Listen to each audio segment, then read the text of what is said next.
Good afternoon. Want to call into session the May 24th, 2017 meeting of the Sacramento County Board of Supervisors, and welcome everyone who's joined with us this afternoon and those that will be joining us as we move through the agenda over the course of the next couple of hours. With that, just want to acknowledge that if you wish to address the board, certainly feel free to fill out a speaker identification form, request form, and get it to Flo, and our clerk, and she'll make sure that I get that and call upon you. I only have a couple right now, but maybe others that want to address the board on items that are on the agenda today. Okay, with that, then I'll turn to Flo to call the roll and to make any other announcements. Good afternoon. Supervisor Cerna? Here. Kennedy? Here. Peters? Here. Frost? Here. Natoli? Here. And you have a quorum. This meeting of the Sacramento County Board of Supervisors is cablecast live on Metro Cable 14, the local government affairs channel on the Comcast, Consolidated Communications, and AT&T U-verse cable systems. The meeting is closed captioned and is webcast at www.sacmetrocable.tv. Today's meeting will be repeated Sunday, May 28th at 6 p.m. on Channel 14. A DVD copy is available for checkout from any local library branch. Members of the audience wishing to address the board may fill out a speaker slip and hand it to staff. When the chair calls your name, please come to the podium. Also, please silence your electronic devices at this time. Okay, thank you, Flo. Supervisor Kennedy, would you lead us in the Pledge of Allegiance, please? I pledge allegiance to the flag of the United States of America and to the republic for which it stands, one nation, under God, indivisible, with liberty and justice for all. All righty. We'll go right into our agenda then, and we have a 2, a 2:30, a 3 o'clock, and 4 o'clock items. So. Okay, your first item is a request to approve vote center model elections in Sacramento County beginning in 2018 and authorize release of request for proposal for replacement voting system. Okay, Mr. Gill, are you going to introduce this, or I see Jill Levine's coming down? But... Jill's going to start us off. Okay. Good afternoon, Jill. Good afternoon, board members.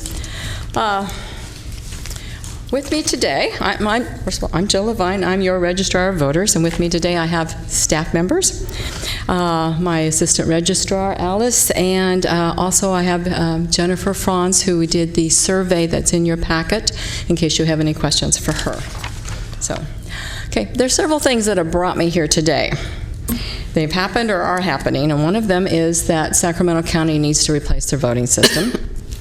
Number 2, what is driving that replacement is also opportunities, or the way the county voting behavior is changing because of the increased number in vote by mail. And 3rd, the opportunity Sacramento has because we are listed as one of the 14 counties in Senate Bill 450 or the California Voters' Choice Act. So first of all, our current voting system. We bought it in 2004. It is an optical scan system. Basically, you fill in the bubble. And this was a significant change from the system we had prior to that. That was our punch card system that we had for over 35 years. But it needs to be replaced. We currently have a central count unit. We have 6 of those in our office. They count the ballots that come in, usually through the mail. And we have 6 units. And we had to rent an extra one to get through November. More than 10 million paper ballot cards have been counted on these units, so many that grooves have been worn into the feed trays. To get through November, we put a specialized certified tape on this feed tray, which took our staff approximately 8 hours each to put the tape on. The tape has now, of course, worn off after November, so we'd have to redo it again if we went back to the old system. Ballots going through became feathered on the side because of the dust and the wearing. Also is our M100. That's a scanner unit that is in every single polling place.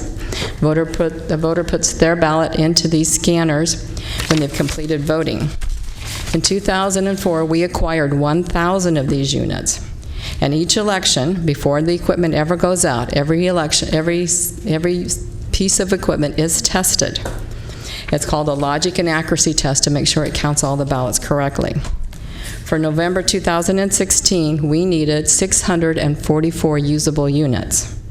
548 for the polling place, and the others for backup and replacement if necessary.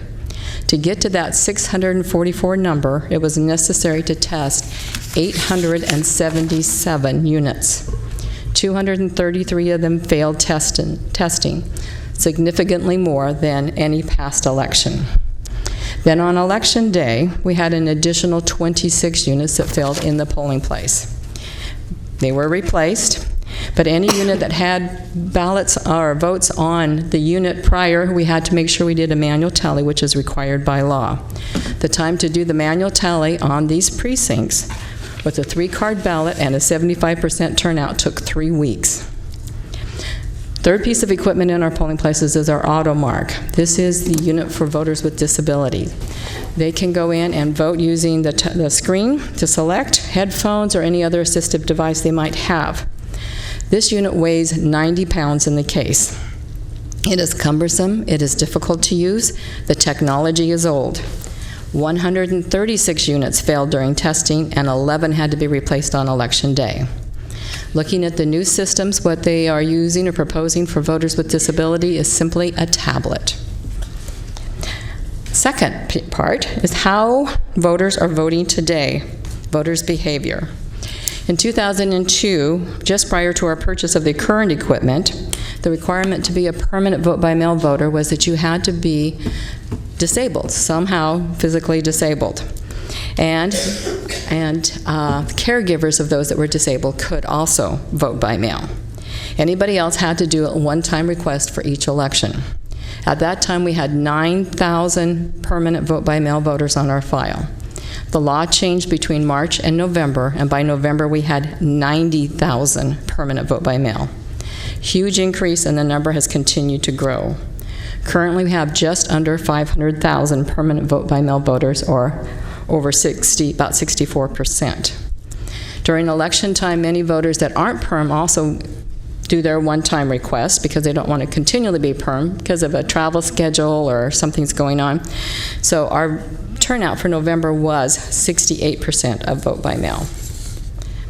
2010 is when our number started to cross. The numbers of people going to the polling place versus the number of people voting by mail switched. And now the vote by mail numbers are larger than those that go to the polling place. So recognizing that this number was statewide, not just in our county, there are several new laws that have been put into place to expand expand access and security.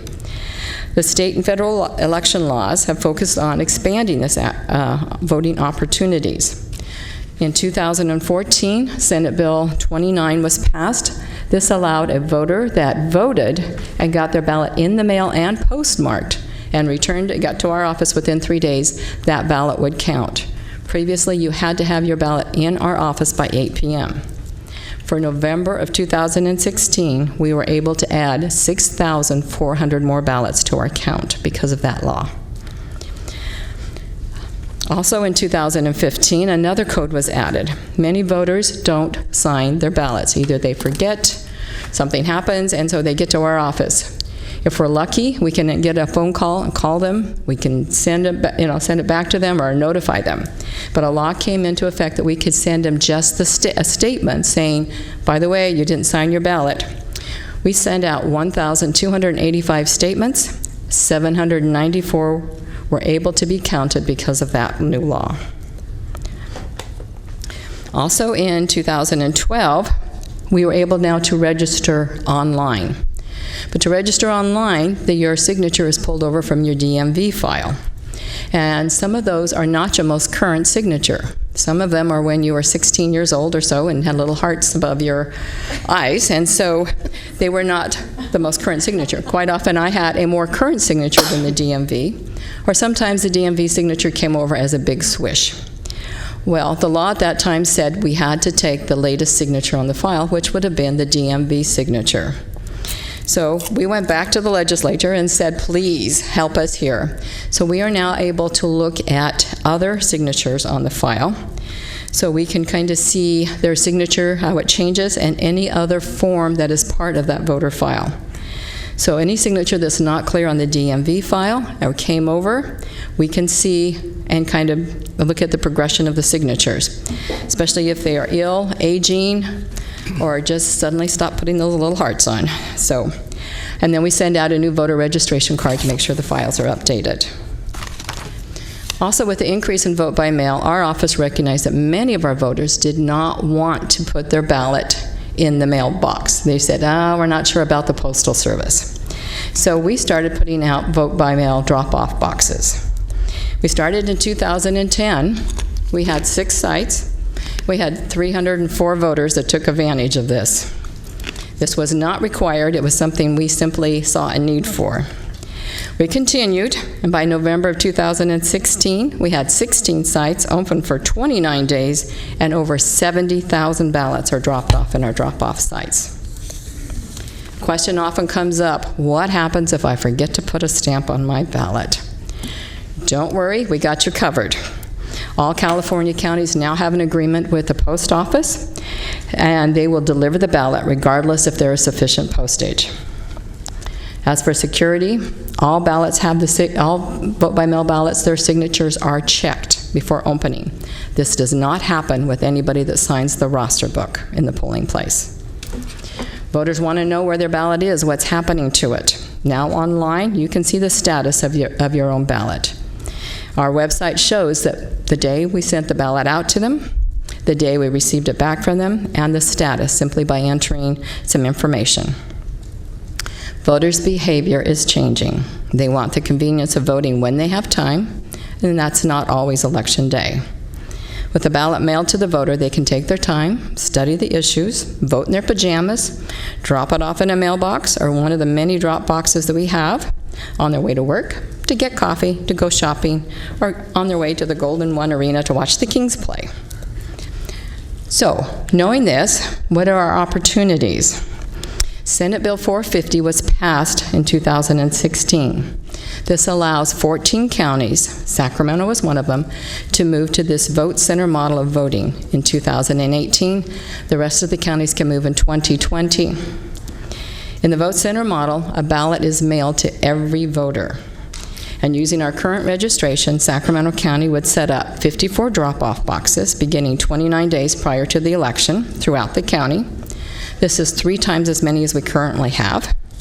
And then 10 days, basically starting 2 weekends prior to the election, we would open 16 vote centers. Then the weekend prior to the election, we would open an additional 61 sites for a total of 77 sites open the weekend before through Election Day. A vote center has the look and feel of a polling place. You'll walk in, you'll be greeted, you'll be asked to somehow check in, and then you'll be given a ballot, and you'll be allowed to vote. At these vote centers, a voter can vote a ballot, return a ballot. They can register to vote because now also a new law is our conditional voter registration law. After the 14-day close, you can actually come to our office, or if it's a vote center model, go to a vote center and register to vote, or change your registration or your party. You can vote a provisional ballot, you can receive a replacement ballot, you can use the accessible equipment because 3 are required at each vote center, and language assistance will be available. We have a huge increase in the number of opportunities. Instead of 1 day, 13 hours, we now have 11 sites open throughout that time. Currently, Washington, Oregon, Indiana, and Colorado have some form of this ballot voting and vote centers. So do our voters want this model? A survey was conducted in March of this year by the professional survey company J.D. Franz. I worked with her and developed the questions. Then they were translated into Spanish and Chinese, our federally required languages for voting. 402 people answered the survey. There were 81 in a couple districts, and the survey recommended that the vote center model is slightly favored over the polling place model, even given only a brief description. When information about potential cost savings is introduced, a slight edge turns into a majority. Moreover, although older voters are not particularly supportive of the vote center model, even this demographic is positively disposed when presented with a financial implication. Recommendations include pursuing the vote center model, advocating for the vote center model in the context of cost savings, considering outreach to older adults and to demographic segments that are least likely to vote in order to provide them with more detailed information and options. In SB 450, there is a definite criteria for selecting these vote center sites. We have to look at public transportation, low vote by mail usage, population centers, language minority communities, voters with disabilities, low vehicle ownership, low income communities, eligible but not registered voters, geographically isolated populations, and accessible parking. Our GIS analyst, Steve Demers, who is in the audience, took this criteria and this challenge, took the census data, the American Community Survey, and information from our county, and created all of these maps. Then he overlaid all of these maps, and he can show where the greatest need will be. I have a copy if you'd like to. Let's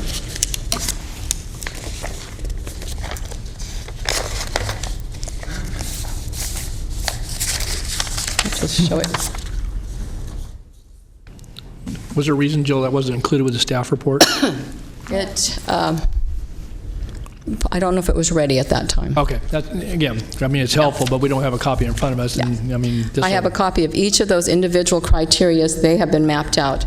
And then when we overlaid them all, this is what we came up with. The red area shows the greatest need. That's where more and more of the criteria overlapped. And then as you fade out to the lighter blue, that is where, I don't want to say a lesser need, but definitely where we need to concentrate more on the dark red area. This has been recognized for other counties that are using this, may go to this vote center model. Just while you're on that, maybe other questions too, while you're kind of pausing here for a moment. So how did you decide that 16 and 61 were the right numbers? Those numbers are based on our voter registration, and it's built into the bill itself. We have to have one drop-off box for every 15,000 voters. We have to have one be open the 10 days for every 50,000 voters, and 77 is based on one per every 10,000 voters. Can you have a greater density if you choose to? Yes. Those are the floors, basically. That is the floor.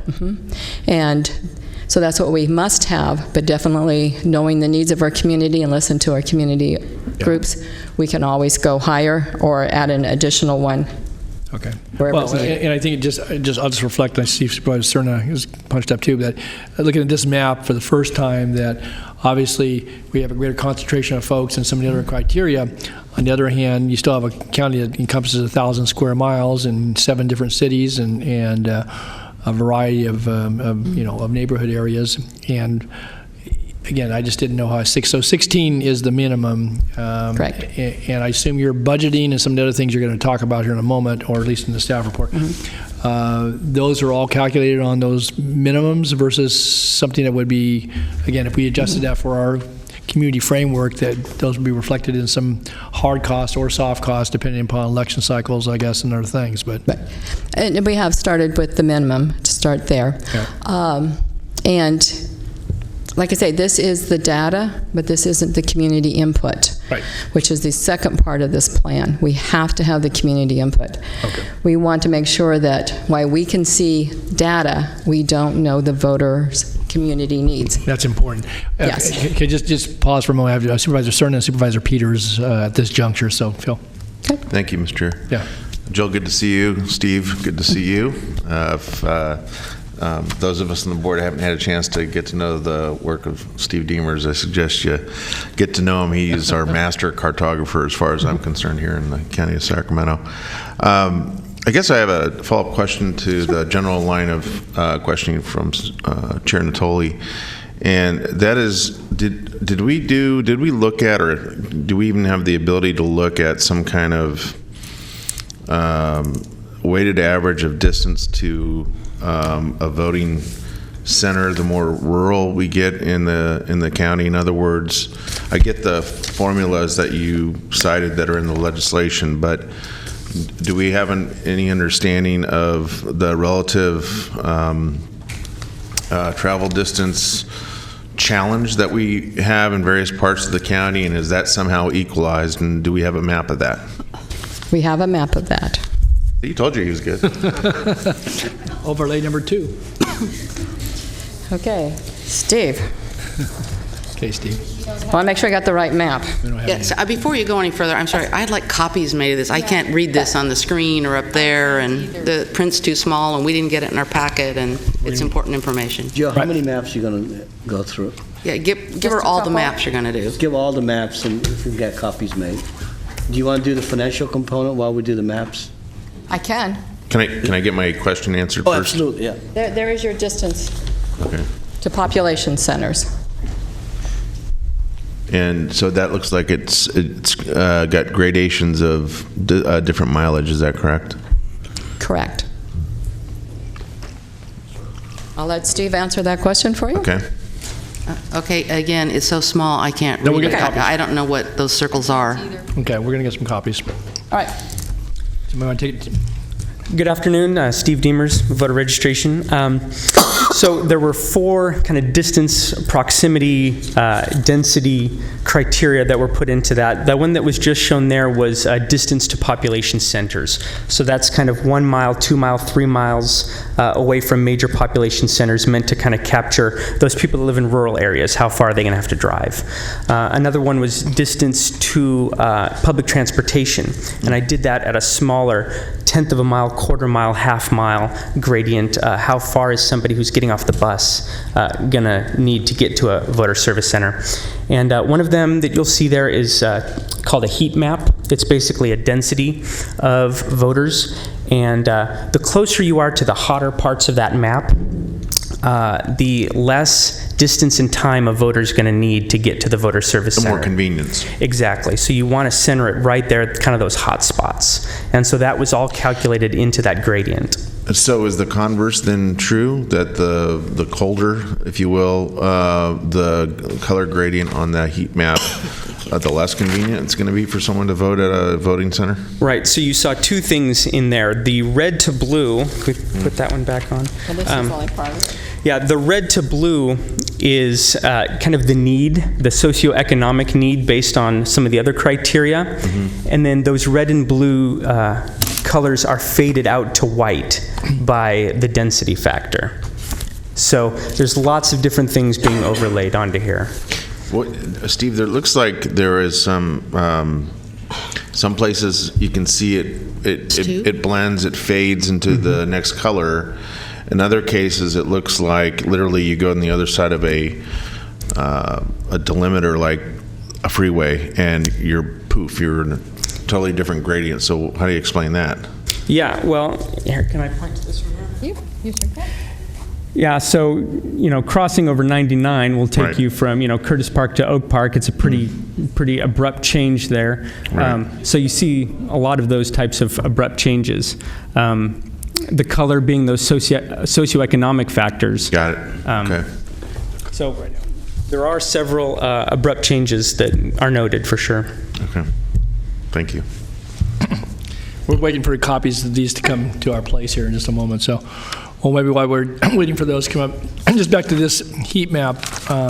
Which we don't have, that This blue one. heat map? Yeah, the blue heat map, It's yeah. a distance map. The distance map. So when you get to areas that are in white, what are you proposing to do about that? You're not even in the blue anymore.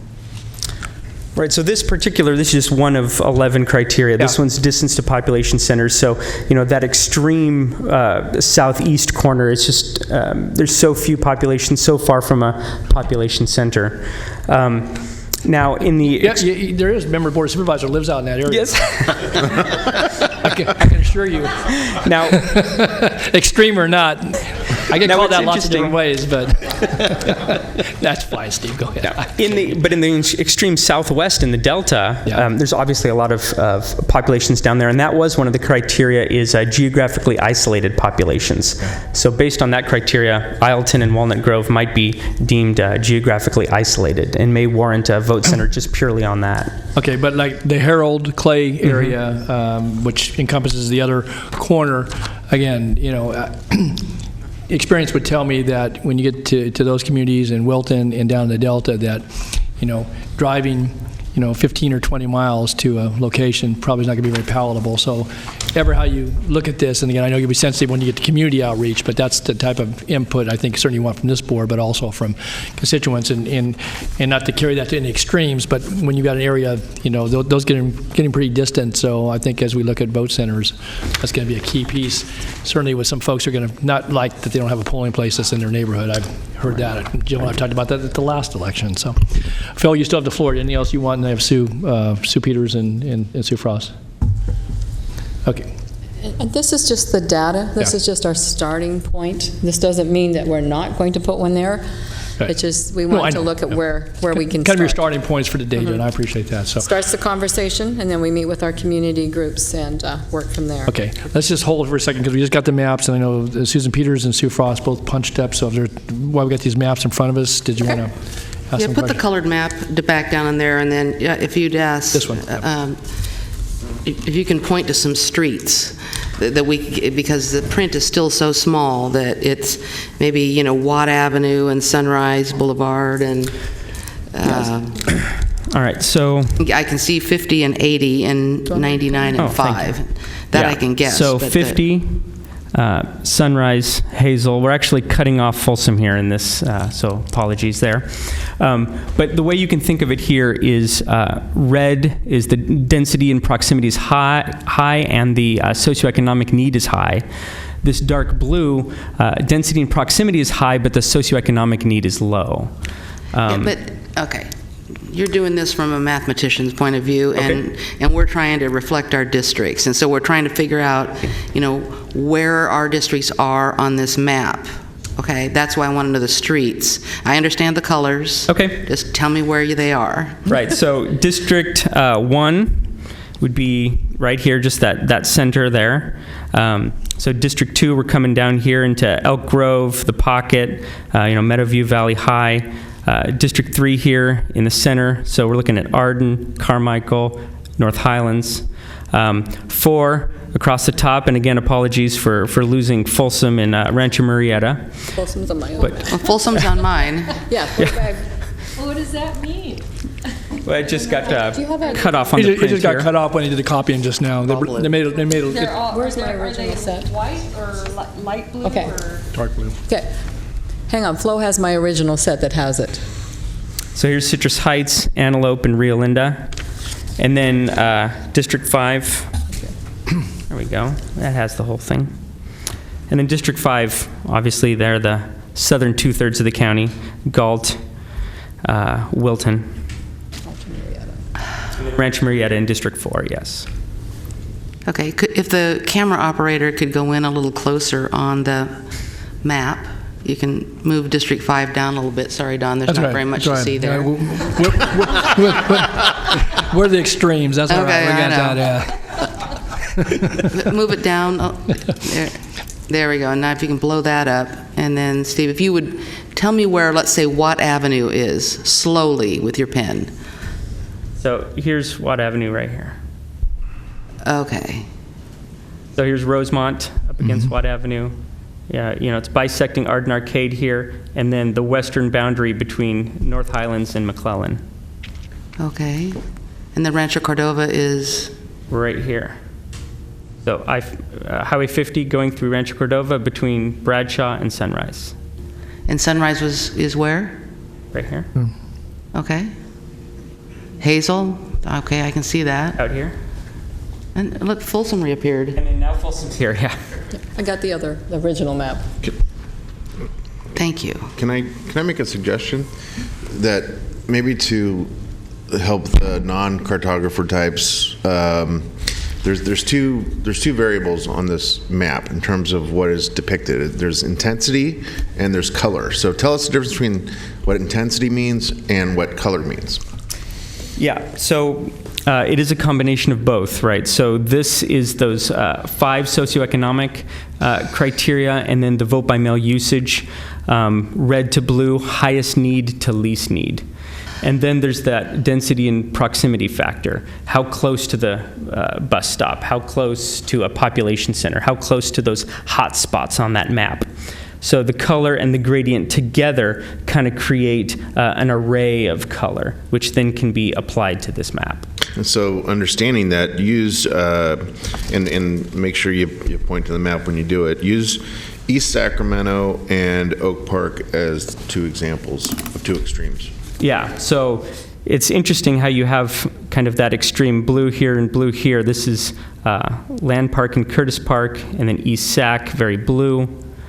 But then Oak Park and Fruit Ridge and downtown as being very red. So where the socioeconomic need is very high, where the socioeconomic need is relatively low. Okay. Socioeconomic by, you mean by they can't get to a vote center, or what do you mean by that? That were some of those criteria that Jill had listed: language minority communities, voters with disabilities, low rates of vehicle ownership, low-income communities, and communities where there are eligible voters who aren't registered to vote. So these are communities that are going to benefit the most from having a vote center in their community. But what about the seniors? We have another map? No. Actually, Steve has Because run- it's the seniors who predominantly didn't like the idea of vote by mail, and they're the ones that can't travel, and we have a lot of seniors out in the rural areas. Steve is able to actually do a map that shows voter age and median voter age, and then, of course, the older, and then points out on that the senior centers. So that is something is not required in this bill, but Steve has done a separate map of, and can be overlaid and see where those areas are needed. Is it okay if I ask a couple more questions? Yeah, it's very good. No, that's right. So, who decides where the vote centers are going to go? That will be part, like I say, we have the data, but the actual final decision will be on the community. We are going to have several community meetings. We're going to pull up our data. We're going to ask them for their input. That includes the language groups, our voters with disability groups, interested communities. It could be some of our advocacy groups, people that actually know the communities. We're hoping that they will join us in these meetings. We have to have a meeting. It has to be noticed. We have 10 days to put it out, and then we make a few decisions, and then it's reviewed, and we meet again to make sure. So, and then all plans have to be approved by our Secretary of State. But we're looking for that community input. You know, we can say, yeah, it needs to be in this area, but they will know, the community that actually lives there, which is the best location. And in your report, you talked about the seniors predominantly being that population that wasn't correct as excited about the vote centers or vote by mail. And so are we doing something to proactively outreach to seniors to make sure they're included in the advisory or in that decision making, so that their input can be included? Yes, we will be reaching out to, and you hate to say just the senior centers, because a lot of seniors aren't in a senior center, but we'll be reaching out to start with those areas like the Rotary Club, Theroptimist, service clubs, that type of groups, service organizations.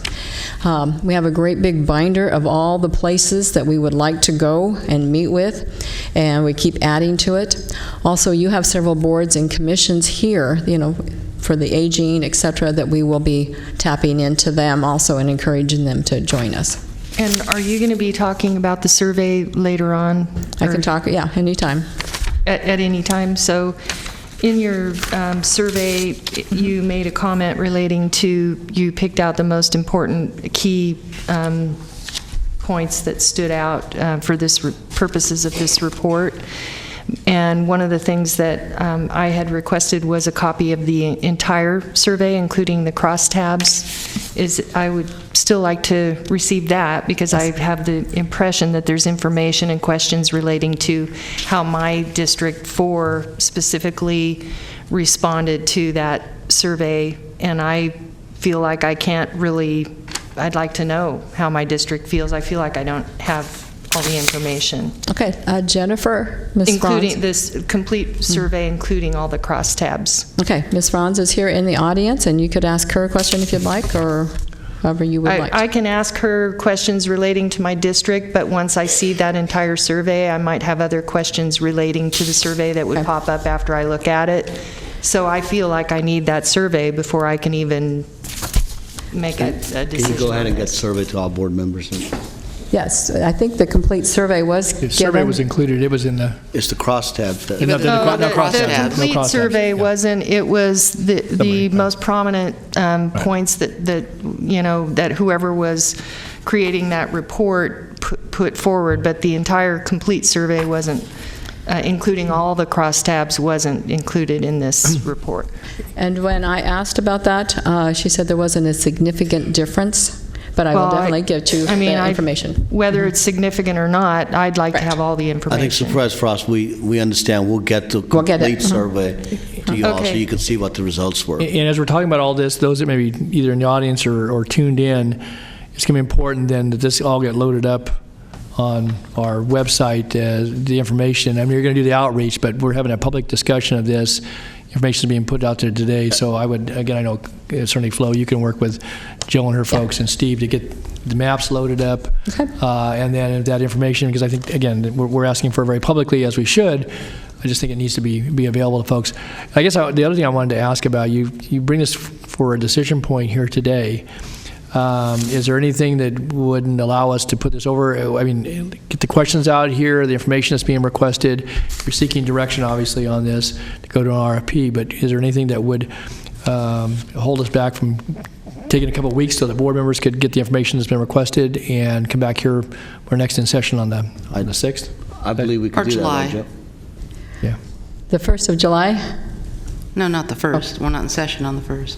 No, I'm Don said speaking- the 6th. I think the 6th is getting pretty full. Yeah, I was just thinking, I just know there was an RFP and there's some deadlines, and I guess that's, I mean, or not deadlines, some. We're on a tight time schedule now to get this in.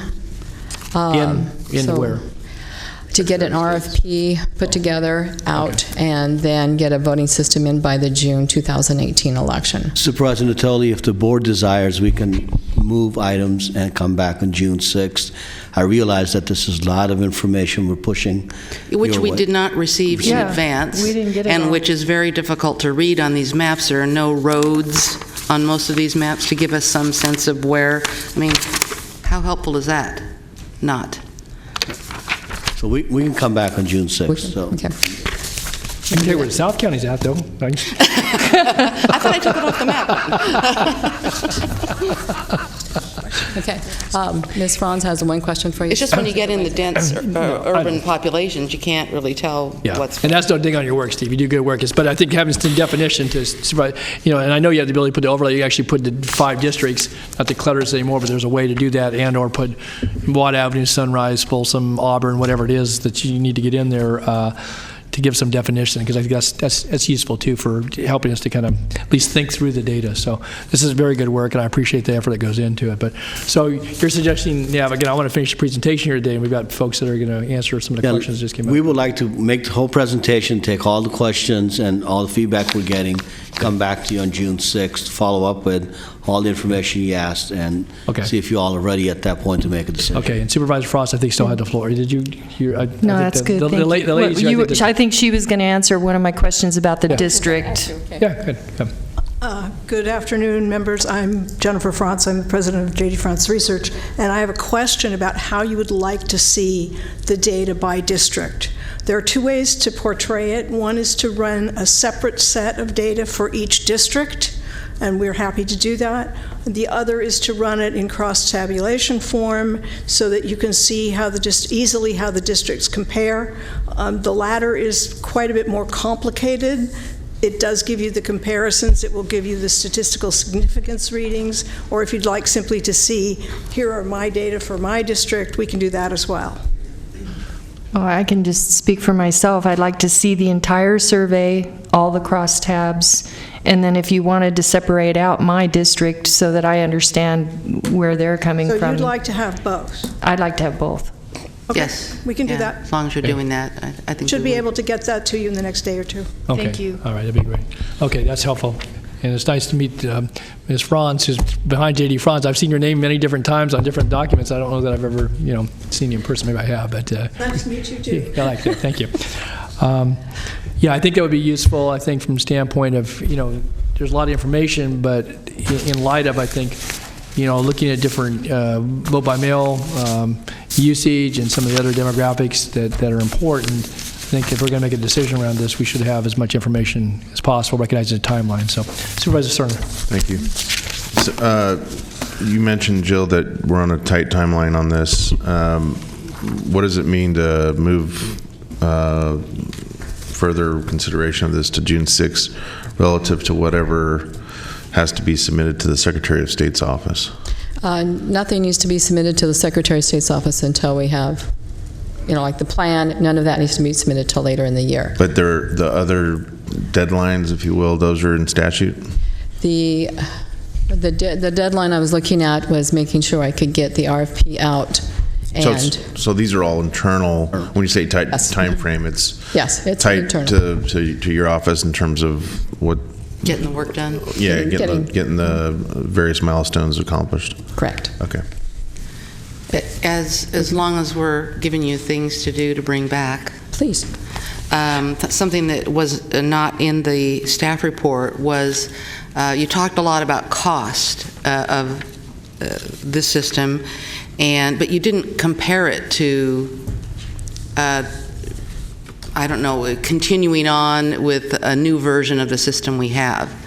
There was very little in here.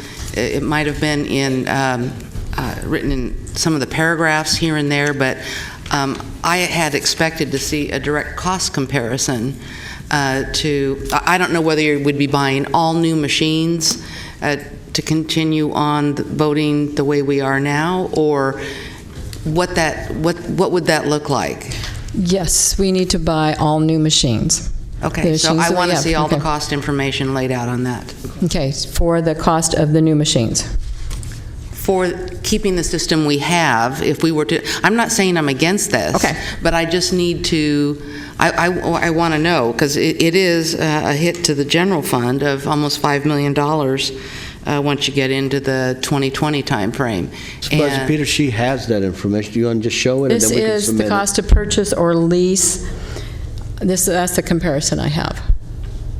Does that make sense? Maybe a little different data, so I think that's something you can... I mean, I don't know really what to call keeping the current system, because you're not going to keep the current system because you have to buy new equipment, but I don't know what that entails. Could I ask if maybe it's keeping the current method of the polling place model? Right. Okay. Yeah. Okay. Keeping the current method, the polling place model. Let's try this. I just... Okay. When you're raving about all the money, against what? and that was kind of a push question with some of the folks that were polling, too. So. Right. That took it up in the 60%. Yeah.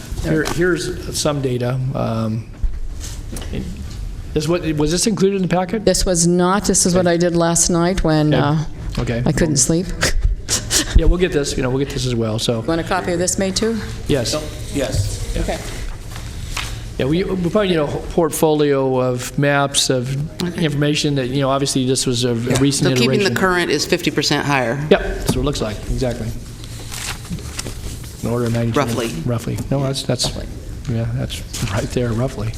We'll make a copy today and we'll include it in the June 6th package. Okay, and I think then make sure it all gets loaded up for folks that are following this, because we have some speakers. Jill, let me ask you, because we kind of got into questions, and appreciate Steve coming up and Ms. Franz as well. Did you want to go through anything else as far as your presentation? We kind of jumped into it, but recognize we're going to come back on this now. So anything that you want to summarize, because I've got several speakers I want to call forward as well. So. Okay, just we were looking at the cost, which was next in my section. Okay. And the ability to purchase or to lease the system. There is a difference in the cost there, and the pros and cons of leasing and versus purchasing. And leasing, we would have the most current system at all times through those years. We wouldn't be kind of stuck with the system that we bought, and then, leasing allows us to update as we go through the years. And anytime there's an upgrade to the system, we can add and switch out equipment for that. Okay. And if voter behavior changes, we can add more or take away, so that's the advantage of that. You will have a question, I know, from a couple people that have submitted questions, and that is paying for postage. And I just wanted to bring that to your attention. It is a wonderful idea if Sacramento County would like to pay for the return postage, but it does come with a cost. It is not required in this bill because it adds an extra $300,000 to this model. Is that annual cost, or is that That's per election, statewide election. Okay, so that would be every 2 years. 600,000 for a primary in general. Got it. Yes.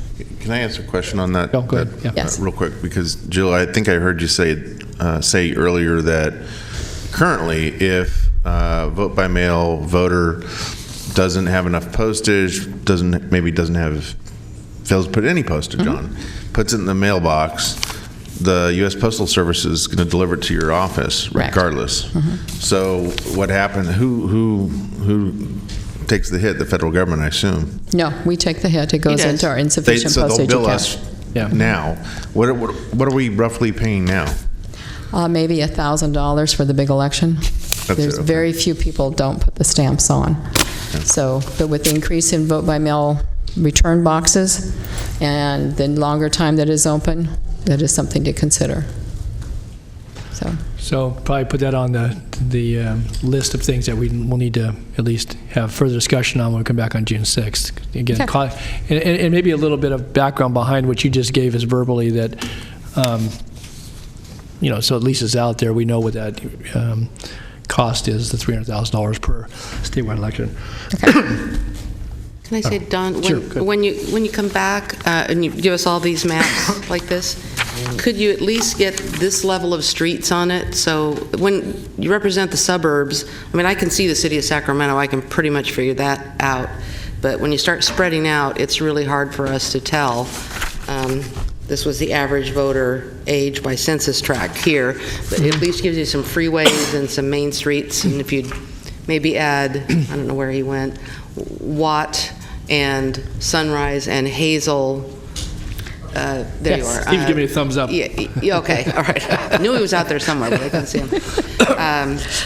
And I don't know if Supervisor Frost wants like Antelope Road or something across the top there, maybe. She's saying yes. Okay, definitely. I don't have my bifocals. I'm having trouble seeing these maps. Yeah. Okay, definitely we'll get those. It just gives us at least a little better general sense of where everything is.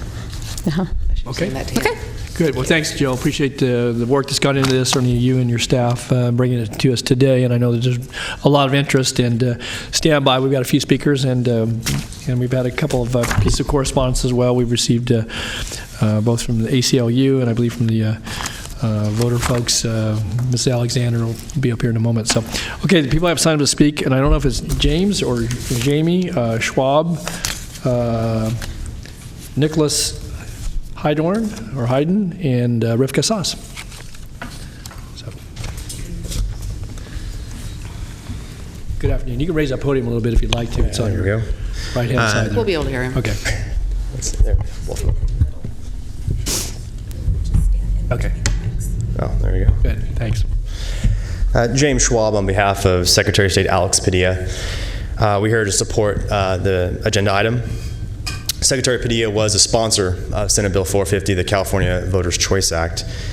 First, I want to thank Jill Levine for her leadership, not only here in Sacramento, but also in getting the act through the legislature. She provided valuable input, and it was there in the long hours of discussion and negotiation, and provided critical information to ensure the act was a success and was signed into law. So a little bit of background on how we arrived at the act itself.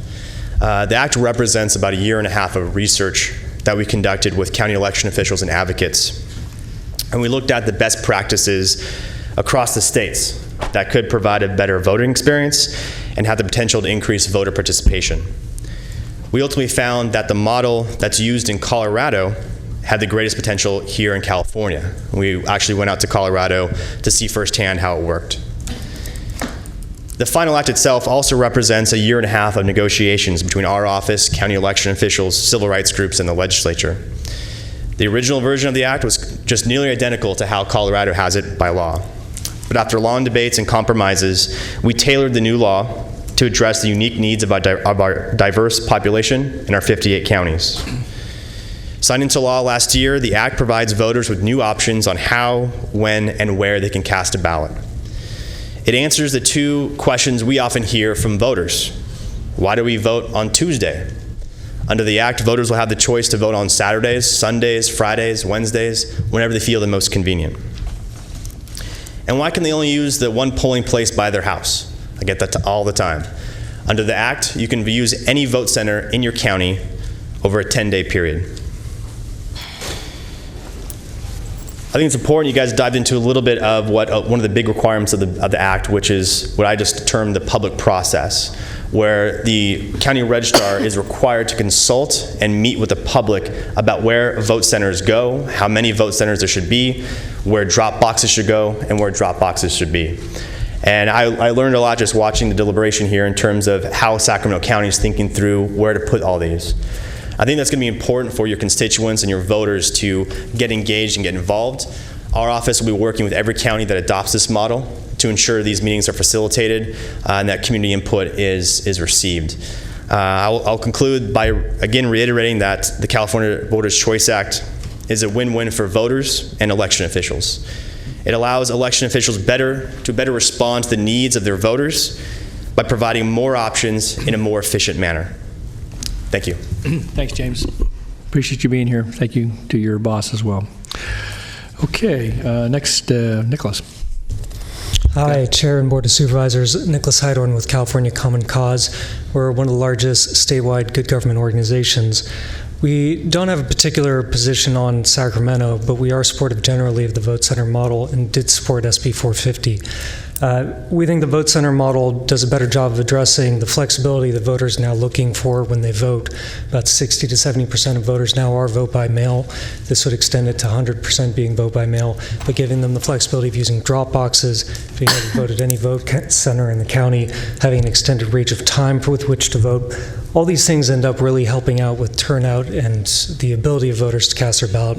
So Colorado is kind of the premier model of this, which we've heard about. One study found about a 3 to 7% increase in turnout for Colorado for moving to that model. One of the keys, though, to a successful implementation of the vote center model is, of course, voter education. So one of the benefits is, of course, a possibility of cost savings. And we'd hope that a substantial amount of that, at least in the initial cycles, would be invested into voter education to ensure the voters have a smooth rollout of the system. Finally, should you guys decide to go forward, Common Cause as part of a coalition of other good government organizations like the League of Women Voters, as well as organizations that represent minority communities and non-English speaking communities, our coalition is prepared to help out counties that do decide to go forward with outreach as well as our own expertise to hopefully be a partner and to assist with siting these vote centers. With that, thank you very much for your time. Thank you, Nicholas. Appreciate you being here. Thank you for your comments. Okay, Rivka Sass, our librarian, and then Raul Macias and Kim Alexander. Good afternoon, Rivka. Good afternoon. Rivka Sass, Executive Director, Sacramento Public Library. Thank you for the opportunity to offer my thoughts on this. In 2014, I approached the county elections office and offered up as many libraries as they would accept as ballot drop-off sites, and thus began a relationship with the county elections office that we extended in 2016, where we piloted 2 voter service centers, one at our central library and one at our Carmichael library. So districts 1 and 3. And I'm really proud to say that especially the Carmichael Library was hugely successful because it's open on Saturdays and Sundays. And we made sure that we had hours that voters could actually use. It's hard if you work to get into a place to actually vote if it's between certain hours of the day. They were hugely successful, in my opinion. I think the Carmichael Library was one of the busiest voter service centers. I made use of it myself. The other thing that I want to stress is that we're happy to add them. So if you look at your maps, I would encourage your GIS expert to look at where the 16 county libraries are, as well as the 12 city libraries, so that we can get a good distribution all over the county, because libraries are there. We get more than 4 million visitors a year. We're thrilled to be part of the democratic process. We host voter education forums with the Project for an Informed Electorate to go through the ballot initiatives. Libraries are the heart of civic engagement. So we're happy to do whatever we need to do to make this a model for the rest of the state, because I believe it is time for vote by mail. I was a permanent vote by mail voter when I lived in the state of Oregon. It makes it so easy. Libraries are great spots for ballot drop-offs, and we often have meeting rooms where we can also serve as voter service centers, and we're used. So I would also encourage the Secretary of State's office to look at the 190 other public libraries around the state and consider those as well. Thank you so much for your time. Good. Thanks, Rivka, and thank you for libraries for serving as host sites for some of the voting service centers in the last couple of election cycles. Okay, next I have Raul Macias, followed by Kim Alexander, and then Karen Klinger.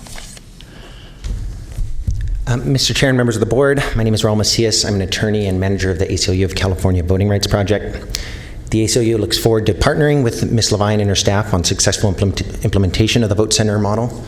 Should the board decide to participate, we're part of the coalition that Nicholas Heidorn had mentioned earlier. I appreciate Ms. Levine and her staff's commitment to working with stakeholders in the past on a variety of election reform issues. The vote center model presents exciting opportunities to expand voting options for many voters, including more days of early voting, same-day registration, and convenience voting at a vote center anywhere in the county. However, the vote center model will also be a major change for many Sacramento voters, especially those who do not vote by mail and are used to voting at their neighborhood polling site. In our letter to the board, we made a number of recommendations, and I want to briefly summarize those. The main thing I want to emphasize is that this is a brand new model for California. Because we don't have a history and know all the right answers yet, it's important that the county dedicate resources necessary to put the Department of Elections in a position to succeed. And that may require going beyond the minimum requirements, especially in the first year. First, we believe the county will need a robust education and outreach plan to ensure that no voters slip through the cracks of the transition. SB 450 has new mandates for seeking community input, as well as contacting and educating the public on the changes. Partnering with diverse community organizations and media will be critical. It may not be realistic to expect the Department of Elections to effectively conduct this type of outreach and education without new resources. Second, we are asking the board to provide voters with prepaid postage for the return of vote by mail ballots. We want to ensure that no voters are left behind because of a lack of postage. This is especially important in the first year, where we don't know how voters will take advantage of drop-off boxes or vote centers. And you asked about the cost, and Ms. Levine mentioned $1,000, but this is in the past where voters weren't told that the postage would be made up if they mailed a ballot. And it's also, voters who opted in to vote by mail, and here we're talking about voters who maybe didn't opt into this and may not have postage available. Finally, we also hope the board will give the Department of Elections the resources to provide additional vote centers and drop-box locations above the minimum requirements should the community input process indicate the need. The formulas in the law for vote centers and drop-off boxes are not a number that was based on analysis showing that these are the perfect ratios for Sacramento. These ratios are the product of negotiations and compromises and best guesses. This isn't meant to be a critique of that process. It's just we use the information available, and it probably does not make sense to assume that there's such a thing as a one-size-fits-all ratio for all counties. So again, especially in the first year where the ratios are untested, we hope the board will put the Department of Elections in the best position to respond to community input by giving them sufficient resources to go above the minimum if that's what the public input process suggests is needed. So thank you for the opportunity to comment, and I look forward to working with Ms. Levine and her staff on successful implementation. Great. Thank you, Raul. Appreciate your comments and your work. Okay, next Kim Alexander, and then Karen Klinger. Good afternoon, Kim. Good afternoon. I'm Kim Alexander, president and founder of the California Voter Foundation, and I first just want to compliment you and your staff on how welcoming you've been of public comment and your website. It's been very helpful, and it's my first time engaging in this board since I think 2002, the last time we considered a new voting process. So I really appreciate all the resources there. The California Voter Foundation was neutral on SB 450, and we are committed to seeing its effective implementation in counties that do choose to implement it. If you do decide to implement the VCA in Sacramento, we ask that you treat the requirements of SB 450 as a floor and not a ceiling, and go a few steps further. We submitted a letter that identifies what those extra things are. I want to just briefly go over what our suggestions are. Number one, as you heard from Raul Macias, we also want to encourage you to consider paid postage for the return envelopes. I want to highlight that there are 8 California counties that are already doing this for all vote-by-mail voters in their county: Alpine, Marin, Plumas, San Francisco, San Mateo, Santa Clara, Santa Cruz, and Sierra. And Sacramento County already does pay postage for people who are in all vote-by-mail precincts, so we feel it ought to be an extension of that policy. I want to also note that the California Voter Foundation is supporting AB 216, which is currently pending in the legislature, that would require all counties to provide postage-paid envelopes for vote-by-mail voters, and the state would fund that with state dollars. It's a long shot because it would be expensive, but we are supporting that legislation. We also encourage you to direct the Registrar of Voters to contact voters whose ballots are rejected due to signatures not matching, and give them an opportunity to cure and correct those ballots so they can be counted. We've done a lot of work with Sacramento County and other counties to reduce the vote-by-mail ballot rejection rate, which in California is one of the highest in the nation. And Jill mentioned a number of reforms that have been implemented that have brought that rate down. In Sacramento, we've seen it go from an average of 1% between 2008 and 2012, 1% of all vote-by-mail ballots submitted not getting counted, to 0.5% in the last election. So that's a big improvement, and a lot of that is thanks to the hard work that Jill's staff does to help collect those missing signatures. But that still represents nearly 2,000 ballots completed and submitted by Sacramento voters that were rejected due to signature problems, is sort of the outlying issue there. So we want to see this board, if you do go forward with expanding vote by mail, to include a requirement that the county not only help voters correct missing signatures, but where the signatures fail to match, try to correct a good new signature so those ballots can be counted as well. Our third suggestion is to encourage the Elections Department to locate a vote center in every designated community in the county. And this came out of the bill. There's one county, Los Angeles, where this is a requirement, but it doesn't apply to other counties. And we think it's a good idea for all counties to have at least one vote center per community, because it would give voters a sense of identity and ownership of their vote center, and a way for people to connect with that institution. And I included in my letter a link to the community boundaries map that's on the Sacramento County website.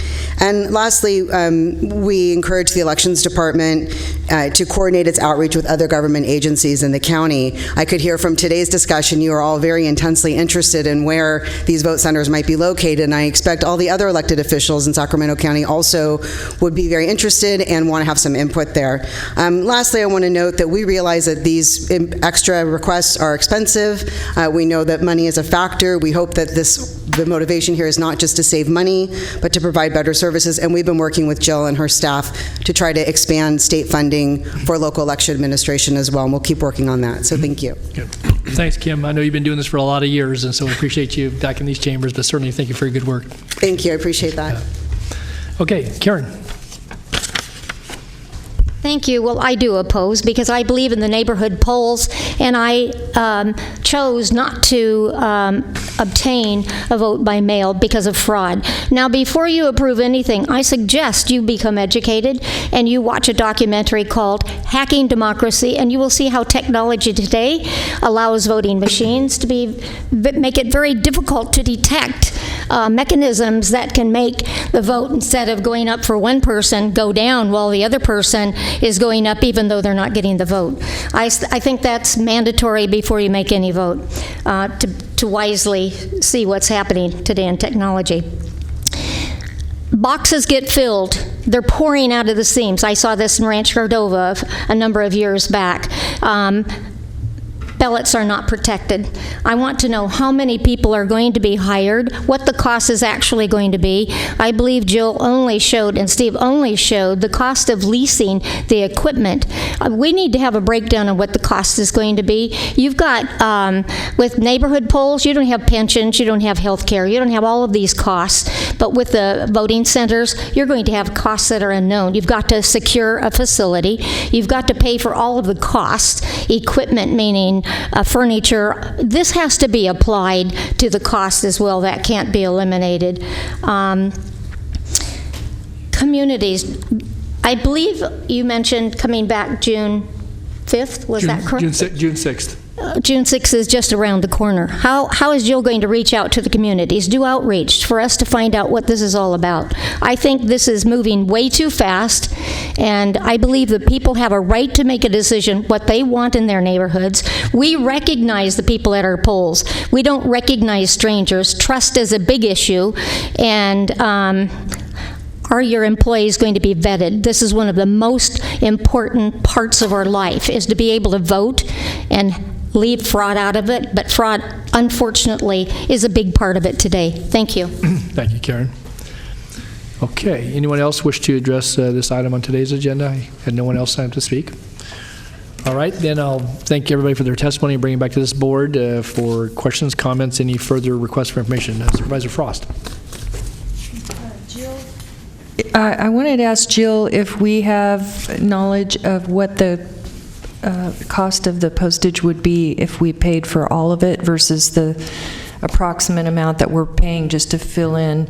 And also, could we do something like, say, if you put postage, it'll save the taxpayers money, save the county 42 cents. Yeah, well, I mean, that could add up, because the way we're doing it now, actually, nothing slips through the cracks unless someone just didn't mail it because they thought it wouldn't get there. But what would it cost for the total if we paid, postage? Okay, if we paid for the return postage, and I base this on the 80% that still mail their ballots back. 20% do drop them off in the boxes. So for 80% based on the November numbers, it would be $300,000 to pay for the return postage. Now that is using the business reply mail, which is a little more expensive, but it's the best, rather than just automatically putting postage on, which is the most expensive. But business reply mail costs more than the 49 cents to return. It costs about 65 cents each. If you put a stamp over the business reply mail, it is just wasted, according to the post office, because they have the barcode on and they will ding our account anyway, so that doesn't save. Oh. It would have, so. Interesting. And also business reply mail is sent through a separate processing place at the post office, and if that person is not in for the day, all mail is held up until they can handle it. And we have had this happen many times with some of our other business reply mail. So it has been a concern of all counties for that. Thank you. Mm-hmm. Okay. Other members want any further information, questions? No, I just move we continue to June 6th. Come back with the information that we asked for. Have we got a time? We better allow some time for this one, because again, it's kind of a short turnaround, but we'll come up with a time. If you just continue June 6th, we have to manage June 6th agenda and then make sure sufficient time is given for this item. Okay, sometime between June 6th and June 7th, is that what we're saying? No, I'm kidding. Okay, all right, so this will be continued to June 6th. That's the motion. I have a second. Second. Moved and seconded. We don't have a time. Is it likely, though, that it would be afternoon? Most likely. Okay, yes. so it's likely afternoon. We just don't have a time to continue to it yet. So, all right, so that's the motion. We'll be asked for additional information to be submitted to the board and put out for public dissemination. And with that, if there's anything further motion to continue, please vote. Unanimous vote. Okay, thank you all for being here, for weighing in, and we'll be back in a couple weeks with further discussion. Okay, next item, please, Madam Clerk. Okay. Item number 2 is the appeal of the Planning Commission revocation. It's the Howe Operations Use Permit and Variance. This is a public hearing to appeal the revocation of a use permit and variance for Howe Operations located at 5260 Bradshaw Road on the west side of Bradshaw in the Vineyard community. Okay, just very quickly on this, I know we've got other items on the agenda. Board has heard this at least in brief on one past occasion. We've continued to give the applicant time to respond. I don't know that there's an applicant or applicant representative in the audience today, but we made it very clear at the last hearing that we are intending to come to some decision about this today.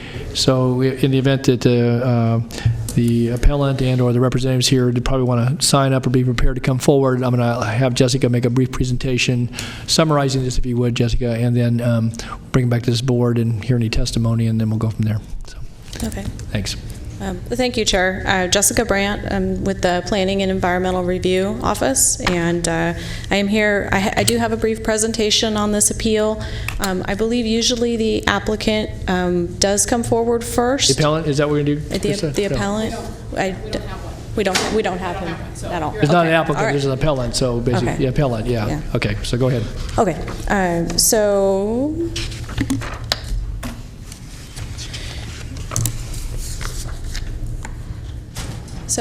Supervisor Natoli gave an overview of this, so I won't belabor it. This is 5260 Bradshaw Road.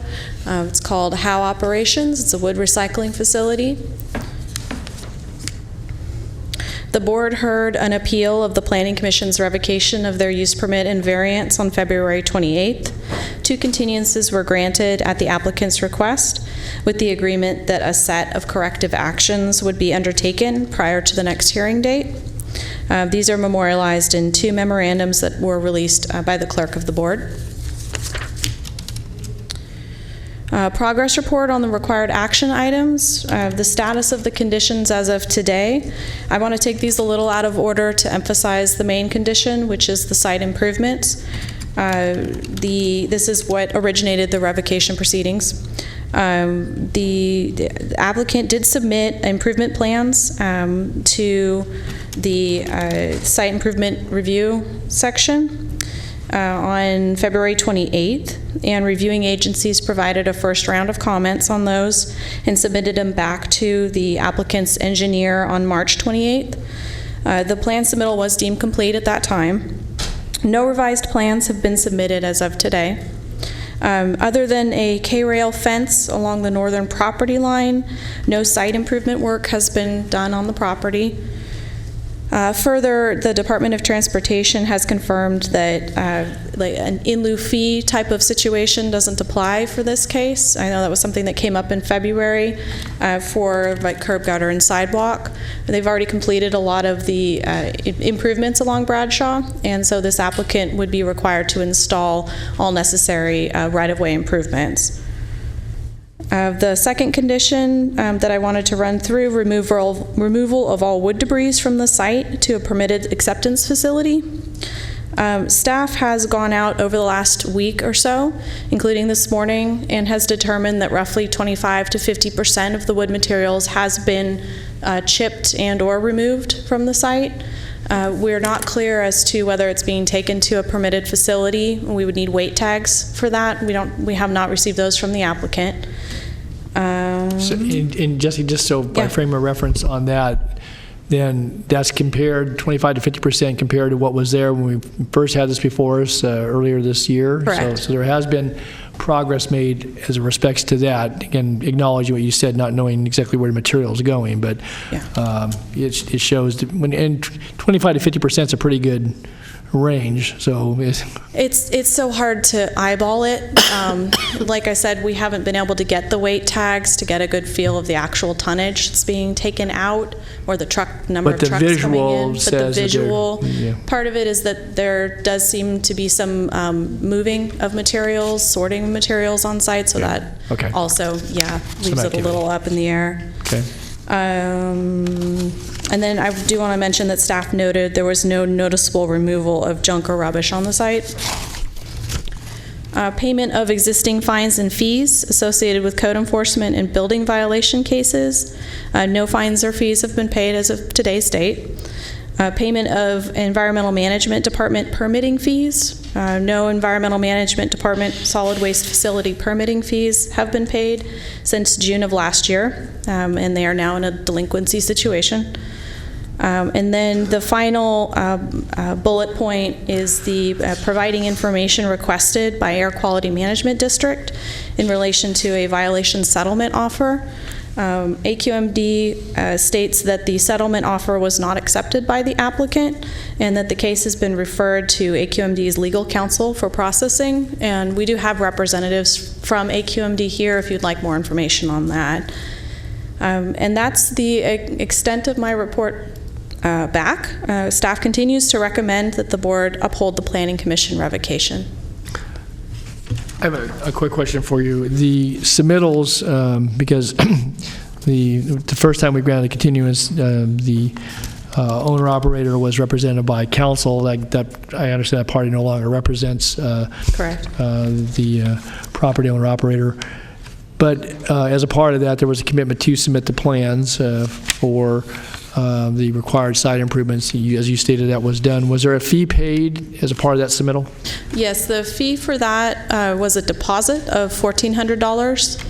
I did check into whether there was any of that deposit remaining, and due to the initial round of review and some of the depth that was required for some of the departments in that review, there's actually no more of that deposit left in the system. Didn't take us long to burn through that. Yeah. Huh? Okay. All right.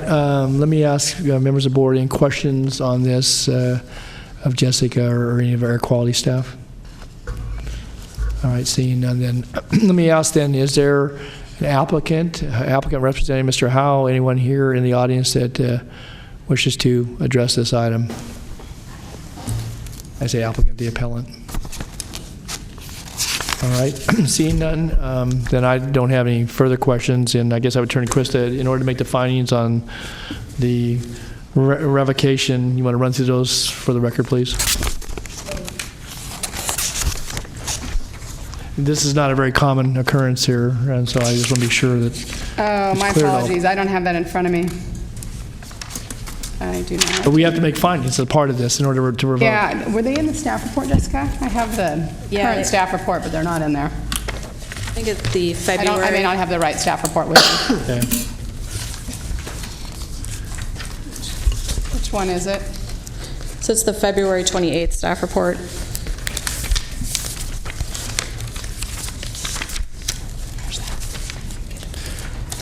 And while council's bringing those up, I would just say that for those in the audience or those maybe watching this, this is not a very a common occurrence. Typically, we're able to work with property owners to correct violations. And I would just say that we've, on 2 occasions now, given the appellant an opportunity to address this board and to make some significant or substantial work towards coming into compliance.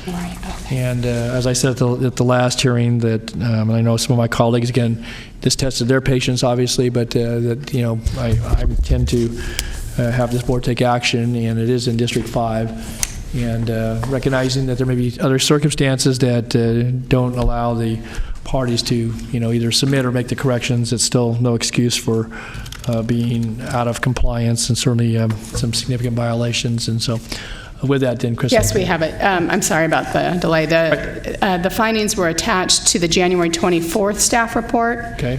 Exhibit A, revocation findings. Exhibit A? Yeah.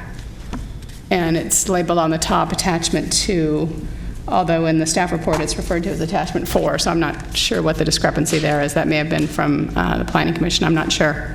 But the findings are listed here. Okay.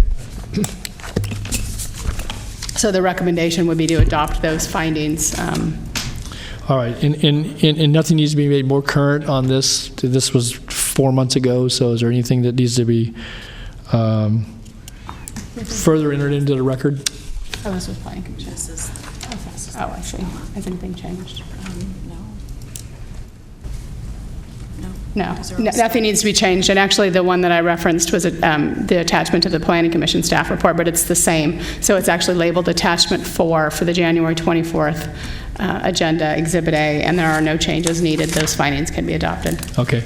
And just for clarification, I have those before me as well, that we would be making a finding not dissimilar to the one made by the Commission, but it would be based that the parties who are holders and/or the entitled property is in violation of conditions that were previously imposed, and those that may be current as well relative to air district permits, environmental management permits. So it's not related to, because there are two conditions which you may find. It's not, A does not apply, the approval wasn't obtained fraudulently or in any misrepresentative fashion. It's just No, right.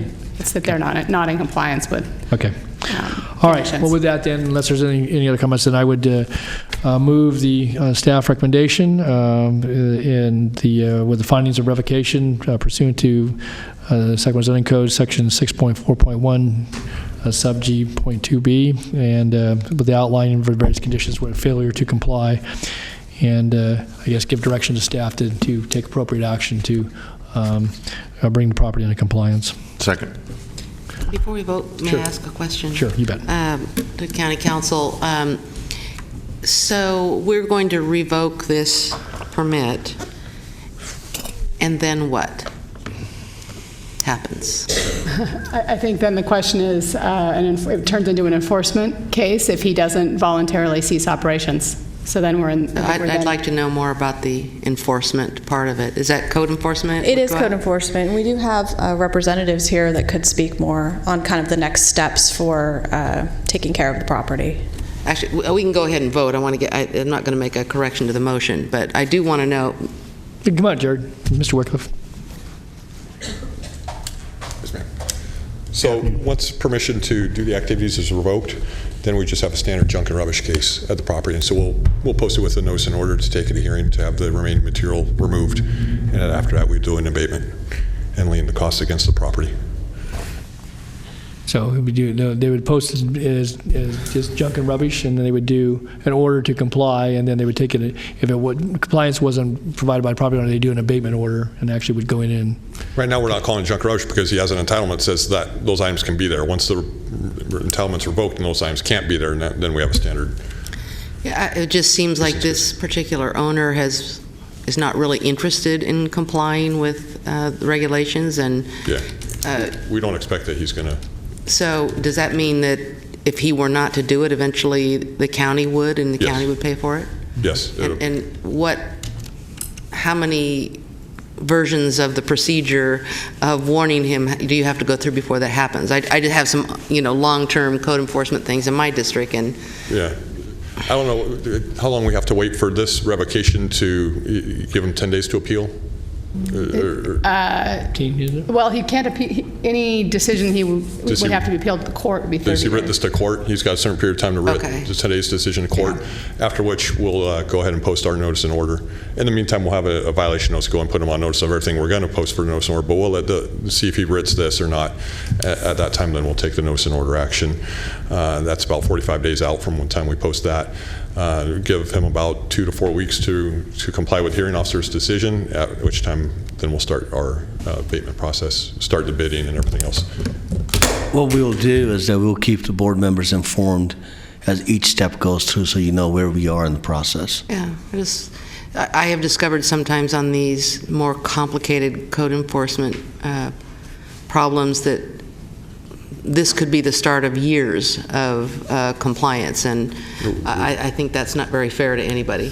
We have some cases that, unfortunately we're on that route, but my goal is to have a nuisance hearing July or August-ish, given we're at the end of May, and then be looking at maybe a October, November-ish abatement if, everything lines up in order for us the way we have it planned. Okay, thank you.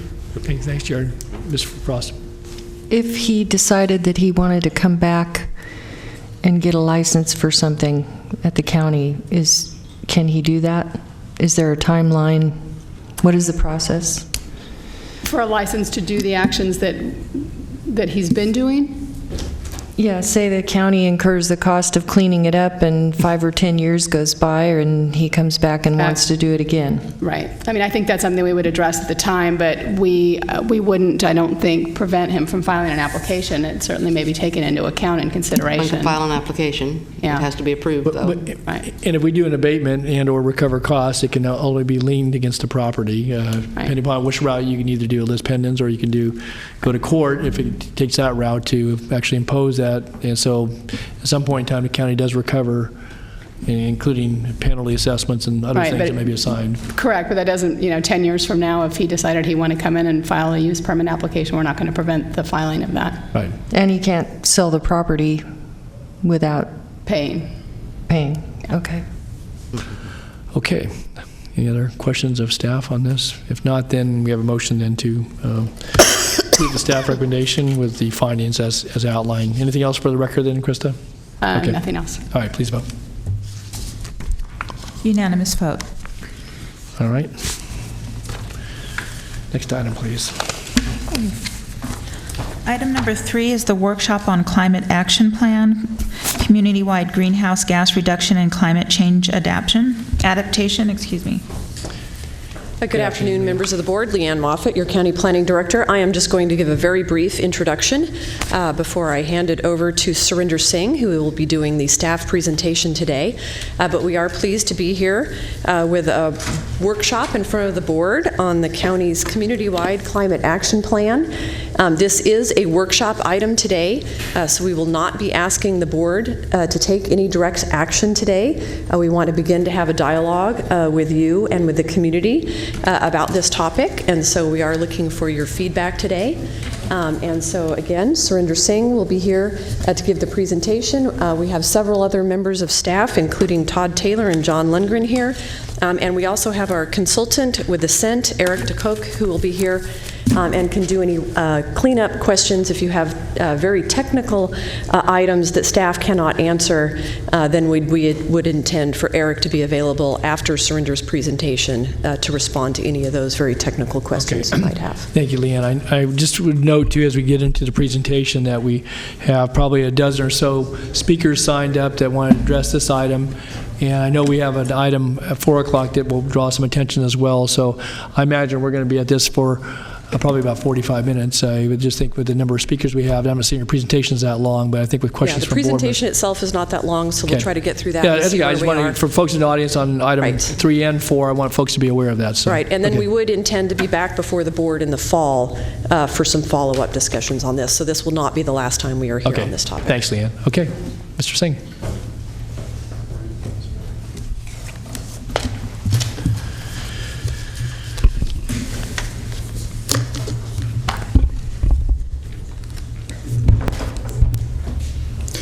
Good afternoon. I'm Surinder Singh, Principal Planner with the Office of Planning and Environmental Review. Going back to what Leanne had mentioned early on, the purpose of this item is to provide your board with an update on the community-wide climate action plan. I want to start by providing your board with some background information here. I'd like to point out that when we talk about climate action plan, we're actually referring to 2 key components.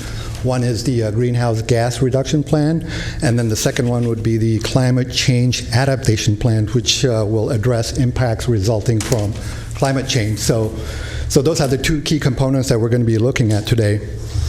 And we're conducting this as an informational workshop. The purpose of this workshop is to highlight accomplishments to date.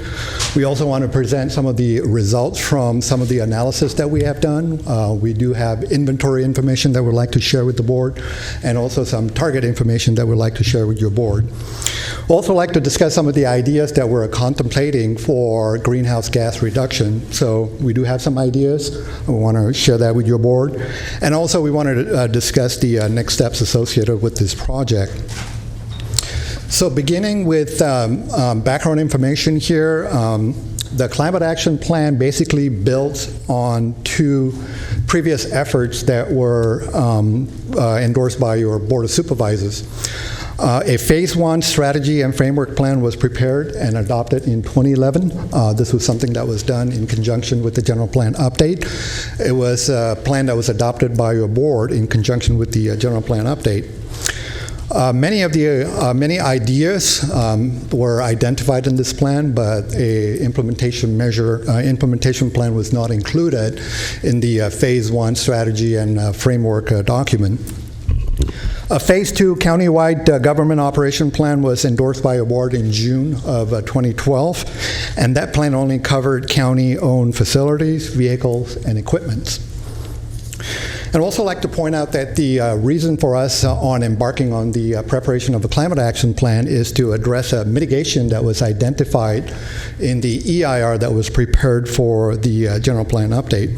And there are some benefits to moving forward with the climate action plan, especially when it comes to CEQA streamlining.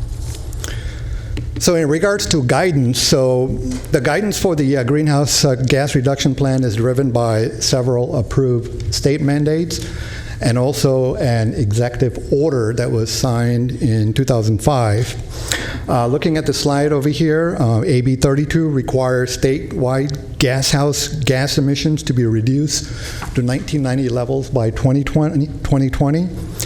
And then SB 32 further requires 40% reduction below the 1990 levels by the year 2030. And then an executive order, S305, requires that greenhouse gas be reduced by 80% below the 1990 levels by 2050. And then discussing the second component of the climate action plan, the climate change adaptation plan, that is something that is required by State Bill 379. So the following slide identified the process that we're undertaking in preparing the climate action plan, also the adaptation plan. So we're basically relying on the 5-step process that was identified by the ICLEI, Local Government for Sustainability. So looking at the chart, it does indicate the 5 steps that we need to go through. We have basically completed step number 1 and step number 2, and we're in the process of implementing step number 3.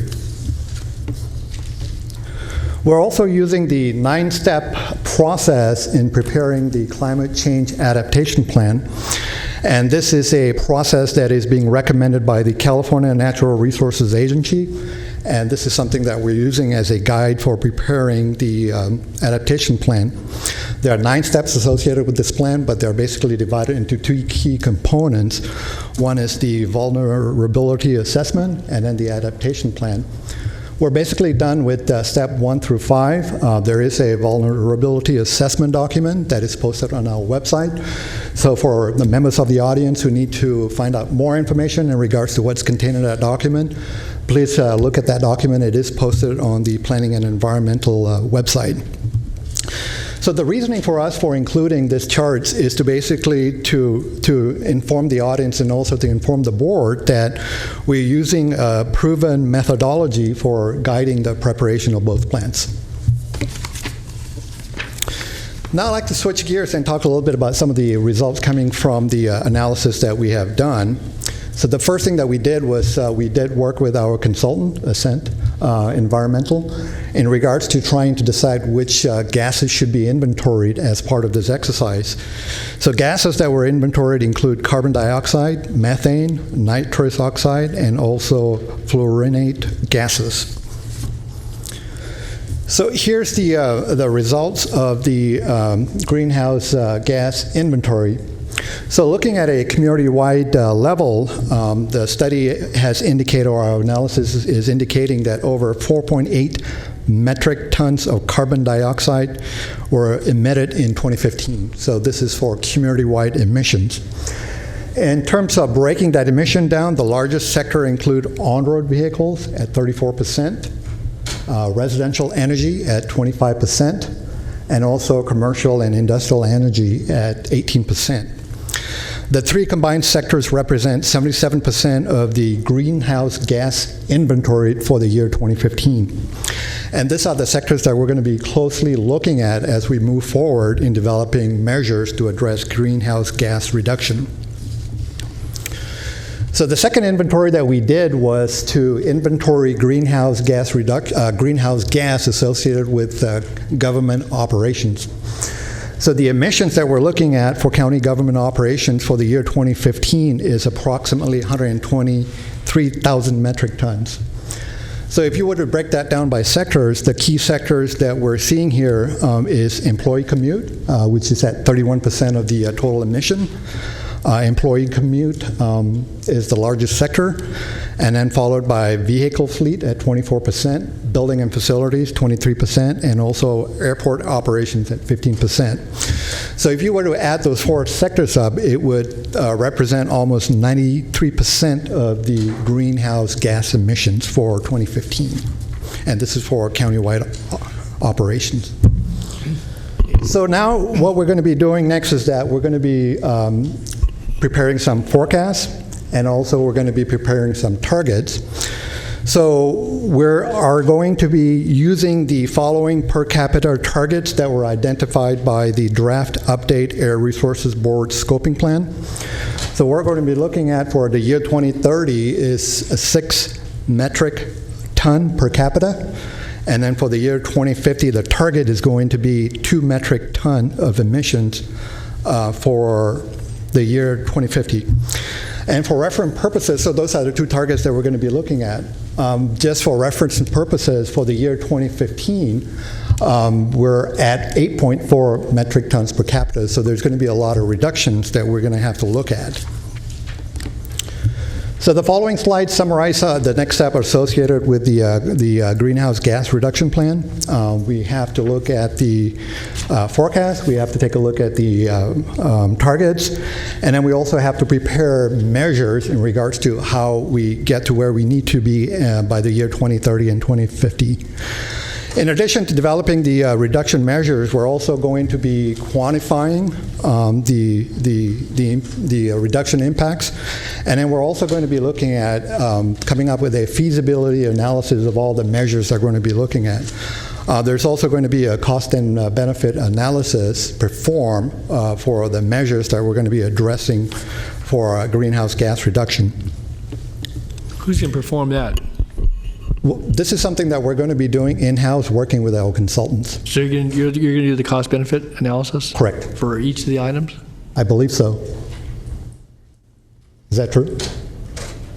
We can answer that question. Okay, that's fine. You don't need. I just again. Yeah, my understanding is that this is something that we're going to be doing, working in conjunction with our consultant, and that is something that's going to be included in the. Well, the reason I ask it, I see what we've invested thus far as part of the planning and in moving this forward with the assessment. And you're asking for some additional, about $67,000 or something in that ballpark. But doing a cost-benefit analysis and then tracking all that and so forth, that's a substantial effort ongoing, I trust. And I don't know how that's calculated in anybody's, budgets relative to how we're going to, meet that obligation if we take that on. Maybe that's what we have to take on in order to validate this. But so I just raised that issue. I don't need to have an answer right now, but it occurred to me as I read through this and looking at some of the tasks that lie ahead, it's not just performing those tasks and doing some initial analysis. If you're going to, do all these things and then continue to refine them over time, because you got these, target dates of 2030, 2050, that's a long time we're going to own this effort. And I think it'd be helpful to know projecting it out, because again, we saw an item earlier today what would cost for some hard costs and maybe some other things as it relates to voting in elections, and we're looking at other measures that are being handed over to the county via the legislature and some of the wisdom that comes out of that building as it relates to what counties ought to do and not them. And I just think we should know some of those costs, because this could be, it's maybe small, maybe it's medium, maybe it's big. And I just think it would be helpful over time to know that. Surrender doesn't take anything away from the presentation today, but I raised that issue because I think that budgetarily, beyond what you have to do to implement, which is a cost, but also in order to monitor, track, continue to refine those numbers over time. Thanks. Okay. So moving on to the next slide. So this is where we have identified some measures. This is based upon preliminary work that we have done working with our consultant. This is not a comprehensive list. It's just some of the ideas that we have developed so far. And also there are many other ideas that we're looking at right now, so we could not fit all of them in one particular site, but just to give you a preview of some of the measures that we're going to be looking at. Also want to point out that we're going to be conducting a series of workshop here with the public within the next couple of months. The intent here is to provide, we're looking for feedback from the public in terms of measures that we should be looking at, so that is something that we're also going to be doing here pretty soon. And then we're also going to be working with the CEO's office in regards to coming up with the the measures and also doing the cost and benefit analysis. And we're looking at perhaps bringing those lists back to your board here in a workshop format. Yes, Supervisor Frost. On the last slide, you were talking about requiring replacement of water heaters and changes. Is that something that you're requiring when someone goes to get a permit, or when they sell their home, or when they're building a home, or what's on your mind in regard to that? I think what we have talked about is perhaps having water heaters be installed, having electric water heaters be installed during new constructions. And also, if there is a need to replace an old heater, then we would require them to install electric water heaters. Thank you. And that doesn't take into consideration if they're already piped in for natural gas or propane in some of the rural areas, that then the requirement be you don't have the choice any longer, even though you're I think there's going to be some exemptions that needs to be made, so there could be certain situations, going back to your example, where that cannot be done, so that is something that we need to take a look at.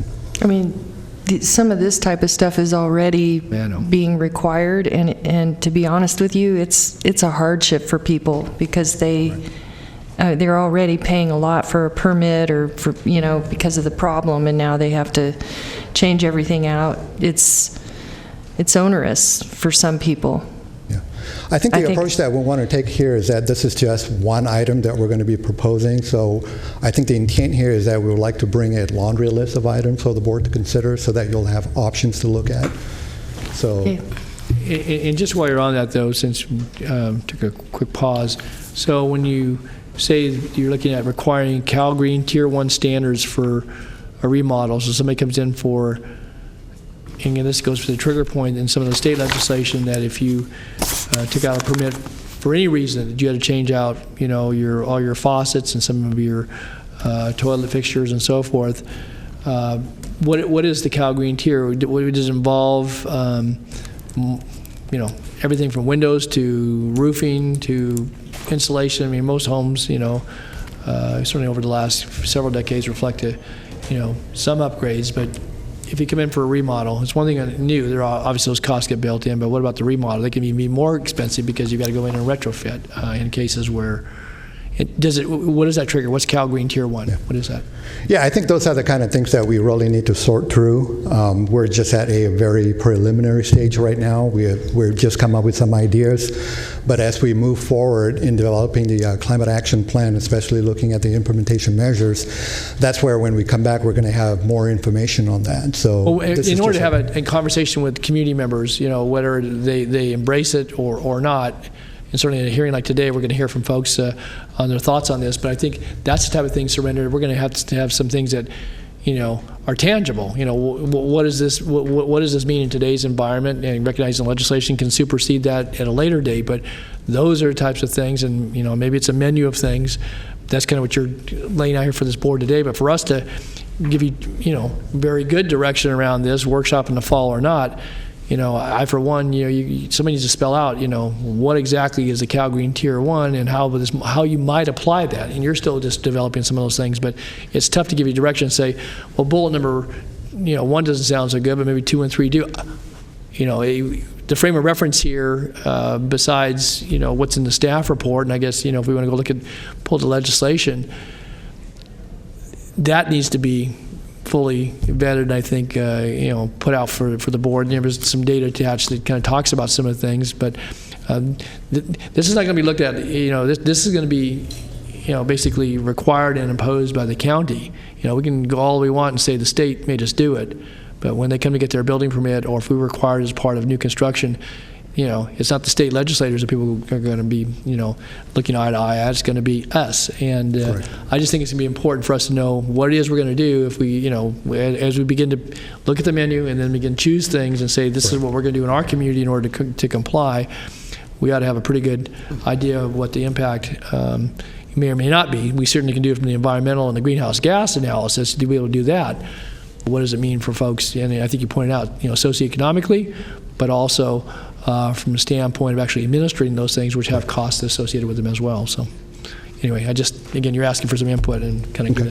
That's a really good point. Thank you for the And comments. I just had one more point that I wanted to make. The residential energy represents like 25%. Off-road vehicles represents 34%.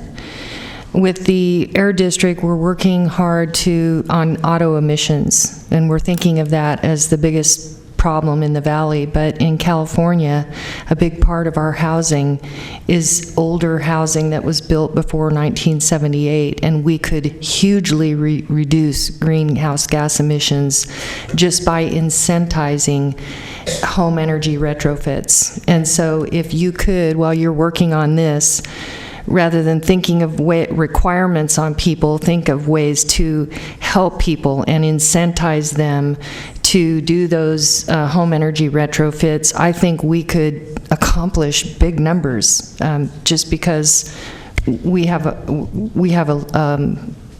a huge opportunity with all of our old housing stock. That's a really good point. Thank you.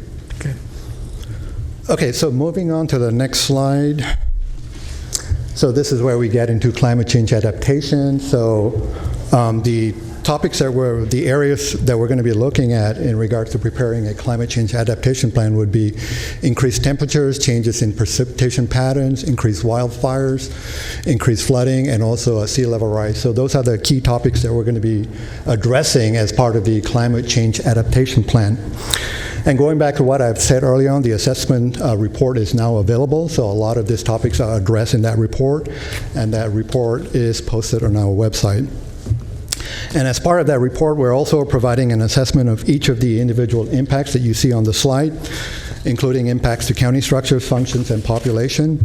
And also the vulnerability report ranks each impact based upon levels of risk, and it provides a time frame for when the impact would occur. Another key thing that we're also going to be looking at as part of this climate action plan is disadvantaged communities. The climate action plan will rely on the California Health Disadvantage Index. This is the exhibit that you see on this particular site. The state legislation does provide an incentive for the inclusion of this information in the climate action plan, so that's kind of why we're doing this.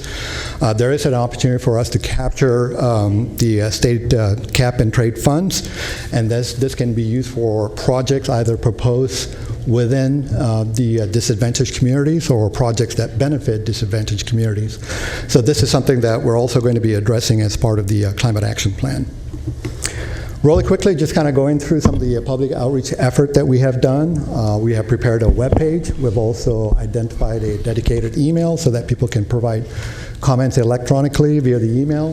We've also set up a government delivery subscription system. We currently have 750 residents subscribed. This is as of May 2017. We're going to continue to work with the county PIO in regards to using social media options. We did conduct a stakeholder meeting. This was basically our kickoff meeting in August of 2016. We probably had approximately 60 individuals attend this meeting. It was conducted downtown. We conducted the first round of public hearings in November of 2016. We had a meeting conducted in South Sacramento, North Highlands, and the intent of this meeting was to discuss greenhouse gas inventory.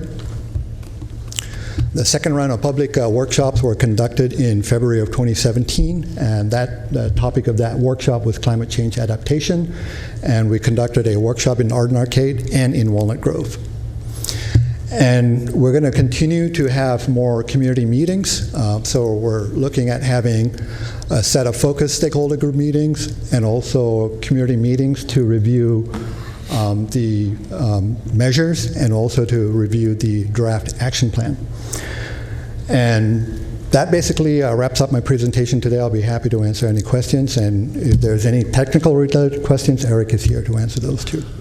Okay, thanks, Surinder. I know we have some board members who want to ask some questions. Supervisor Surinder? Thank you, and thanks for your work on this, Surinder, and thank you, Judy. See you in the back of chambers. If you can go back to the map, you just now passed it. On the disadvantaged community or the pie chart? The disadvantaged communities. I just want to make sure that that is the the latest version of CalEnviroScreen? I think this would be a good opportunity for Eric to respond to that question. Good afternoon, Chair, members of the board. Eric DeCock with Ascent Environmental. The HDI index is similar to CalEnviroScreen, and I guess we should first start off by saying the cap and trade funding allocations shown on the screen do use CalEnviroScreen, so that's obviously something that's already happening statewide.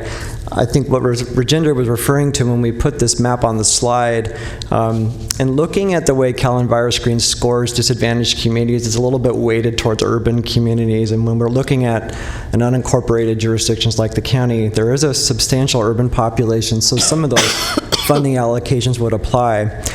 When we're talking about just looking at the effects of climate change in general, what we're understanding is the Health Disadvantage Index, the HDI, might be a slightly better tool when we're looking a little bit more holistically about... I appreciate that, but what you've done is you've basically, you got the first two bullet points that are referencing the metrics for SB 535, which is based on, that's not HDI, that's CalEnviroScreen.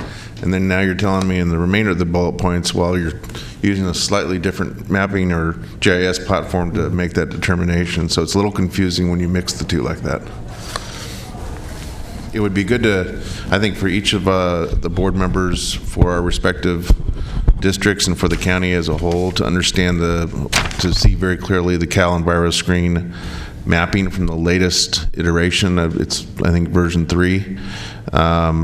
That they've, I think it was just released about 6 months ago, 9 months ago perhaps, so that we have a better understanding of where there are opportunities for investments that both benefit within each district and county as a whole, disadvantaged communities, and then projects that do the same based on the percentages that you have in the first two bullet points. Thanks. Okay. Other members of the board, questions or comments? I do have one, Surrender. When we go into your adaptation, and you touched on it briefly, I think, in your comments, but on page 6 of the information and staff report, talk about, it was in your icons there, you said about increased wildfires. And you have a bullet that says update maps with the California Department of Forestry and Fire Protection, CAL FIRE. And then in the next ensuing bullets, you talk about protecting critical infrastructure. And then you say restrict growth in very high hazard zones. So what's that identified as? And I trust that you know, somebody must be pointing towards the eastern part of the county, either portions of District 4, but certainly District 5. We've had discussions in these chambers about CAL FIRE imposing fees where we have organized fire districts and using maps that they, for their purposes, generate funding to support their effort, which is certainly very noble and welcomed. But on the other hand, when we start talking about restricting growth, so you can tell somebody that has a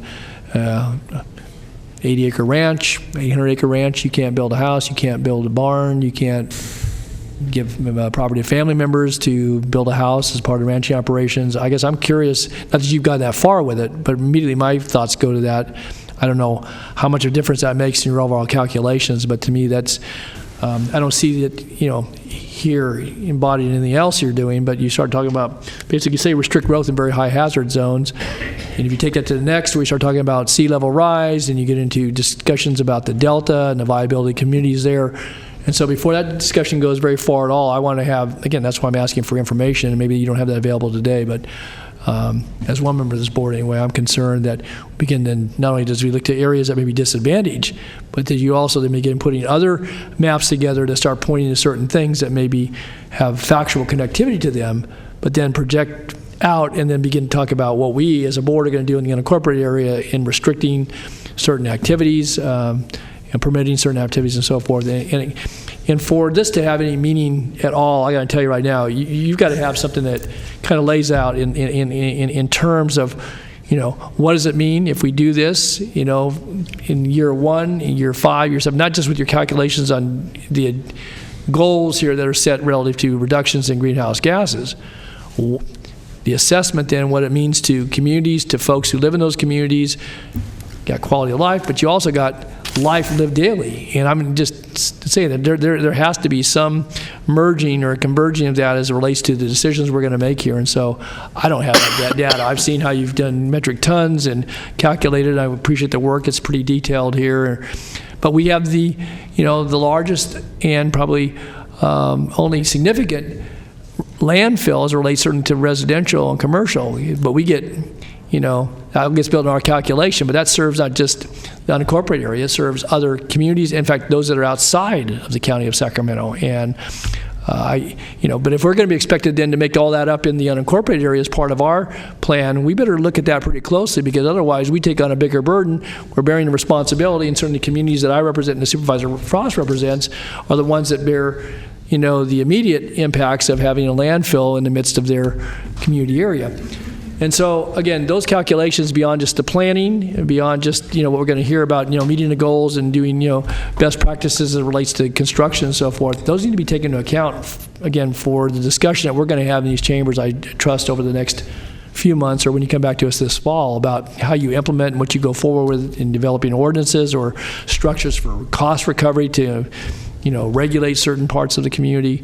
Some of this will be voluntary, some of it will be best practices, but there's also built in here, when you look at, I'll use one example, 80% reduction in solid waste. I think it's a noble goal, but I'm not so sure, that we as a county are going to bear all the brunt of all that. There are already requirements for 50% reduction in law, and if that's going to be looked at, then, what do we do curbside for those that get county solid waste services, residential pickup, and or commercial operations? I don't, again, want to put our communities at a disadvantage as it relates to business and or, livability. And so, again, I put that out there as just, thoughts that go through my mind, and from a public policy standpoint, how they meet the law, but also what they mean for people in everyday life in this community now and then well into the future, obviously. So, I don't know, any other comments or questions? If not, I've got... And the businesses. Okay. All right, we have some speakers, and so not so much questions, but I guess you're going to be able to pull that data together for us then, Surinder? Somebody's taking notes on this, but... Yes, we are. Okay. All right, thanks. Okay, we have a number of speakers. I had one party, and I will take it out of the order that was given to me because this person has to leave, maybe like others, but in 3 minutes. And so I'm going to allow Kathleen Ov, I guess, to come forward, Kathleen, and then I'll go back to the way these were handed to me, followed by George Parrott and Wayne Thomas. Thank you very much, Chair Natoli. And supervisors, I don't know if this works, but if it can, that would be great. I appreciate the jump on the line. My name is Kathleen Ave. I chair the Capital Region Climate Readiness Collaborative, which some of you may have heard of since the county is a member. Thank you for that. And I also am the Climate Program Manager in SMUD's Energy R&D organization. I first wanted to share, this is the current membership of the Climate Readiness Collaborative. We are a public-private partnership focused on preparing the region for the physical impacts of climate change. So I really want to commend staff and all of you for including adaptation as a focus of this climate action plan. It really is essential for the quality of life in our region that we prepare adequately. And as a forum, we are a place where multiple organizations, whether they be other governments or special districts or businesses, can come together to understand what the impacts are going to be and make adjustments to their long-term plans to address them without becoming overly burdensome. This is an especially timely effort given the development of this new carbon zero effort that some of you may have heard of, that one of our members, 350 Sacramento, is spearheading. There is a growing interest, I think, in more ambitious greenhouse gas emissions reduction. So this effort is really, really important. And we know that mitigation to reduce the most catastrophic impacts of climate change is the most cost-effective solution rather than adapting or rebuilding, and that measures that reduce greenhouse gas and also have adaptive benefit should be prioritized. And good examples of that are trees, cool roofs, which deal with our most important issue in this region, and I just want to emphasize, which is heat. It's discussed in the report. We have a regional heat pollution problem here, not necessarily just an urban heat island issue. Because of the topography and the prevailing winds, the heat that's generated in the urban core floats up to Roseville, Rockland, Folsom, feel a lot of the heat that's generated here. So one of the initiatives of the CRC is to focus on addressing urban heat. I wanted to note quickly that there have been new techniques developed that allow for analysis of consumption, which can add considerably to the overall inventory. I know that was discussed in the early planning stages, and it's not intended to be part of this effort, but certainly worth noting in the analysis that it can, it essentially, without looking at consumption, your total number will be undercalled, and it also, that affords a place where people can actually make changes in their own lives without needing other work or other parties. And then on outreach, I was glad to see the emphasis on social media and other aspects. I attended both of those public workshops, and they were well attended. The response was very positive, but really a very small number of people overall were involved. And I think the City of Tempe has a plan to Instagram its climate action plan. I think there are new methods that are starting to be developed that could offer a great opportunity. Really quickly, I want to shift my hat to my SMUD role. We are organizing internally with multiple departments and our local government staff to summarize our inputs to this plans with the hope that we can work with you to coordinate efforts and really support what's best for the community. And I also wanted to mention, in honor of our 70th anniversary, our new SHINE program, which can offer up to $100,000 for community improvements, including greenhouse gas emissions reduction projects. So that's a great alternative for some of the folks in the community grappling with ways to achieve the reductions that you'll be outlining in your plan. Thanks very much. Thank you, Kathleen. Appreciate your comments. Thank you for your work thus far. Okay, we have George Parrott, followed by Wayne Thomas, followed by Lisa Stillwell. Excuse me, I'll move slowly. Okay, that's okay. There's a reason for that. Okay. Thank you, Board. And what I'd like to do is introduce myself and why I'm here. I'm sort of wearing an identity which some of you may recognize. I was the head coach of the Buffalo Chips for 28 years. I organized our club's training program for adult runners, and I also brought a youth program into this community that has produced national championships in cross country for kids. As a runner, air quality is life and death. And what you are doing, what you are planning to do, is and should be the most proactive and dedicated and focused efforts that you can create. It's really a challenge, I know, about expenses, and you were asking Supervisor Frost about the cost of retrofitting, but what is the cost of a life? And we're really talking about respiratory issues that compromise the integrity and the welfare of the whole community. We need to be as effective and aggressive as possible. One of the efforts that I have taken, and that many of us are already taking, as you will hear from a couple of other speakers that I'm associated with today, is, and you've got this in the plan, in the proposal, is moving to cleaner vehicles. In this report we just had from the committee, somewhere totaling 34 to 48%, in that range, of the greenhouse gas pollution issues were coming from vehicles. And many of us, one of the other hats I now wear is I'm president of Sacramento Electric Vehicle Association.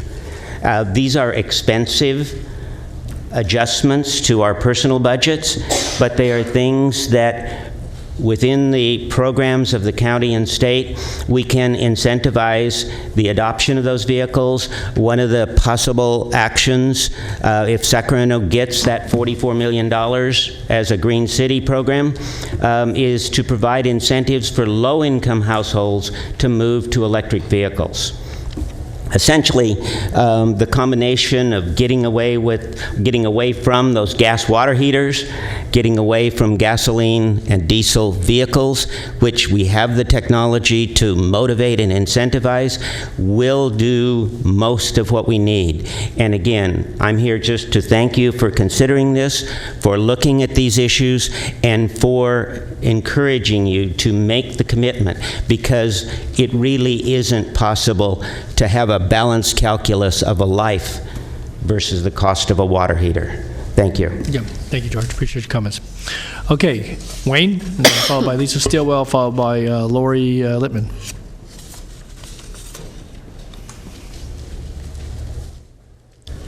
Hello, my name is Wayne Thomas. I live in the city of Citrus Heights. I'm also on the board of the Electric Vehicle Association with George.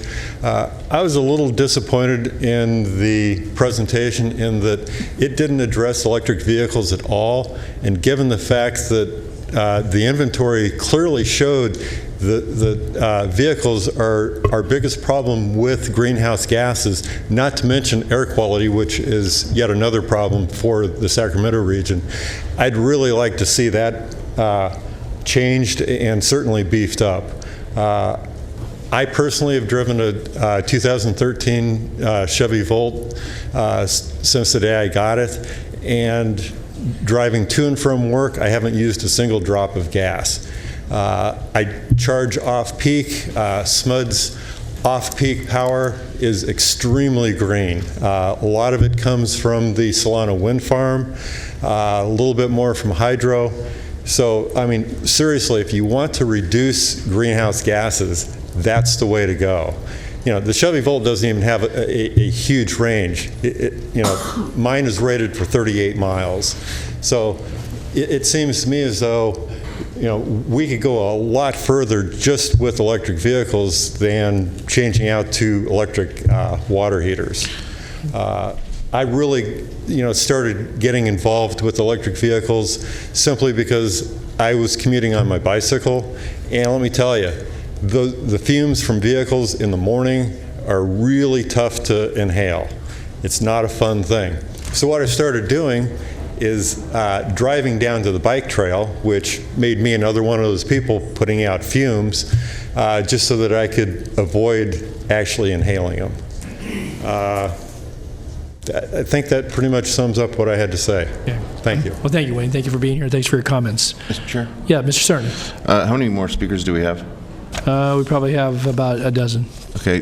Between now and the last speaker, I'm going to ask our CEO maybe getting with Judy in the back to maybe respond to the gentleman's concern about electric vehicle infrastructure, because there's actually some progress that we're not even waiting for the climate action plan to solidify, where we're actually doing quite a bit, I think, in terms of inventories of infrastructure needs and actually doing what we can to incent the implementation of electric vehicle charging infrastructure. So maybe if you can give that some thought between now and the last speaker, and then have Judy or whomever's most appropriate come up to the podium quickly and let the board and the public know what we've achieved and what we hope to achieve on that front. Okay, will do. Thanks. Okay, good. Thanks, Bill. Okay, thanks, Al. Okay, Lisa Stillwell, and then Lori Lippman, and then Justin Tweet.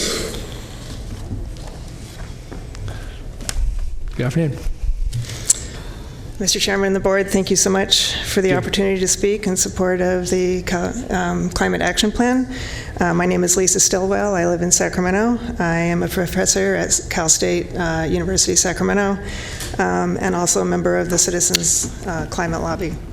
And I'm just here to give enthusiastic support to the Climate Action Plan. 97% of climate scientists are convinced, based on the evidence, that greenhouse gas emissions from human activities are causing a rise in global temps, and an increase in these temperatures pose immediate danger to human health, the natural environment, the economy, and the national security. So Mr. Natoli suggests that the CAP committee understand how their future recommendations affect all the communities and the residents in the communities. And I would suggest, and I'm sure this is under consideration, that it would be of interest to compare those, how those recommendations affect the community, to what the impact of climate change would be if we did not enforce those recommendations. I might also suggest that the committee check out the Citizens Climate Lobby website for the recommendations that we're working on with that. Okay. So thank you so much for your time. Good, thank you too. Appreciate it. Okay, Lori, and then Justin, and then Stephen Noctor.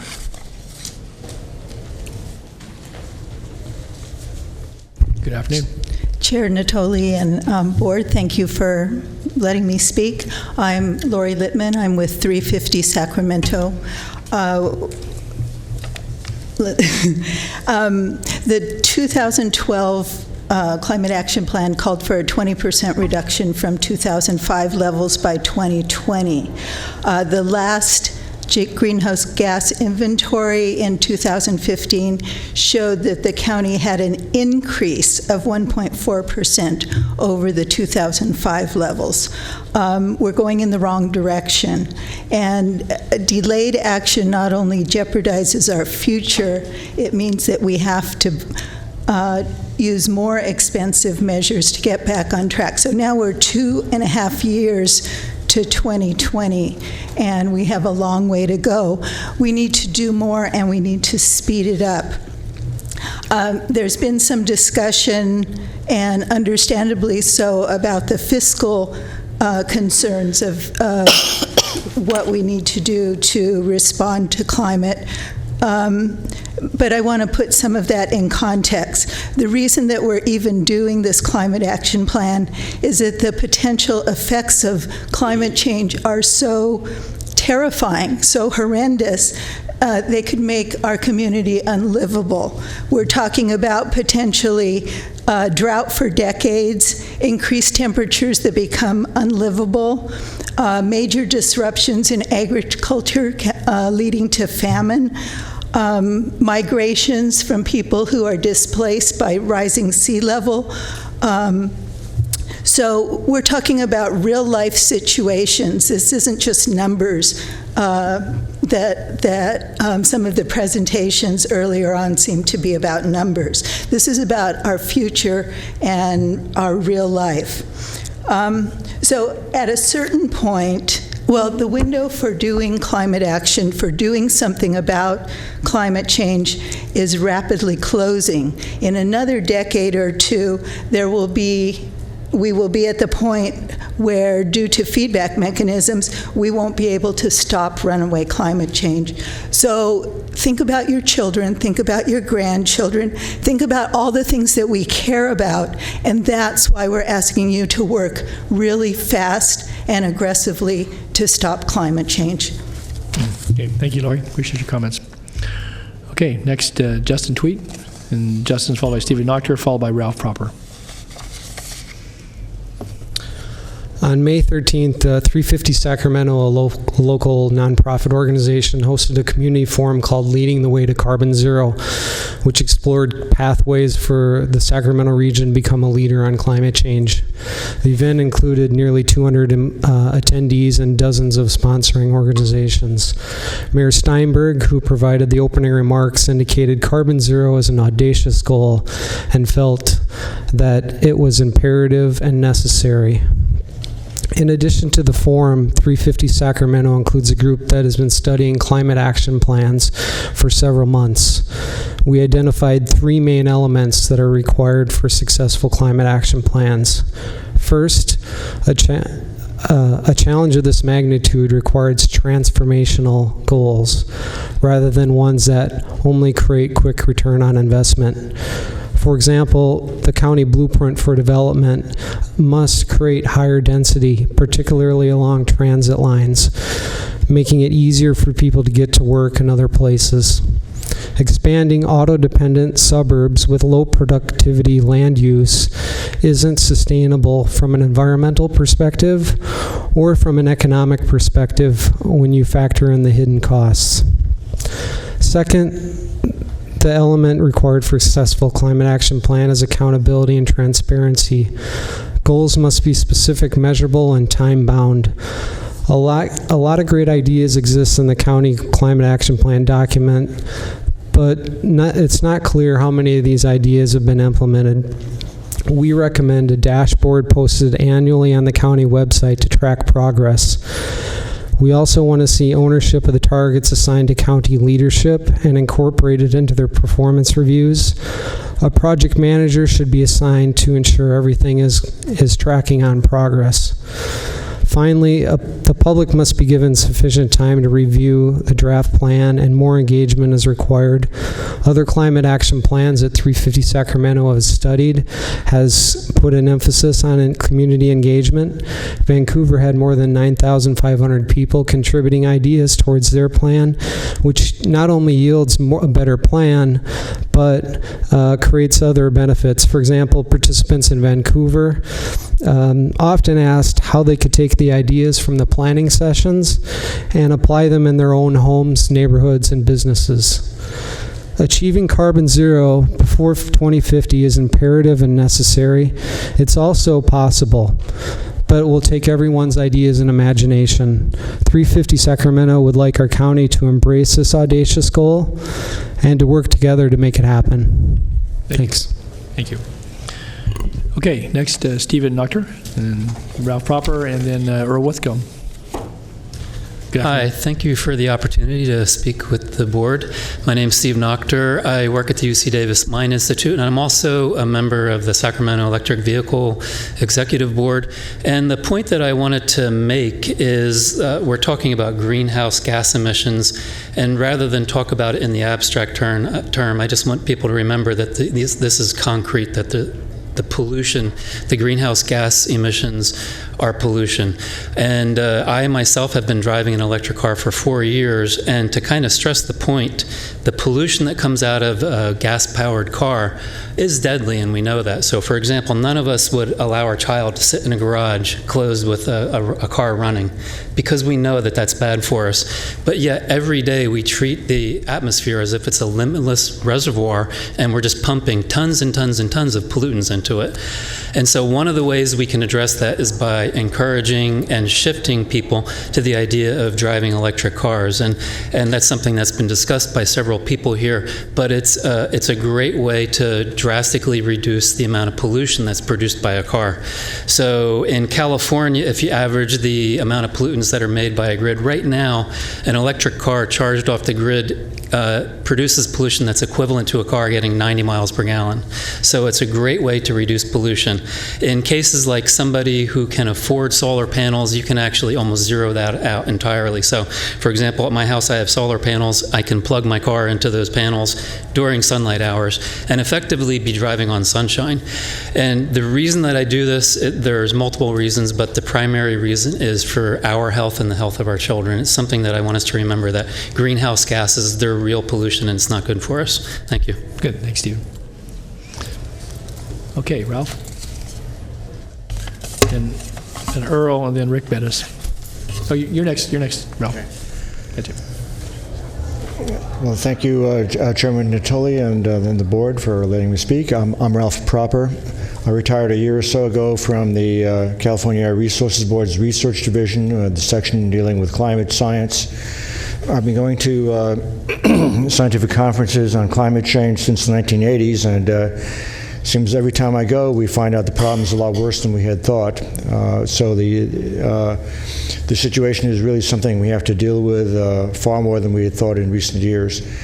And certainly the action needs to be at the local or regional levels, such as here, to make things happen around the world.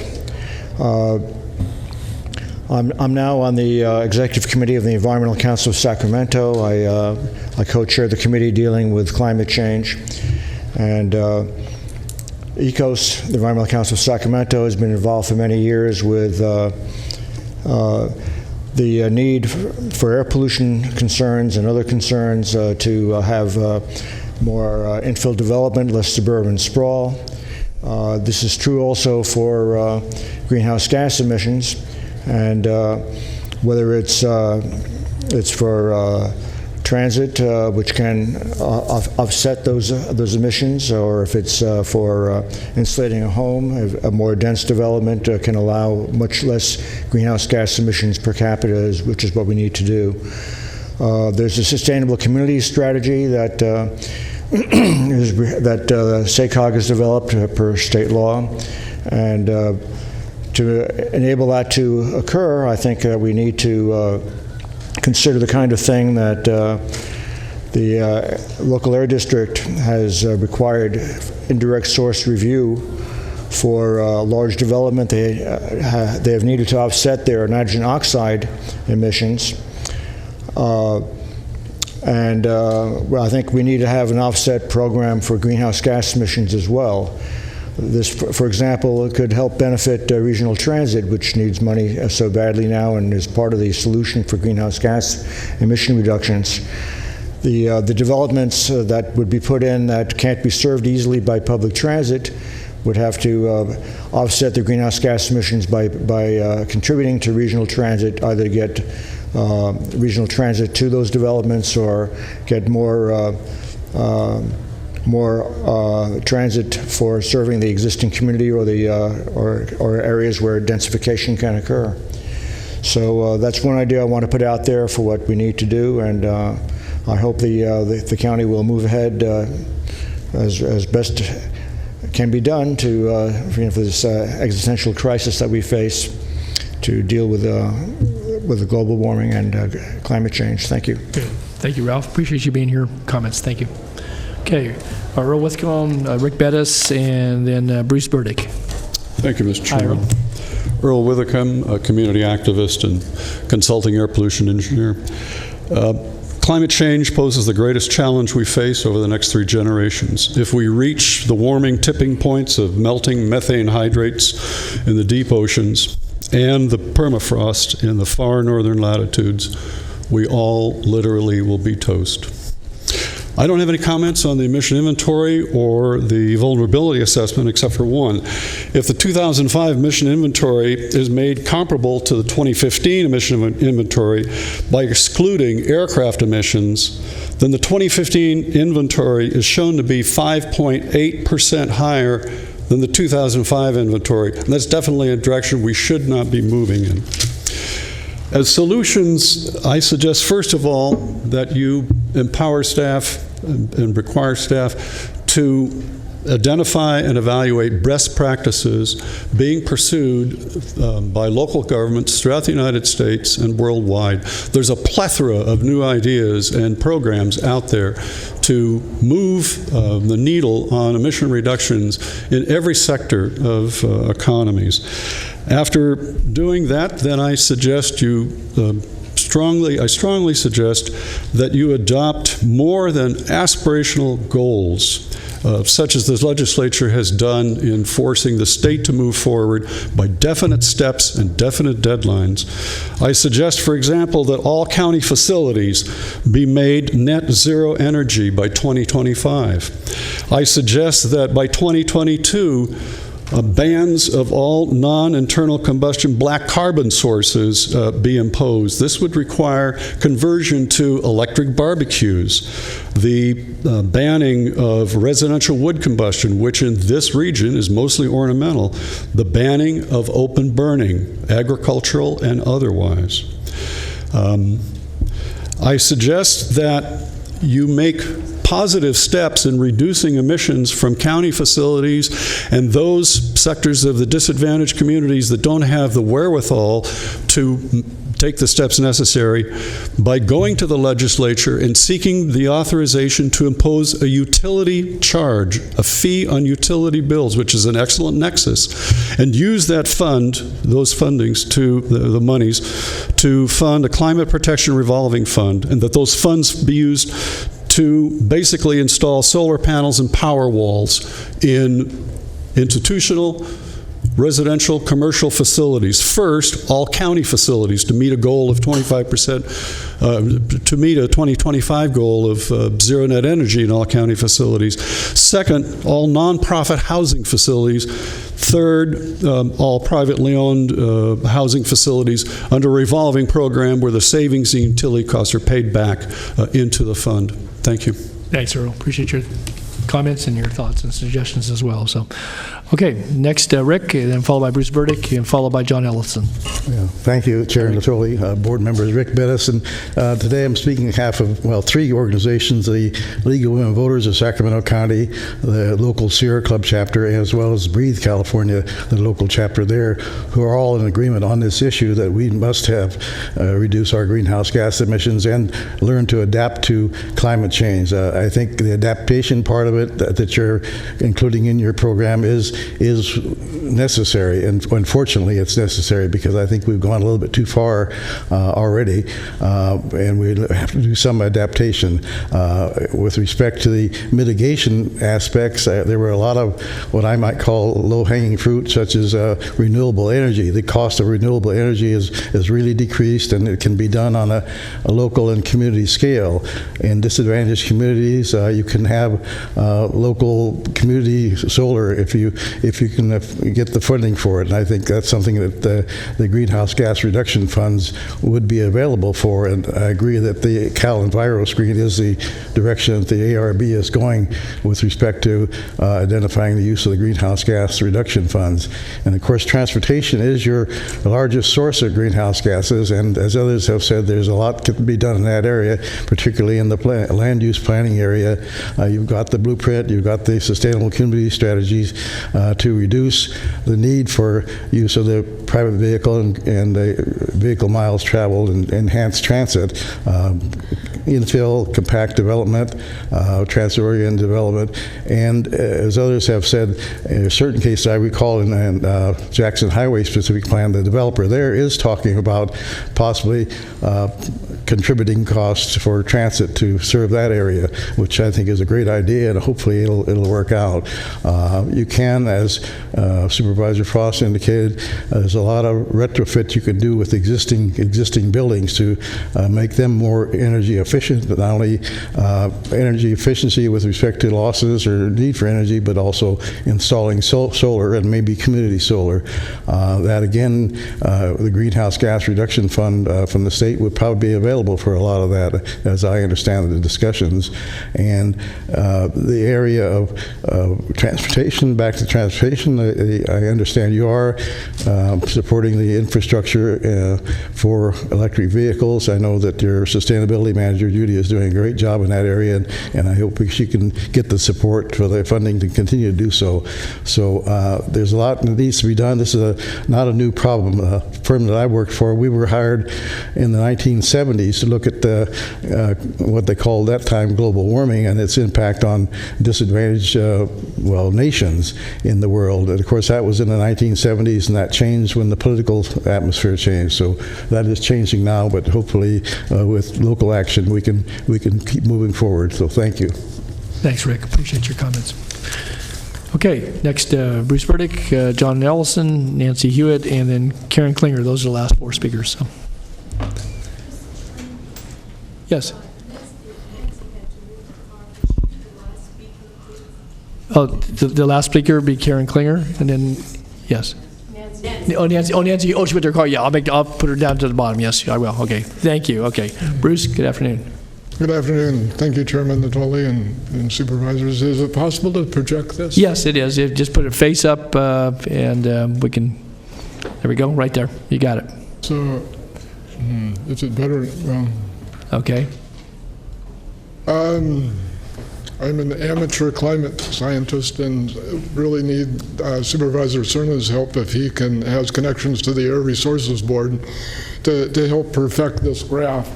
This is my interpretation of the pounds of CO2 equivalents emitted per California per day since about 2000 to 2014. And it's good we made some reductions. I think it really is helpful to express this in pounds of CO2 per Californian per day, because then none of us really knows the pounds we emit per day, but it is possible to go to a website like the Nature Conservancy or Cool California, find out the tons you emitted last year, multiply them by, and this would be another thing that would really be nice for the Air Resources Board to do for us, is to have their website convert our tons into pounds of CO2 per person or per me per day. And then I can see on the graph, well, how did I do last year? Sadly, I didn't do too well. I was up at 88 or 90, and I haven't been decreasing that well. And if you look at what I should have done, here's the graph. The California Air Resources Board is from 2000 to 2011. Then after that, I made these calculations of what we should have done if I were decreasing my pounds of CO2 per day in a way that would avoid 2 degrees of global warming. So you can compare the drop in this graph compared to the drop that is not very great in that graph, and see that sadly every Californian is not decreasing their pounds of CO2 per day in a way that would avoid 2 degrees of global warming. So I'm really big into carbon offsets. I fully support everybody else's ideas about how to decrease our pounds of CO2 per day. That's really important. But a different avenue is just to say CO2 is a pollutant. The U.S. Supreme Court has found that CO2 is a pollutant under the Clean Air Act. California Penal Code 374.3 makes illegal dumping on public and private property punishable by a fine of up to $10,000. Sacramento County could consider the atmosphere to be public property. Sacramento County could require all individuals and businesses to go to the Cool California Carbon Calculator for individuals and businesses, find out the tons of CO2 they emitted last year, and buy carbon offsets on websites like the Nature Conservancy. You do that, and you actually sort of, in a sense, remove your tons of CO2 for the air. So you could actually feel like, wow, I didn't really emit any CO2 last year. So hopefully the board might consider that. Okay, good. Well, thank you, Bruce. Appreciate you sharing that information, and thank you for your ideas and suggestions here today. So, and it's great to have these meetings, and it would be nice if there was more, you know, a number of people have ideas out here, and if there could be more contact. Okay, we're going to sound like we have some more community meetings, so stay tuned for that. Okay, John Ellison, Karen Klinger, and then Nancy Hewitt. Hi, John. Good to see you. Hi, Don. It's been a while. Yes. I've been before the board. I am John Ellison. I've been an ECOS board member for about 10 years, but I'm not here on behalf of ECOS. I'm not speaking to you on behalf of myself. I'm speaking to you on behalf of my grandchildren. You know, of course, I'm going to urge as ambitious a community cap as possible. You know, when you weigh the options and instruct staff and support staff in making it meaningful. You know, if you come to like money as opposed to our kids, you know, our grandchildren, I hope you choose the grandchildren one. You know, this is a chance as Sacramento Board of Supervisors to have a legacy. You know, you're all here. I know you're all here to make a difference, and this is a big difference. Anything to improve our ability to live sustainably. You know, everybody, right, left, Republican, Democrat, has grandchildren that they want to be healthy and be able to breathe. So regardless of what developer supported what campaign, let's make the community, the Client Action Plan meaningful. We all need, as supervisors, one way you can do that is by not approving sprawl development outside urban services and other boundaries, contrary to the sustainable community strategy. That would help Sacramento County meet our targets. So please make the Climate Action Plan meaningful, have an ambitious one, and approve development in accordance with it for our grandchildren and their children. Thanks, John. Appreciate your comments. Okay, Karen, and then Nancy Hewitt. Those are the last two speakers on this item.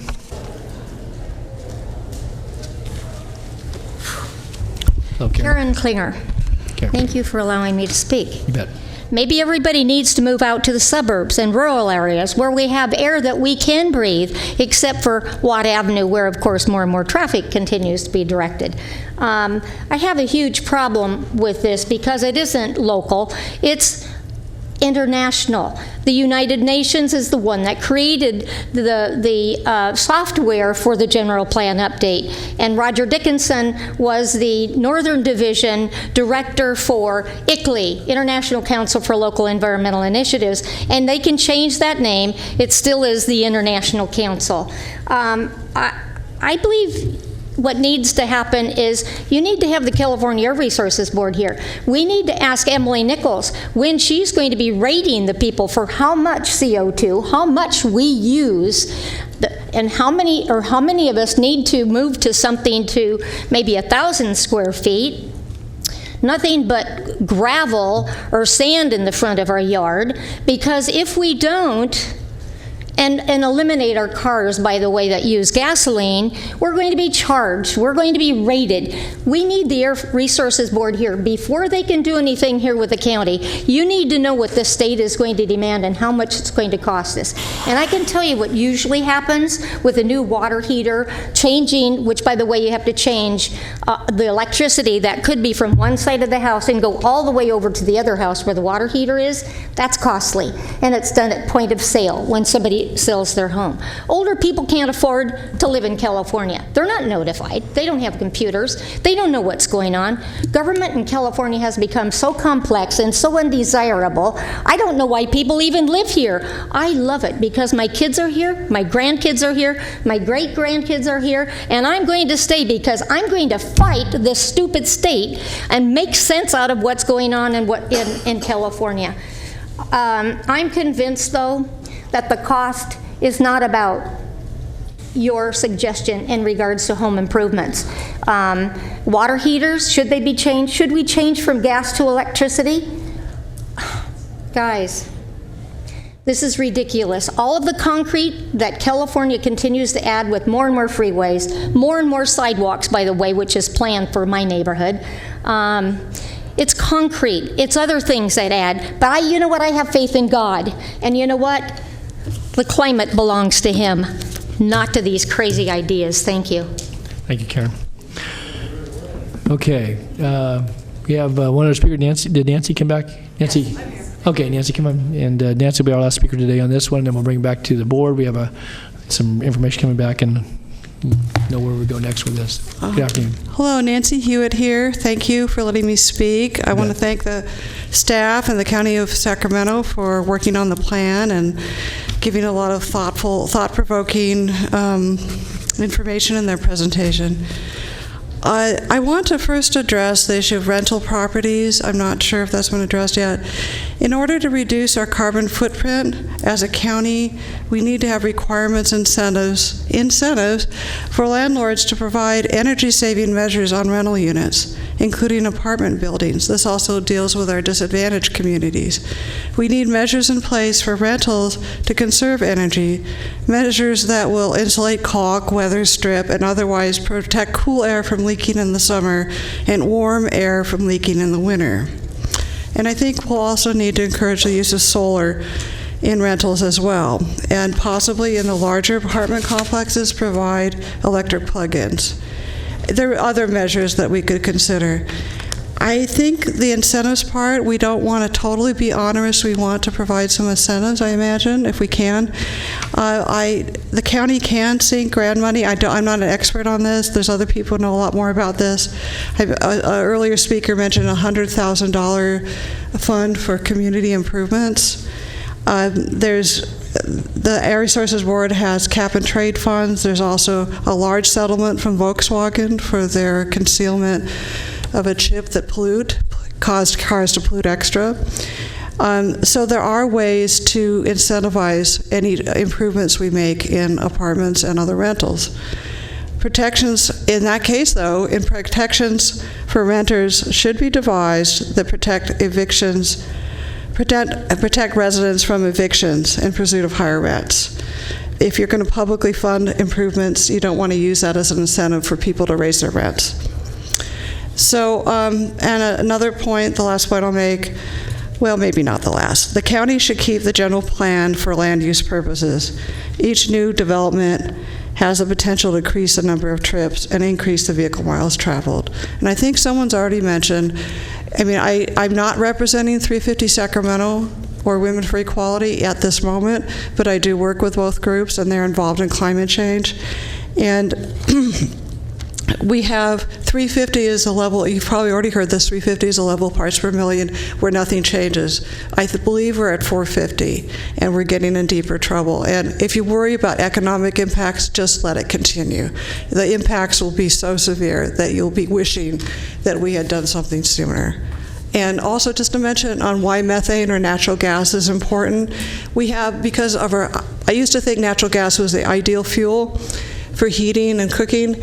Unfortunately, with our distribution system, we have a lot of leakage. And methane is a far more climate forcing. It causes climate change in per part per million. It causes greater amounts of climate change than just CO2. That's why it's so important. Okay. Thank you. Thank you, Nancy. Thank you for your comments. Thanks to all of our speakers for your comments for today. Certainly they're been noted, and I guess I just Judy's can come up and answer Supervisor Cerna's question, and then maybe Leanne or somebody can kind of give us the what next. So, Judy. Good afternoon. Judy Robinson, Sustainability Manager for Sacramento County. To the point that Supervisor Cerna brought up, at his request about a year and a half or so ago, the county took leadership and formed a leadership group, a working group, to look into making sure that Sacramento County was EV infrastructure ready. As a result of that, we formed a working group with partners from the City of Sacramento, the Air District, SMUD, SACOG, the Clean Cities Coalition, Valley Vision, and then also the Sacramento EV Owners Association. That work group has been meeting quite regularly and continues to meet. We've actually completed a draft document. We're just going through some of the final stages right now. But the report outlines the current and forecasted demand for charging infrastructure and then prioritizes their locations across the county. The report has a lot of the data that went into it. We not only use modeling from SACOG, but also from the UC Davis Transportation Center. And as a course of this, the board last fall also streamlined EV permitting. So we've taken those steps to streamline the ability to get electrical permits to get EV chargers installed. The county has been working through this collaborative with the City of Sacramento as they've been engaging in conversations with Volkswagen and the Green Cities Initiative, which we're waiting for action to come from the ARB, but we're very, very hopeful that Sacramento will be selected with millions of dollars of investment. And of course, through our working group that's actually been renamed by the working group as a Sacramento Area PEV Collaborative, so that we can continue to work together. The purpose also is to make sure that where we do make investment, that it's strategic, and it's where folks need it, so that we don't overinvest, but yet we can still support individuals' interest in adoption and use of electric vehicles. So we're also happy to bring this report to the board for consideration and adoption when you're interested, and we'll also be taking it out to the partner jurisdictions and then also the other cities across the county. So, Thank you. Thanks, Judy. Great. Thank you, Judy. And I just might add, we've actually had we've enjoyed some great partnerships to actually have constructed and now actively charging the various stations located at places like Sac International Airport, places like the Marina Vista Aldergrove public housing complex here in the city of Sacramento. So it's not just the planning, but we're actually seeing this infrastructure actually grow.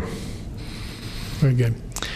Okay, well, thank you again for that quick update, Judy. Thanks, Supervisor Cerna, for pointing that out, and thanks to all of our speakers. Okay, Leanne, so you mentioned, I think Serena did, coming back to us in a few short months and with some public outreach, and obviously noting the comments we received today and those that we will receive as we go out. You want to kind of just give us a brief summation of where Yeah, I just want to thank the public for coming and attending. I want to thank the board members for all of your comments. We were very actively listening and taking notes. Thank you to Supervisor Cerna for pointing out some of the actions that the county has taken. And we look forward to engaging with the public and continuing that engagement, as well as the board offices, and returning with a menu of options that are both effective and pragmatic, as challenging as that may be. We do look forward to that challenge. So. Okay. And you anticipate it will be in the fall that you'll be back to us? Is that what you're anticipating? Yeah, we're looking, fall, more November, December time. Okay, that's fine. Well, it'll be sometime before the end of the calendar year, because I think that with 2020, if that is certainly it's a date that's one that's been noted here, and I think we recognize there are certain things that we probably ought to be moving towards as that day looms, and then so we'll see folks back probably before the end of the calendar year. Yes. Okay. Well, thank you very much. That was basically a receive and file with some feedback, and we got plenty of that from both the audience as well as board members. And with that, we'll then move to our next item, which was the 4 o'clock item. I know we have 3 people signed up already to speak. We probably have a number of other folks that want to address the board. And so we invite folks sounds like some folks out in the foyer, invite them in to join us, and go ahead and call the item then. Let's get started. Item number 4, you're acting as the Board of Supervisors and Housing Authority of the County of Sacramento. It's the future of the Sacramento Housing and Redevelopment Joint Powers Authority.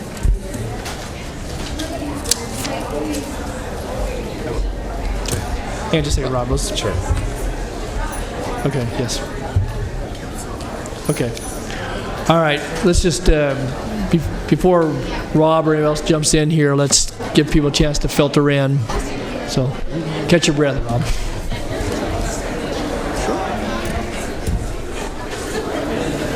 And I know we have Councilmember Harris here, and once we get a chance to have a staff report, then we'll call upon folks, Jeff, so I know you're here in the audience. So.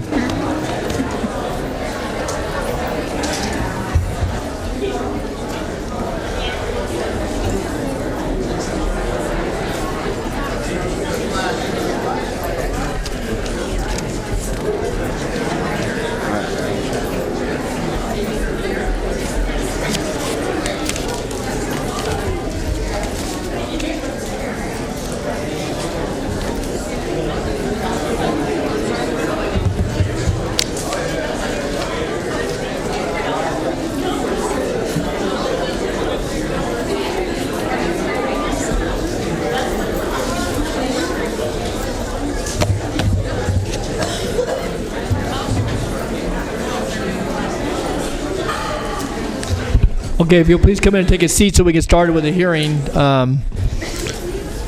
We've called the item, but I want to give you a chance to get a seat, and so we'll take just a moment till you get a chance.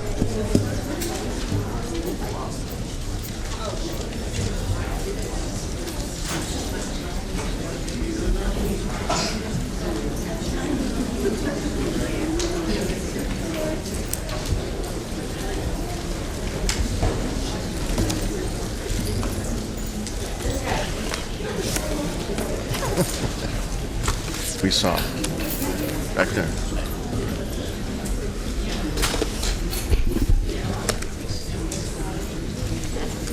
Okay, those of you in the back, if you could please take a seat. We need to get people in the chairs, please.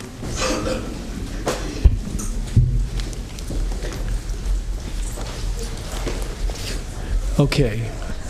Let's do this then. We've called the item. I know I just want to say, too, from the outset, we've got some 30-plus speakers signed up, and we may go to the 2-minute clock here as we get into this, but we're going to have a staff report and some discussion, and then I know we've got Councilmember Harris, and we have other electeds as well. But so with that, I want to thank you for joining with us, all of you, and we've had many folks write and call our offices, so we have that correspondence and certainly communication as well.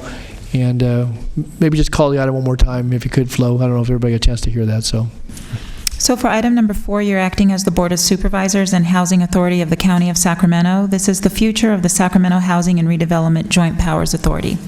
Okay, all right. And then, Mr. Gill, you're going to make any opening comments? I know you have Lachelle here and certainly Rob Leonard at the podium. So how do you just kind of give us an outline of what your intention was and Our intention today is to seek guidance from the board. Question came up in a joint city council meeting about what were some of the options that the SHRA JPA has.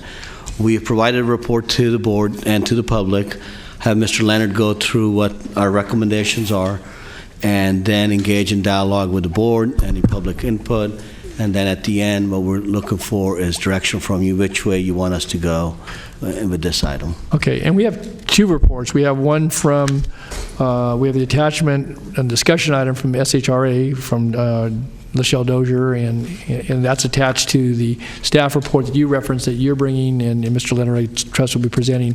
So do they come as a package? Or? They come as a package, and okay. If you have any questions, I mean, Ms. Dozier's here, she can answer questions, and Mr. Leonard's here too. Okay. So with that, I'd like for Rob to start the... All right. All right, sure. Rob. Chair Natoli, members of the board, Rob Leonard, Deputy County Executive. On January 31st of 2017, the board held a joint meeting with the City Council of the City of Sacramento, both bodies serving in their primary role and also as the housing authorities for each jurisdiction.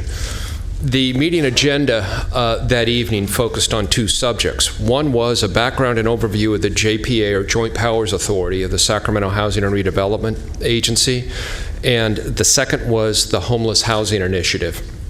During the course of the meeting, focusing on the first subject, Supervisor Patrick Kennedy, along with other participants in the meeting, asked a number of questions about the SHRA organization, the programs it oversees, and the JPA itself. In response to those questions, SHRA provided a detailed collection of material that was presented to the board on April 11th of this year. Specifically, that material addressed the Sacramento Promise Zone and associated leverage funds, SHRA position list, a list of all the positions associated with the SHRA organization, an inventory of SHRA single-family and multifamily properties, material related to the Affordable Housing and Sustainable Community Program, otherwise known as Cap and Trade, and specific project information. Material related to the SHRA headquarters building debt structure, inventory of vacant space in that building, along with the status of the activities associated with marketing the vacant space in that facility. And then the final item was an analysis of SHRA mortgage revenue bond fees. So that material came to the board on April 11th, and as background for this discussion today, it also was transmitted with a staff report, and Lachelle Dozier, Executive Director of SHRA, and senior staff are here. So if there are any questions on that, certainly the expertise is here in the chambers to respond to that today. The April 11th report back to the board addressed all questions but one that was presented at the January 31st joint meeting. And that was a question that dealt with the future of the JPA, considering the elimination of redevelopment in the state of California. There were four options regarding the future of SHRA that were discussed in that joint meeting. Option number one was maintain status quo. Option number two was, and excuse me while I read these, bring redevelopment functions back to the county of Sacramento and the city of Sacramento and develop innovative programs in-house, keeping the housing authority as a joint city-county agency. So in essence, that would be recognizing the elimination of redevelopment, how the city and the county might pursue development of redevelopment-like programs to the benefit of our respective communities. Number three, or option three, was identify specific functions performed by SHRA that might be better in direct purview of the county and the city. And an example there was CDBG, but then also there was further elaboration on other federal pass-through funding programs that might be better administered by the respective jurisdictions. And then the fourth and final option was dissolve the JPA and allow the city and county to maintain their respective agencies. As we examine those options, it's important, I think, to spend a moment identifying the functions that SHRA supports within the city and county jurisdictions.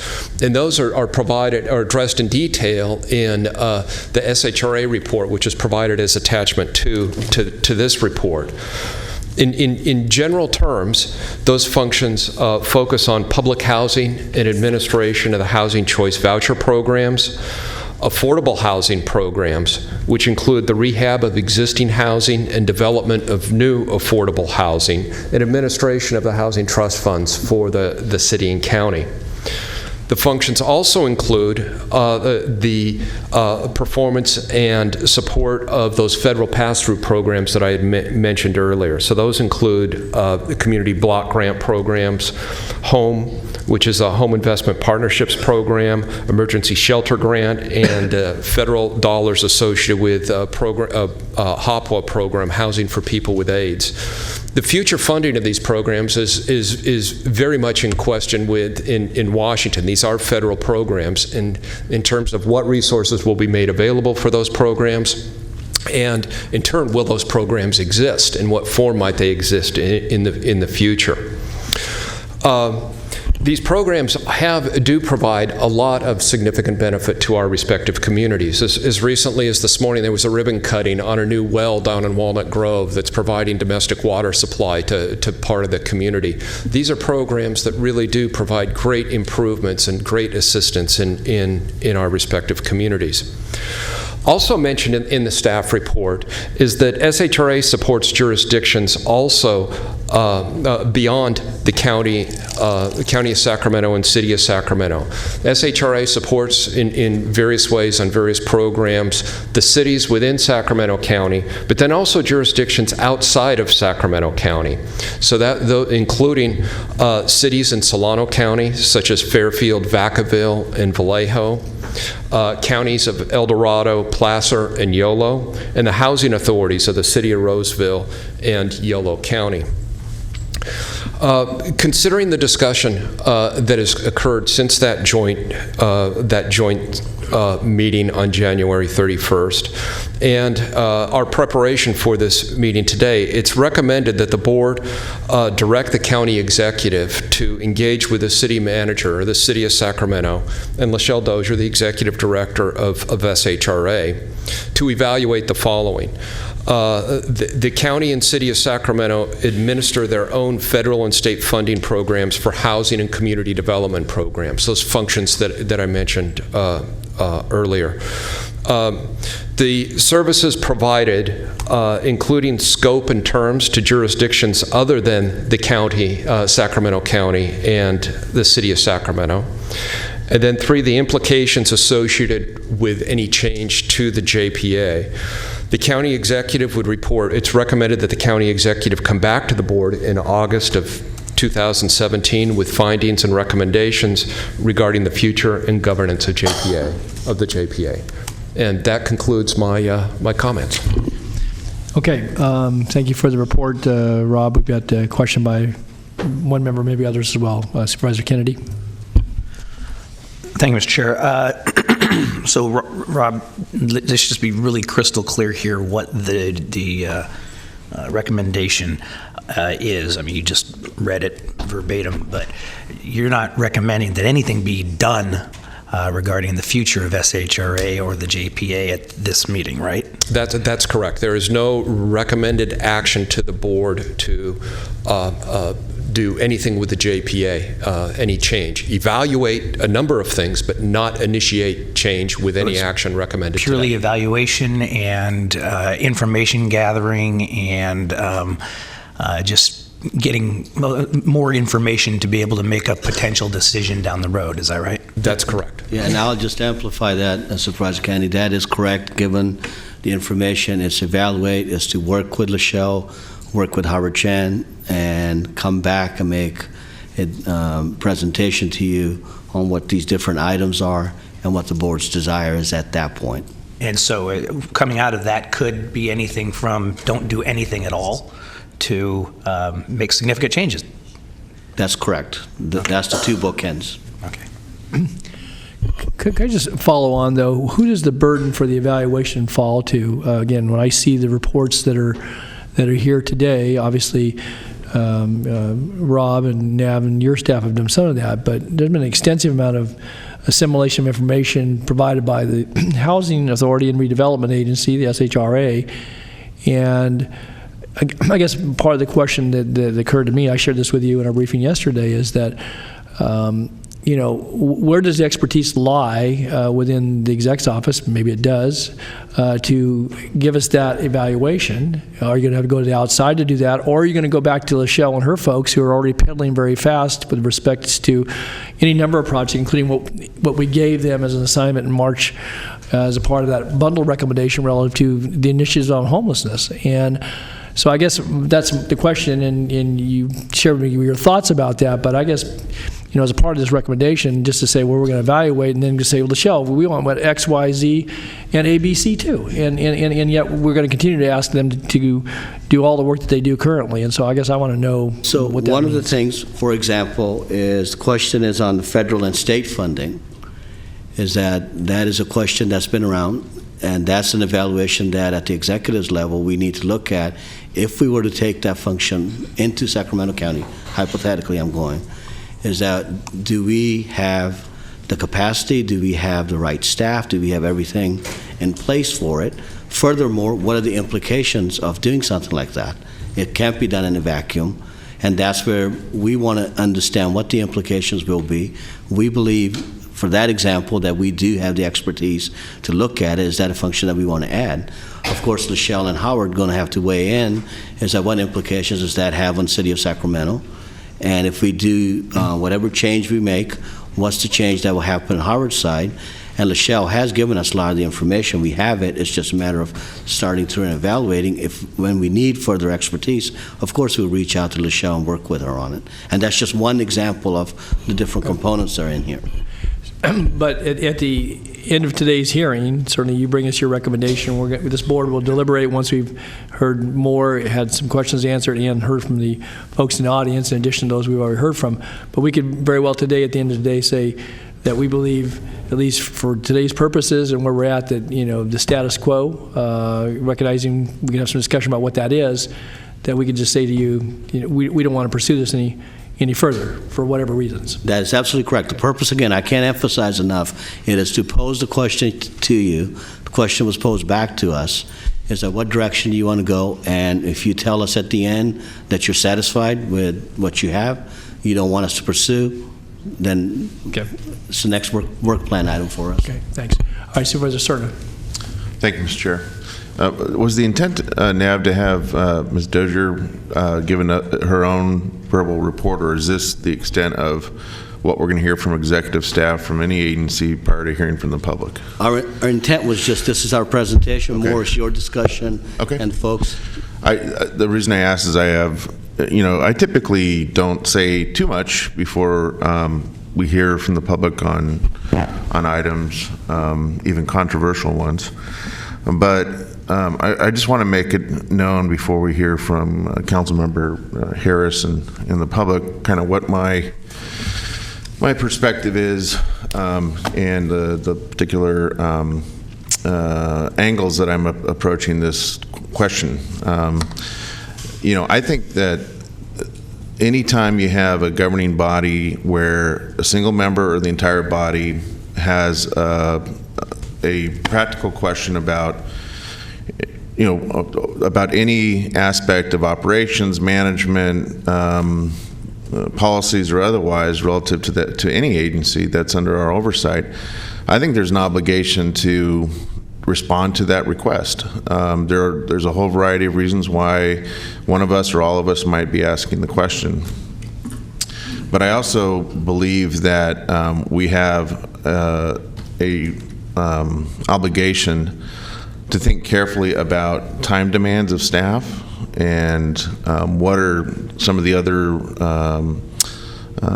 goals and time-specific objectives that we've given, quite frankly, to our staff of various agencies when we make those requests for more information. So the reason I asked about what we're how this staff presentation is going to unfold here this afternoon is I wanted to ask Lachelle a very pointed question, and that is, what would it mean to do an exploration of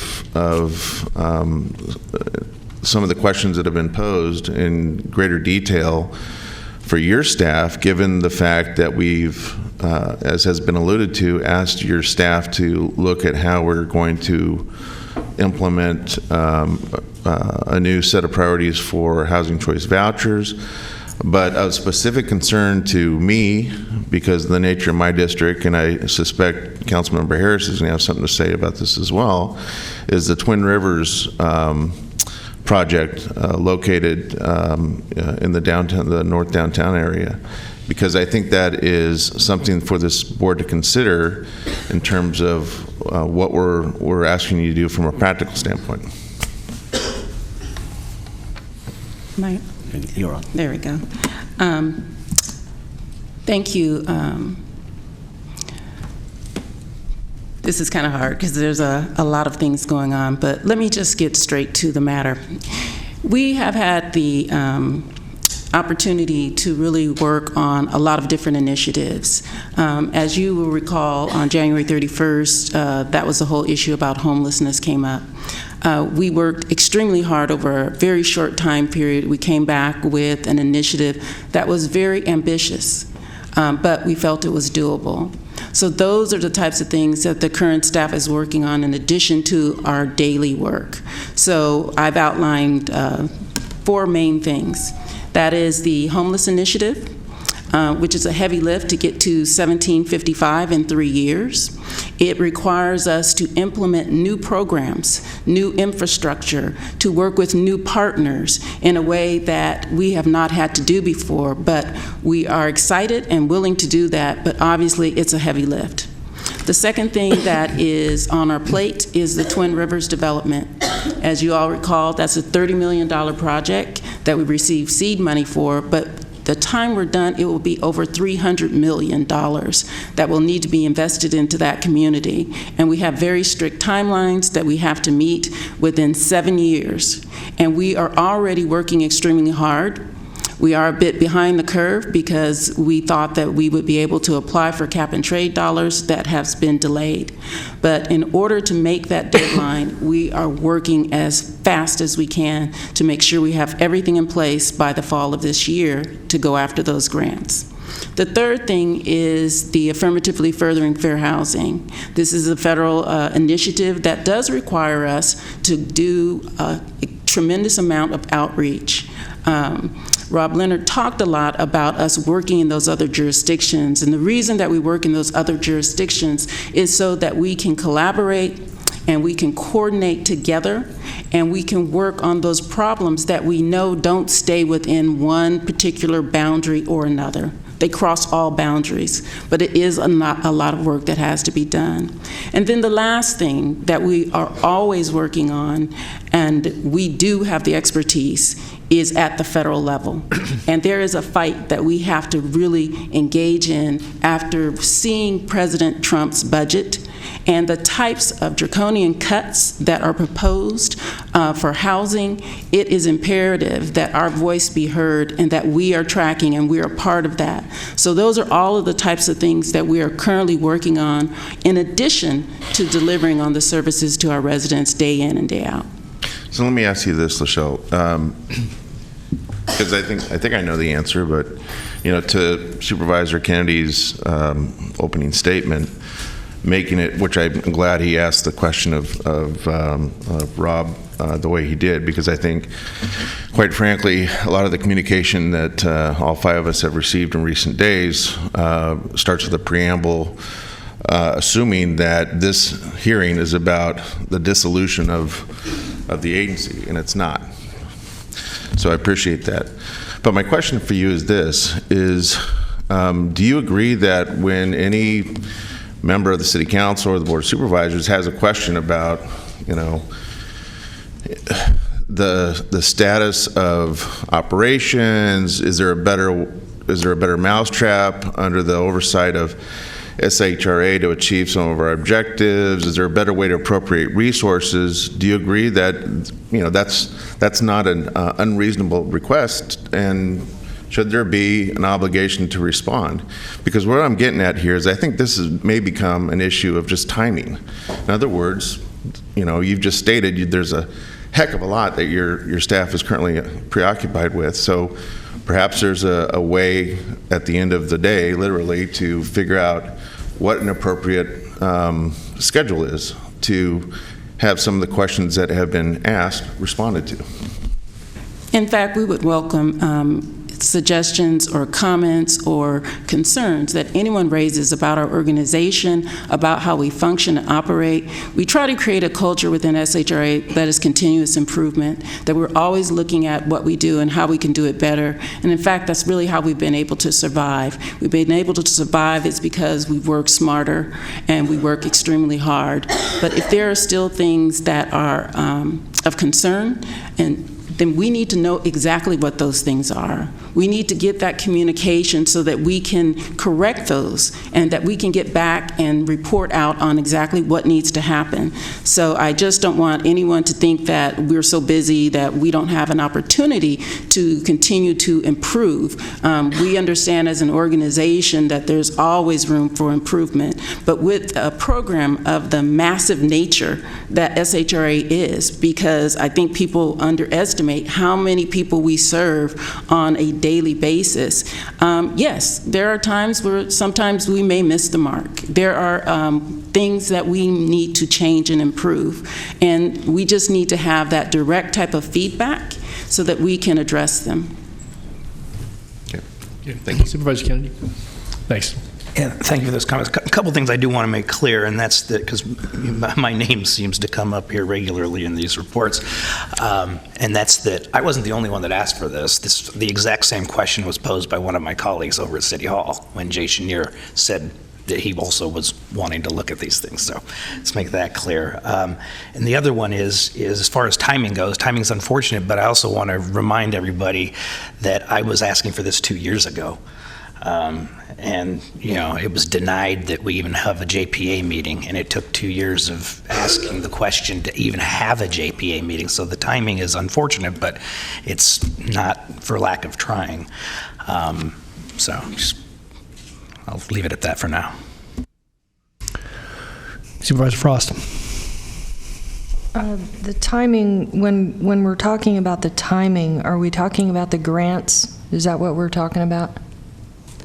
I'm hearing about grants that have been What I'm talking about is this perfect storm of, you know, the question really is, for me, whether or not we ask SHRA to add to their plate at this point, and I agree timing isn't great, add to their plate, looking at a wholesale exploration of A to Z, keeping the status quo, or maybe fine-tuning a few things, or having just a complete wholesale change. At the same time, we're asking them to do something that is fairly unprecedented in terms of the reprioritization of housing choice vouchers. At the same time, we've got tens of millions, not millions, tens of millions at risk with the federal government on a particular development project, Twin Rivers.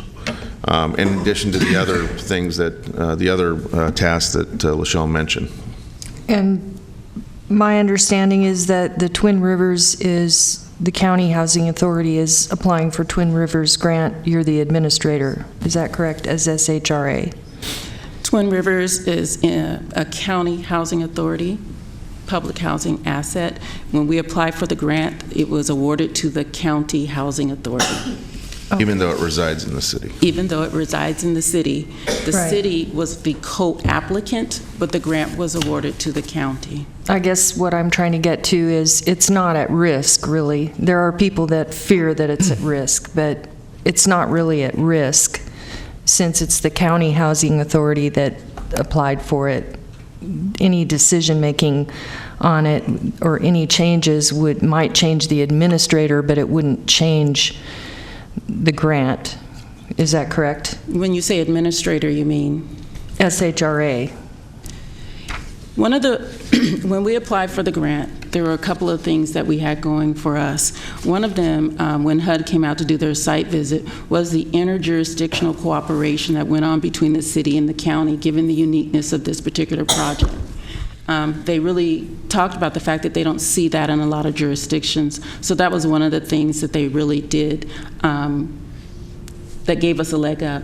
The other thing was the capacity of SHRA to deliver on this project.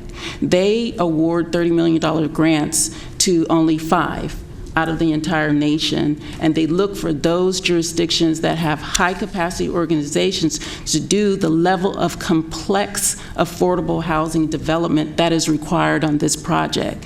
And when they looked at the resumes and they looked at the types of work that SHRA has done in the past in Sacramento, they had confidence and faith that as an organization we could deliver on that. But the grant is still with the county housing authority only? It's with the county housing authority, but the city is the co-applicant who is supporting those efforts. Okay. I wanted to speak, but actually I think I'll wait because I would like to hear public comment before I... All right. Mr. Gill, I want to ask, though, I guess, because part of what is still, again, this doesn't speak to the questions that have been raised by any colleague, and whether it's a member of this board or, another elected member of another body, but as I read the attached report from Michelle and her staff, again, that goes in some depth it actually touches upon some of the things that you've now come with your recommendation that's presented by Mr. Leonard relative to this further evaluation and meeting with folks at City Hall and asking Michelle and her staff to provide more information, do more analysis. But it does, I think it's a very good discussion, and I think a pretty fair examination. Now, people can debate the content, and I think we can do that this afternoon. Debate it in the sense that we talk about the ability to administer federal funds.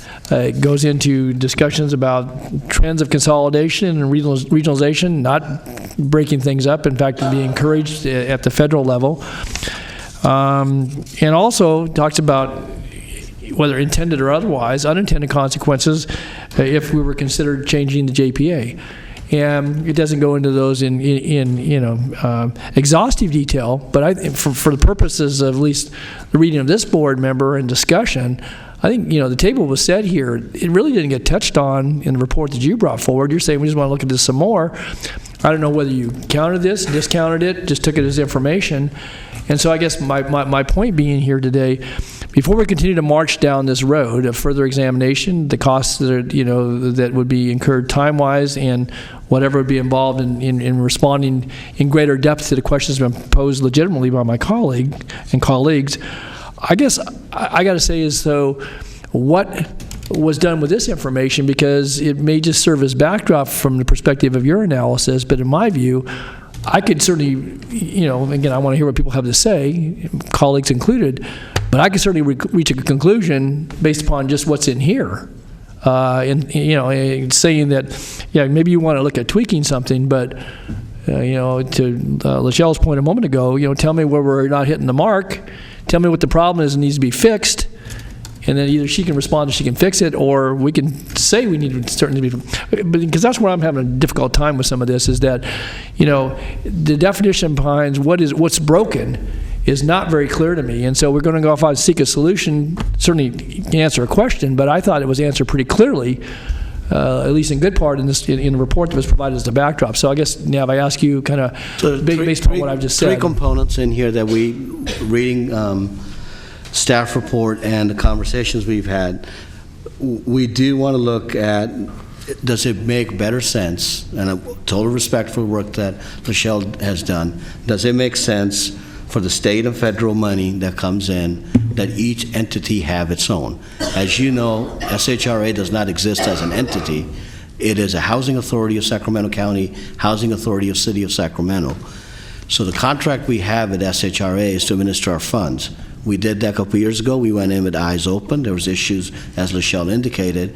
We want to see if that's better coming back under the county umbrella. So that's issue number one on that. Second one is to services provided to jurisdictions. She details out why they do it, and I respect that. But I want to be able to look at that as your county exec and come back to you and give you some level of recommendation that this is an entity that you sit on, and this is expanded beyond Sacramento County, and it could be that you're comfortable with it. I want to pose that policy question, working with Michelle. But all those items that come before this board, I would just say point blank, you can go back and look at all of our agendas and action summaries and those agreements with those entities. Now, if you want to examine it further as to how we got there or why we did it in certain circumstances, but that wasn't anybody, Michelle included. I want to be very clear. Yeah. I'm not saying it wasn't. I'm just saying that reading that and given where we are with all the work But we have acted on those. I want to make that very clear, too, that we've acted on those. But given the work that we have to do going forward, is that we have limited resources, but I understand the regional component. That's the question on that one. The last one is any changes that need to happen to the JPA. If SHRA does not, the Housing Authority for the city and the county are two separate entities at this point. And we have this umbrella, SHRA, the way I understand, is that we need to look at, is that the best governing document behind it? Are there other changes we need to make? Where do we need to go with that? And that's the nature of it. Didn't get too deep into it and saying that it's broken. That's not what I'm trying to get at. I want to stay pretty neutral about it. But those are questions that came out of the report, and that's the nature rather than us jumping to conclusions. I want to partner with City of Sacramento and with Michelle, is that, as was stated early, we could go through all this, we could recommend no change. But if there are changes we need to make, because the structure question has been around for a couple years, and it does not seem like we have this discussion to say, are you comfortable with the structure? And Supervisor Natoli, if you said you're okay with the structure, as I said from the onset, if that's where the board's at, that you guys like the structure, I'm okay with that. Timing issue, I do respect what Michelle's saying, that they have a lot of work to do. If you do not want us to come back in August, if you want to say, we want to give you another date, totally open to that. I'm not saying that it's got to be August or it can't be that day. Those are the kind of things that I want to get in and look into. Again, I want to work with City of Sacramento and with Michelle to see, are there any changes, what kind of changes we need to make on this. Okay, thanks. Supervisor Frost. I wanted to speak to item number 2, the services. And in your analysis of what we needed to look at, you said the scope and terms of service. And there's this sounds like we've been here before my time, in this same place with SHRA, and we decided to keep going with SHRA. But I think something got I don't know if we've been in the same place. I think the question may have been framed in different terms, but okay. This certainly where we are with SHRA is assimilation of a lot of different decisions along the way. Certainly some local, and obviously at some other levels too. I don't think this has really been posed in this particular fashion. Maybe only recently in our session. So yeah. Okay, so this is the first time we've gotten to this point where that question has been posed this directly. Okay. I think item number 2 needs to include an additional focus, and that would be, because we're looking at the scope and terms of the service, but I think it would be valuable for us to do some independent outreach to reach out to all the key service providers, the key players who work with SHRA in a confidential way, with an unbiased, maybe even outsourced survey that asks questions about the service, and it should be to all the key players, like the affordable developers, air quality, regional transit, paratransit, realtors, BIA, everyone who works, all the players, to give them a chance at an anonymous feedback survey, to give us a chance to see from that vantage point are the services that we're providing through SHRA.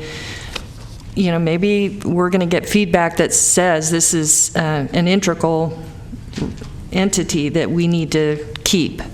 Or, there might be feedback that we get there that will give us information on, what we might better be able to do. I just think just the scope in terms of what they do from their point of view isn't going to give us, and we're trying to, if we're going to evaluate, we should evaluate the whole thing from the key players. Okay. Understood. Okay.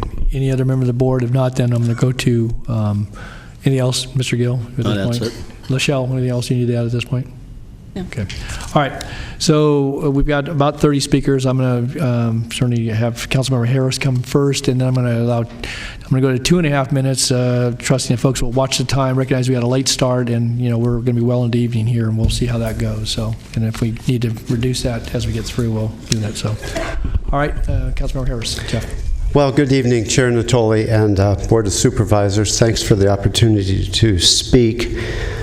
As you know, I sit on the JPA with all of you, and I am privy to all of these questions. You really have to ask yourself, what is the problem you're looking to solve? And you've actually already individually touched on most of the things that I wanted to speak about, so I won't go into them at length. Are there transparency issues, governance issues, culture issues, leadership issues?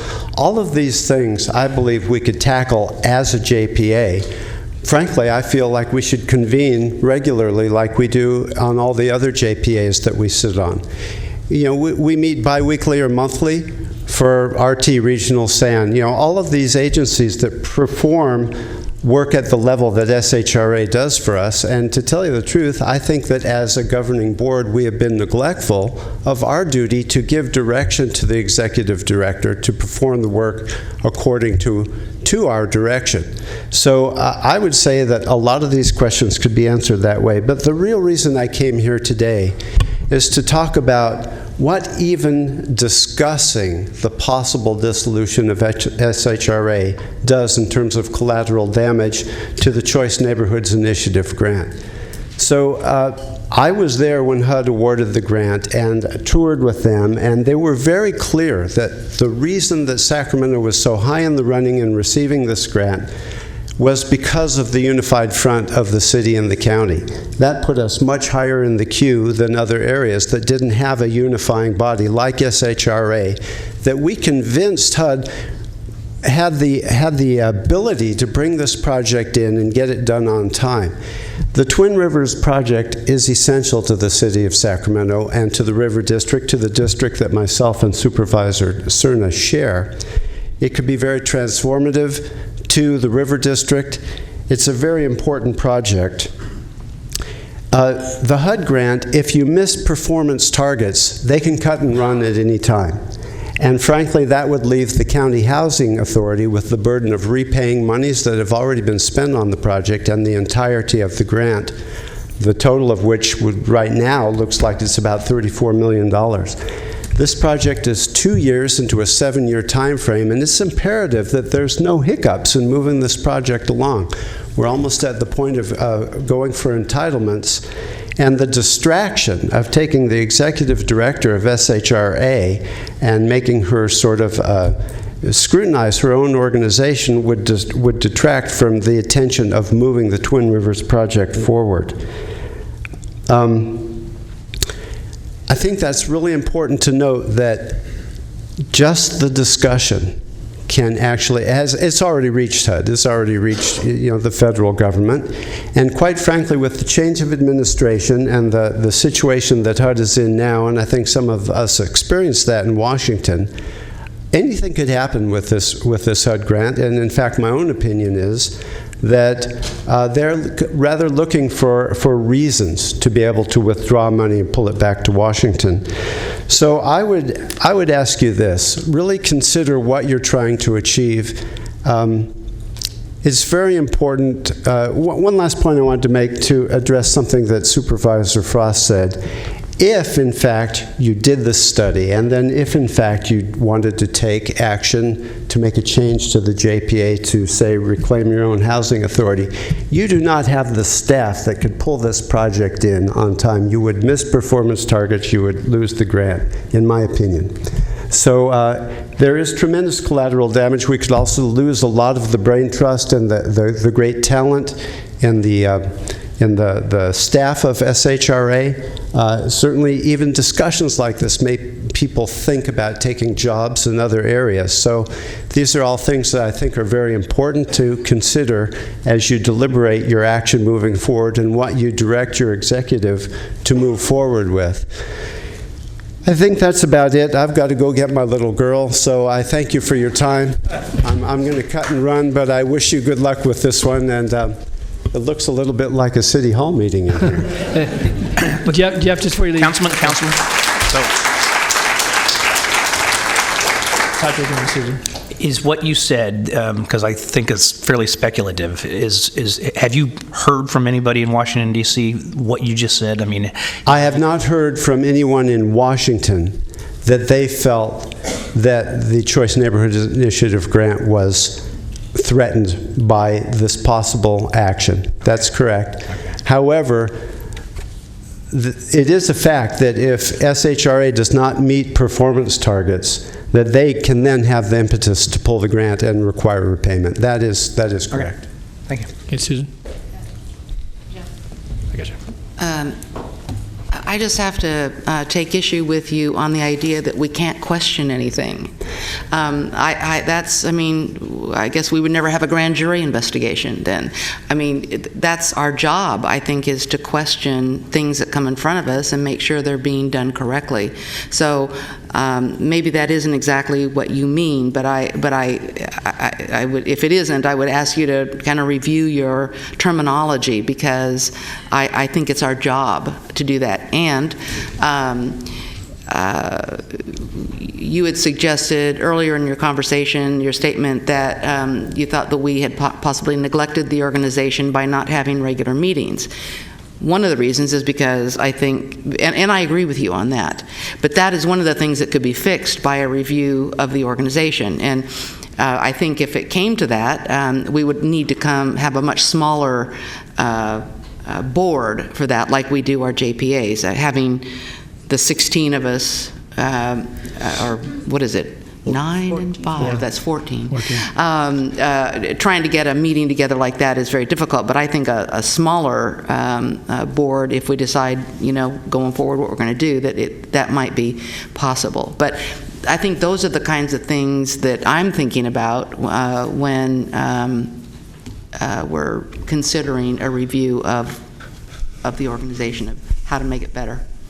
Supervisor Peters, I agree with you completely, and it was not my intention to say that we should not question, because I think it's always worthwhile to question, the well-functioning of any of the authorities that we govern.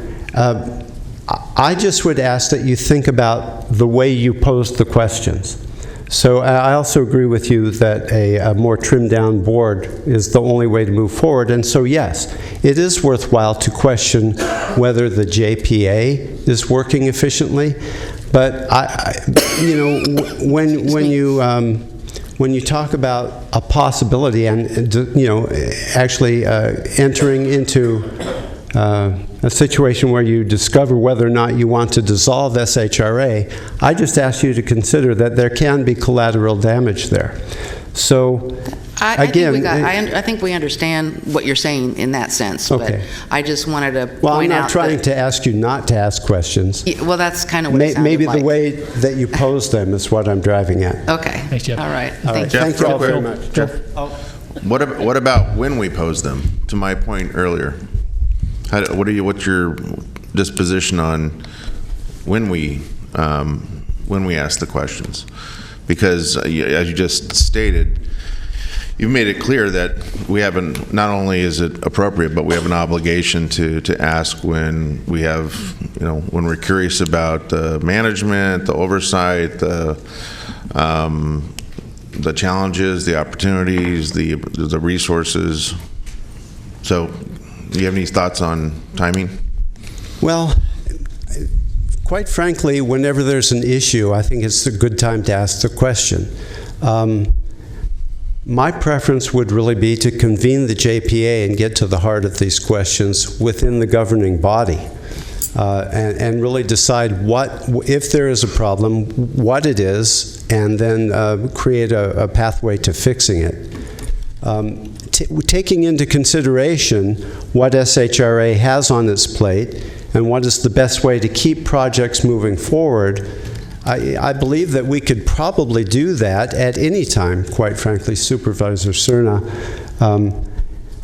My only issue here is that it's a pretty broad statement to say that you're willing to look at the dissolution of an organization before you've identified the problem.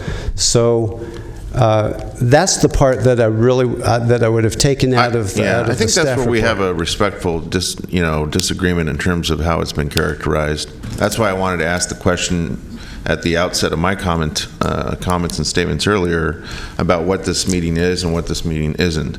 Well, so I get that, Phil, but if you say that you're looking at the city and the county each taking back their respective housing authority, SHRA is basically... But we're also asking the question, do we keep it whole? Do we keep it the same? Do we maintain status quo? So... Well, I agree. Look, I agree with where you're going, and I appreciate the delineation of what you're trying to tease out here, and I think the questions are all fair. However, you really have to consider that there's a very valuable project here that could be in jeopardy as a result of the depth of that inquiry or the way that it's posed. Yeah, that's my questions earlier for Michelle at the outset. So I just want to make sure I understand in terms of my question about timing. Your preference would be to reconvene the 14 of us as soon as a couple of weeks from now, if everyone's schedules work, so that we can vet out some of the questions that have not just been asked by Supervisor Kennedy, but as you mentioned, one of your own colleagues. If the County Board of Supervisors feel that these questions are that urgent, and as Supervisor Kennedy said, at least one member of my body has similar concerns, it's fair to do that. That also, I believe, sends a signal to Washington. But as Supervisor Kennedy said, I can't prove that at this juncture. I don't have hard evidence to say to you that if we took any action to scrutinize SHRA, we're in a lot of trouble. But you do have to consider that if we undertook that project to convene the JPA and look at governance or any of the other issues, I would want to do it in such a way that SHRA could continue their work with Twin Rivers and keep meeting their performance targets. So I would not want to encumber SHRA in our process such that they miss their performance targets. Again, exactly why I asked what I did of Michelle earlier. Okay, thank you. Okay, all right. And Jeff, just for you, I have a question for you. No question. No question for you. I know your daughter's waiting. I would just say to the points that have been talked about here in just the last couple of moments is that you're correct in saying that in our staff report, it wasn't like that word was made up. It talked from all the range from maintaining status quo to what is said in the outline, dissolving the JPA and allowing the county and city to maintain their respective agencies and things in between. And so it wasn't like that was a made-up word, and it does run the gamut. But I would agree with you. The dissolution, it got out in the audience, obviously, and that's what I've seen, and that's not what was on today's agenda. But that word has now been... So I think it's been made very clear. You are not going to take any action to dissolve the agency. That's abundantly clear. No, I know, but you were correct. That word was alluded to in all right. the report. Thank you, Chair Natoli. Okay, thank you. I see Councilmember Angelique Gaspey is with us, and Angelique, I would invite you to come forward as well. So if you'd like. And I don't know if I have any other electeds. I know we have some folks from the commission here, but Angelique, good afternoon, good evening. Well, I was watching your meeting from a distance and decided that I wanted to join you. It looked really fun, so thanks for letting me come to the party. Welcome. The meeting that went till 10 o'clock last night for us wasn't long enough, I guess. Thank you very much for all the work that you do. A lot of great partners for me up there on the board, and neighbors, and a constituent, at least one. So, from my role on the council, I enjoy our JPAs, all of them, library, LAFCO, we do lots of things, right? and I get to work with each of you in a variety of ways on all kinds of things that affect our region. And while I recognize, and I did hear the earlier comments about really this isn't about dissolving the agency, it's about further study of the agency, I'm somewhat perplexed by that notion because probably I agree with you, Chair Natoli, the most in why would we study something unless we're certain that there is a problem there that needs to be resolved. And while I agree with you, Supervisor Cerna, that there seems to be a disagreement in whether or not there is an issue, I would say that we need to really look at what our goals are right now and how a conversation even around potentially landing in a place 2 months, 6 months, 12 months from now that may land the dissolving of the agency, what that conversation does for us as a region. To me, in order to even engage in that discussion, you have to believe that we're not stronger together. And I fundamentally don't agree with that principle. I think that the county makes the city better, and the city makes the county better.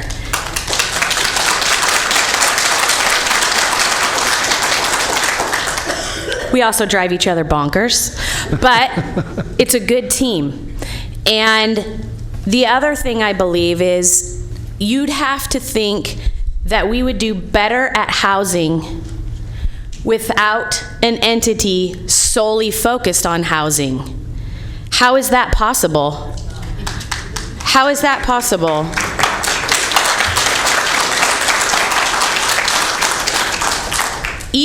Each of our governances is facing tremendous challenges all the time. We all are, and you guys make huge decisions up there that are so important, and you know, we try to do our part too. How could we possibly be better by losing the brain trust that is not just Lachelle, but the entire staff that she's built, which, by the way, is the most ethnically diverse and gender equal agency under any of us in the entire region.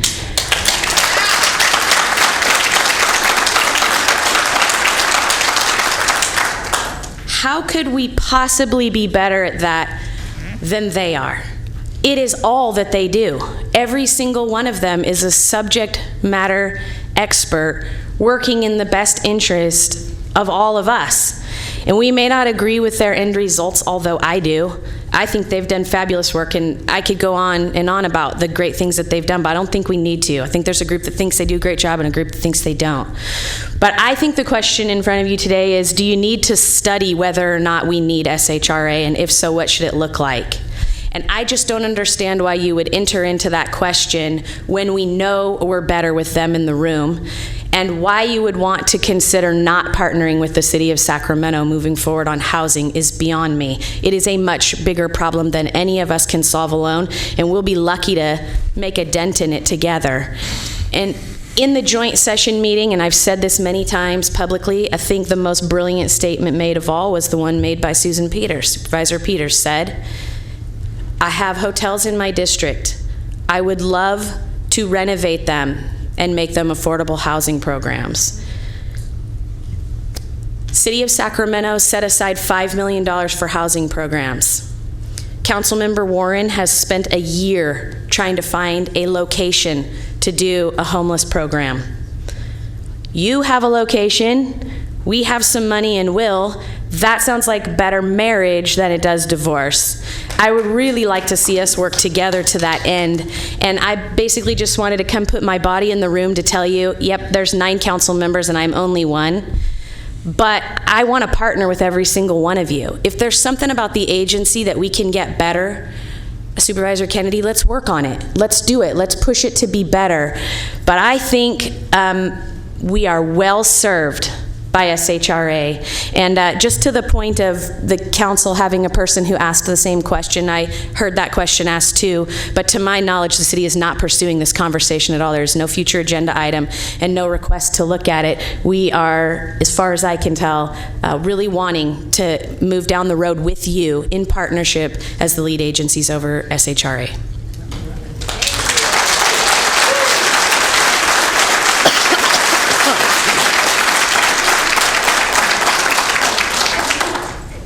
Thanks, Angelique. Thank you very much. Thank you. Okay, we appreciate our comments from Councilmembers Ashby and Harris, and we have a number of folks that have signed up to speak. I know this party was here early in the afternoon. Jody McKay, followed by Robert Avalon, followed by Lauren Levrant. I think Jody was here about 2 o'clock this afternoon, I think. So it's been a fun day. Thank you for having me. And I'm so short. I considered bringing we'll adjust it there. Just give you 1 second. And I am going to put the clock on for these, so if Wonderful. you keep your comments concise, please. Thanks. I was going to start with good afternoon, but I'll start with good evening. I'm Jody McKay, the CFO for Life Steps, and we provide social services for affordable housing residents in the state of California. Life Steps provides social services to properties that SHRA has contributed funding for construction or revitalization. SRH dictates specific requirements that need to be met at each property, and Life Steps is contracted by the property developer to provide those services. So I'd like to share some observations of our partnership. We find SHRA to be a one-stop agency for affordable housing financing. They have the expertise on how to put complex financial packages together and leverage funding. Often there is a gap between affordable housing, available tax credits, and financial investors. SHRA often negotiates coverage gaps with local entities to make these funding go forward, and I know you all know that today as we've heard so much about it. We maximize our resources by having the housing experts manage the housing requirements across multiple jurisdictions. The tracking and accountability components tied to funding and tax credits are very complex. SRH excels at assuring compliance and has retained skilled staff to manage the deliverables of the multiple agencies, thereby reducing cost to the taxpayer. They are a values-led agency that holds all the residents' livelihood to heart. They take responsibility for the welfare of the residents. SHRA does a fantastic job auditing social service compliance and ensuring that social services are well extended in the development deals that they're involved in. This guarantees long-term impact for the resident lives in meaningful ways. In meetings with SHRA, they hold us accountable. At Life Steps, I so enjoy these sessions that we have with SHRA. They are about resident engagement, resident enrichment and education, and ultimately individual sustainability, which is so important to us at Life Steps, that folks are able to sustain themselves and perhaps one day actually leave affordable housing. SHRA cares about the residents. Often when making decisions about programming, they always are asking us, tell me how the resident benefits and what are the quantifiable outcomes. They're always drilling it in. I just want to thank you for your time today and the opportunity to share our observations. Thank you, Jody. Appreciate your comments. Okay. Robert Avalon, he's been here for a long time today as well. And then Lauren Levrant and Karen Wallace. Good evening, Chair Natoli and Board of Supervisors. So I'm Robert Avalon here on behalf of Region Builders. We represent an organization of building and construction companies in and around Sacramento County. And I think, and me personally, I actually sat on a redevelopment advisory committee in 65th Street 12, 13 years ago, so very familiar with SHRA. But I think Jeff Harris, Councilmember Harris, did make a good point. It is how we describe what's moving forward today. But I think what we're moving forward today isn't dissolution. It isn't. We're not taking steps to move forward to that. I think the question here today is to try to find out a little bit more information about governance, structure, and then me as an observer to know a little bit more about what's going on. And there's a saying in my family, which is the most informed decision is the best decision. And I think what is before you today isn't to make a decision, it's just to try to find out what's out there and for you guys to make the best decision moving forward on there. And I have all the complete confidence in the executive director for SHRA, your county executive, and the city of Sacramento to come together and find out what's been going on and what is going on. And it's just an evaluation. And I think that's how I'm taking a look at what this item is today. I'm not seeing it as hyperbole and a signal to DC. I'm not seeing it as a signal of dissolution. What I'm seeing is just information gathering and just to see what all the projects are going on, what staff are doing, and there's a very good chance of walking out of there of the public being more aware about the work that SHRA is doing. So I hope to have you pass this item and see what the report comes out after this. So thank you. Thanks, Ron. Lauren LeBron, and then Karen Wallace and Jackie Siamosos. Good evening. Good evening. Chairman and supervisors. I am with McCormick, Barron, Salazar. We are the co-developers on the Twin Rivers development, which has been brought up several times today. I would really just like to echo a lot of the sentiments that both Lachelle and Councilmember Harris made earlier. You know, we're all aware of the $30 million that the project has already received, and we do share the councilman's concerns that some of these discussions that are being had here, although we do understand that it is still preliminary discussions and just a study, we are also concerned that that perception in DC is maybe not the best one at this time.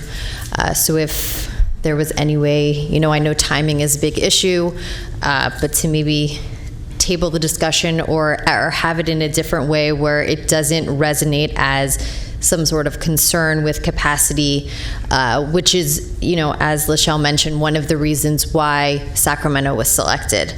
That was kind of the gist of it. I just wanted to kind of echo that concern, which I think was made very clear by both of them. So thank you very much and have a good evening. Thank you, Lauren.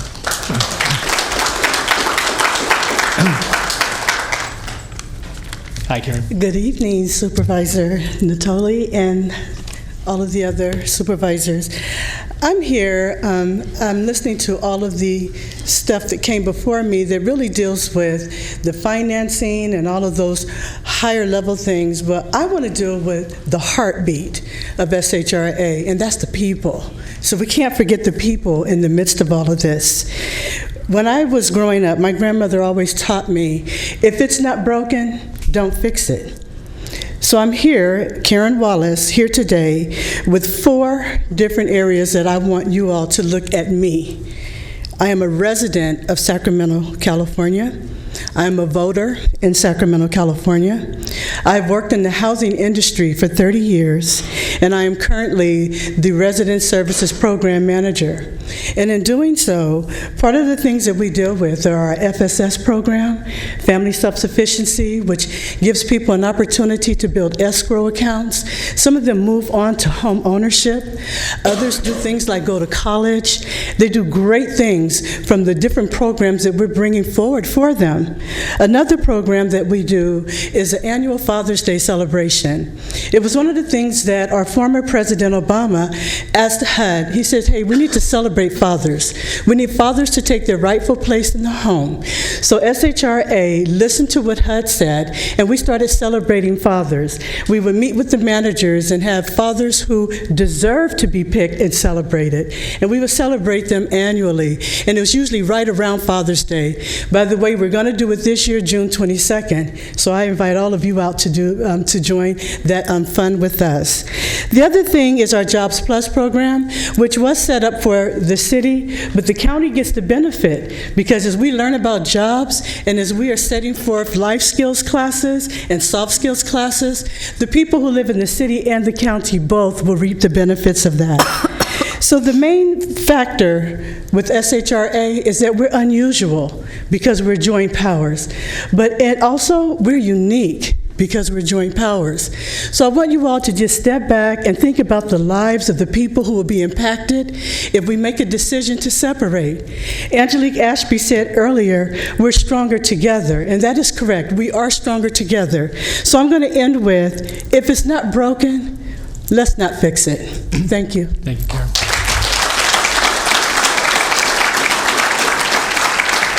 Okay.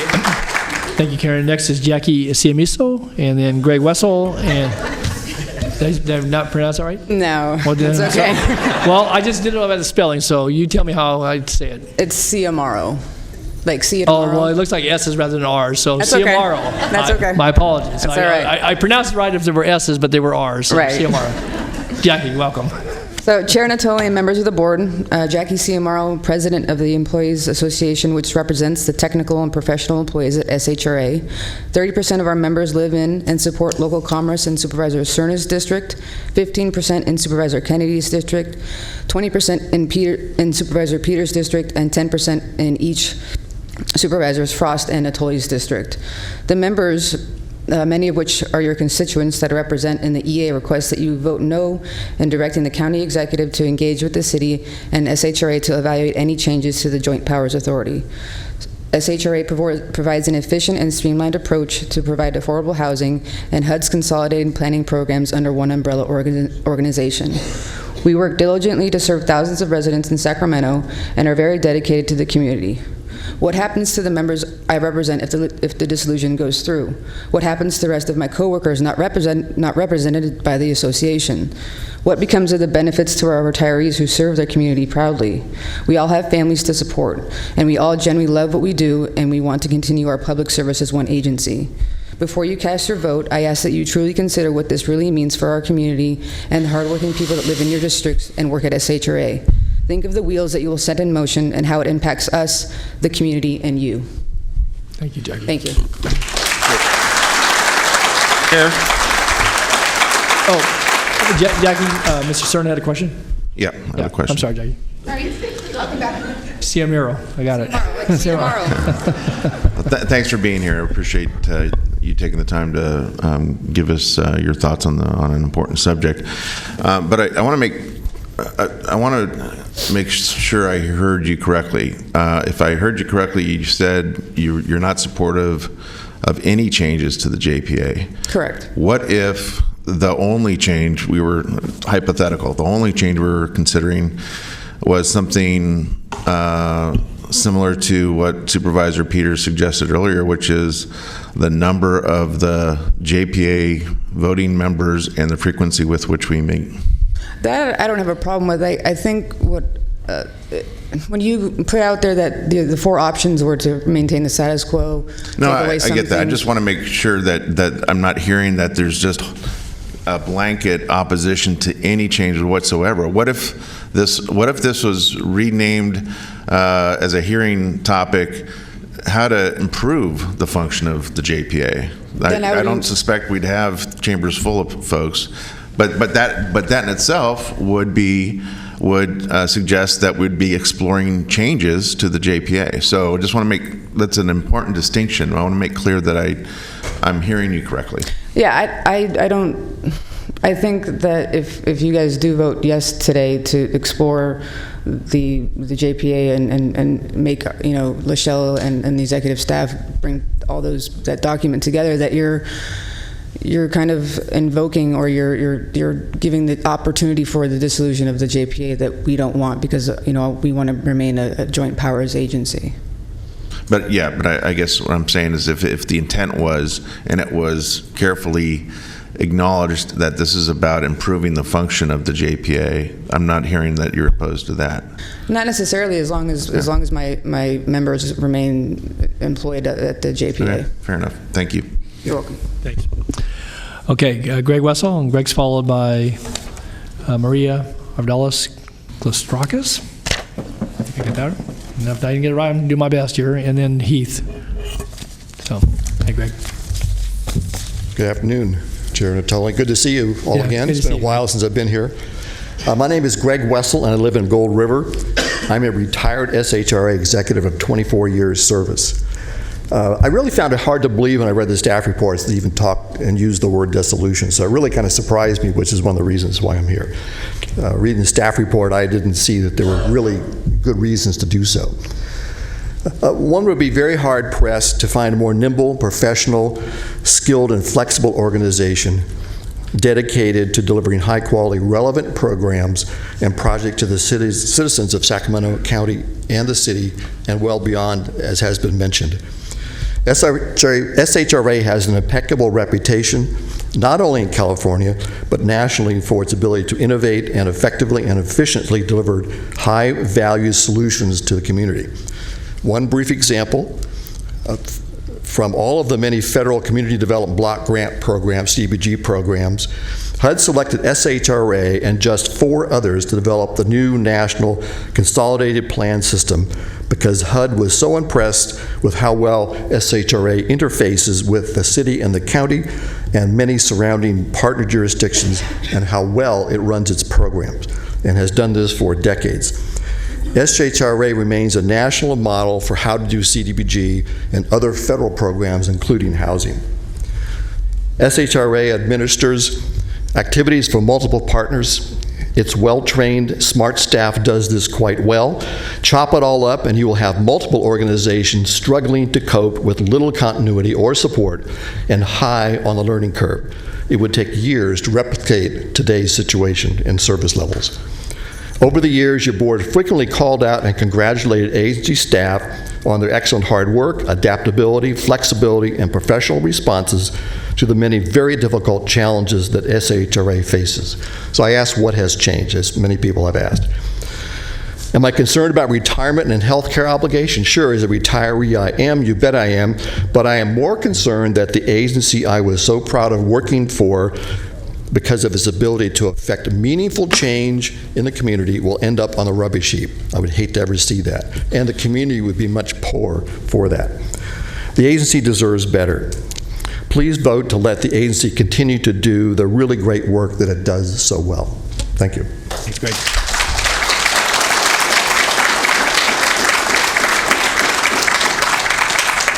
Okay, Maria, followed by Heath, followed by Jim Hare. Good evening, Maria. Good evening. I want to thank everyone on the Board of Supervisors for everything that you do for our community. I'm here to speak today as a resident of Sacramento County, but also as a commercial and residential property owner in all 5 districts of Sacramento County. I'm deeply concerned with the discussion to dissolve the JPA of SHRA, who has been given the task of helping solve the homeless crisis in Sacramento County. We as property owners are desperate for any improvement at this point with the homeless issues. As a property owner, we've spent tens of thousands of dollars dealing with the homeless damage and issues each year. Since the influx of homeless that have come into the county, the problems have been endless. In order to protect our tenants and our properties, we've updated security, installed cameras, installed stronger security doors and gates, hired private security companies, and have been forced to sign no trespass orders in order to deal with the severe offenders, only to be retaliated against with broken windows and damage. This last winter, we even had a homeless person set fire to one of our dumpsters and one of our office buildings. We've cleaned up feces, trash, needles on not only the exterior, but in the interior offices and retail spaces that are vacant. We have lost tenants to Roseville, to Rockland, and to surrounding counties because we can't clean up some of the homeless issues that we have spent so much money trying to do. Losing tenants costs us money. I know that you all know these issues and problems. We pay taxes on the rental income, we pay property taxes, we pay income taxes. But when we lose our income from the tenants, how are we supposed to pay the mortgages on these buildings? Instead of SHRA and the county focusing on fixing this homeless problem that is about to get worse if we do lose the funding in 2018 by the federal budget that was proposed, we are now talking about dissolving this JPA and this agency, which is a huge concern for us. The proactive plans that SHRA has proposed, I understand, is a 3-year process. I would encourage the county to take into consideration that we need action for these homeless issues. It is across all 5 districts that we are having these problems, and the money it is costing the property owners has become to the extreme. I would urge at this moment to please leave it as a status quo and continue the work to solve the homeless problems and to help the property owners bring tenants into Sacramento County. We need the commercial clients, not to drive them out due to the homeless problems we're having. Thank you for your time. Thank you, Maria.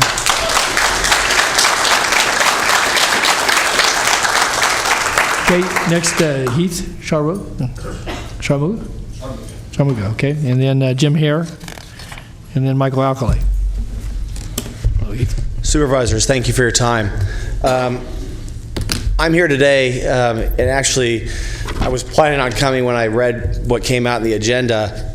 I was kind of shocked because I've been working with the SHRA group for over 10 years on a multitude of different projects, and I represent, and this is actually to Supervisor Frost, I actually am a realtor. I work with Colliers International.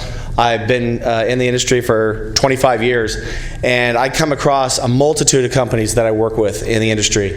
And I tell you, I have not found one that works about as efficient as SHRA does. And the accountability standards they put not only on me, but their staff, it's quite impressive. It's unlike any other company I've worked for. So I have to tell you that they are probably one of the most efficient agencies I've ever had the pleasure of working with. There's something that's unique about them and the service that they provide to the community.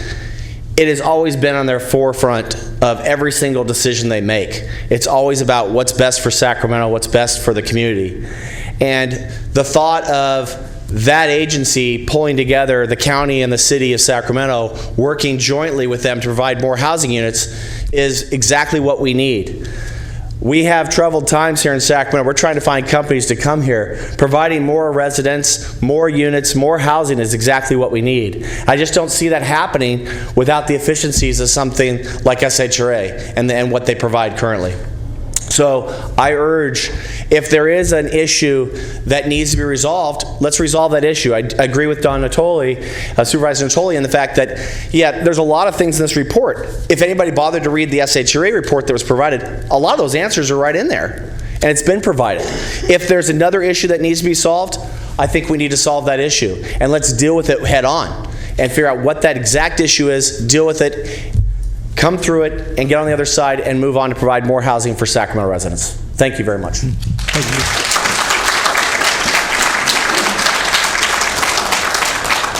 you. Hey, Jim, and then Michael, and then Cindy Parker.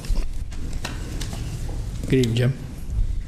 Good afternoon. Yes, I'm Jim Hare, and another retiree of SHRA. It's been a long time since I've been at this podium, but it's good to see you again. I am not here to talk about how the dissolution of the SHRA could affect my retirement, although it could, because that is one of the alternatives that's on your agenda. I'm more concerned about how that possibly could affect the social services network and social services net in Sacramento in general. These are not good times, as we see every day, on our streets, people sleeping on the streets. And we know that we have to be doing everything we can in the best possible way at this time. And one thing I think you need to look at, if you're going to study this, you need to study the cooperation that has happened between SHRA and the county over the years, because it's been excellent cooperation.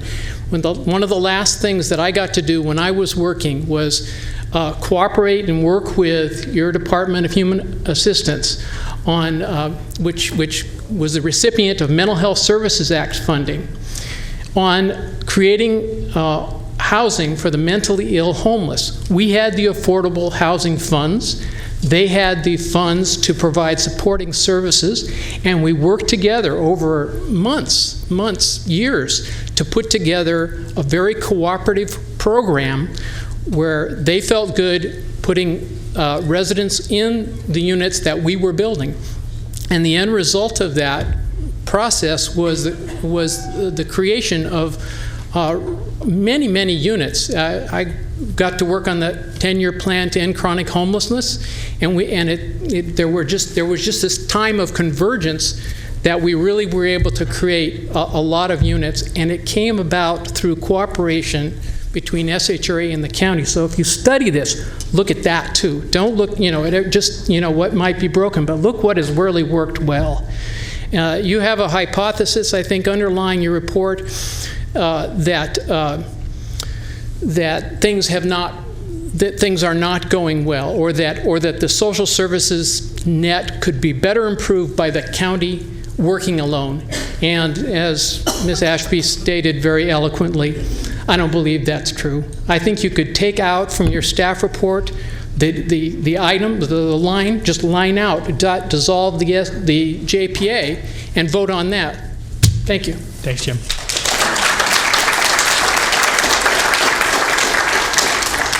Michael, and Cindy, and then Frank Vaquera. Michael, good evening. So forgive me, I was watching my daughter give a practice graduation speech the other day, and all the kids came with their little smartphones and read from them. So since my printer doesn't work, I had to do this too.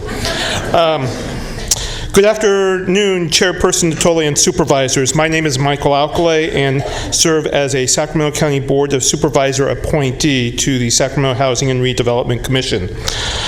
I have also had the honor of serving as chair for 2 terms, and I do not currently serve as chair. My appointment came at a time when our economy was in rapid decline and we were fighting to keep programs whole and people housed. That same year, redevelopment, after 60 years, ended when the legislature passed and Governor Brown signed AB 26 to redirect redevelopment funds to education.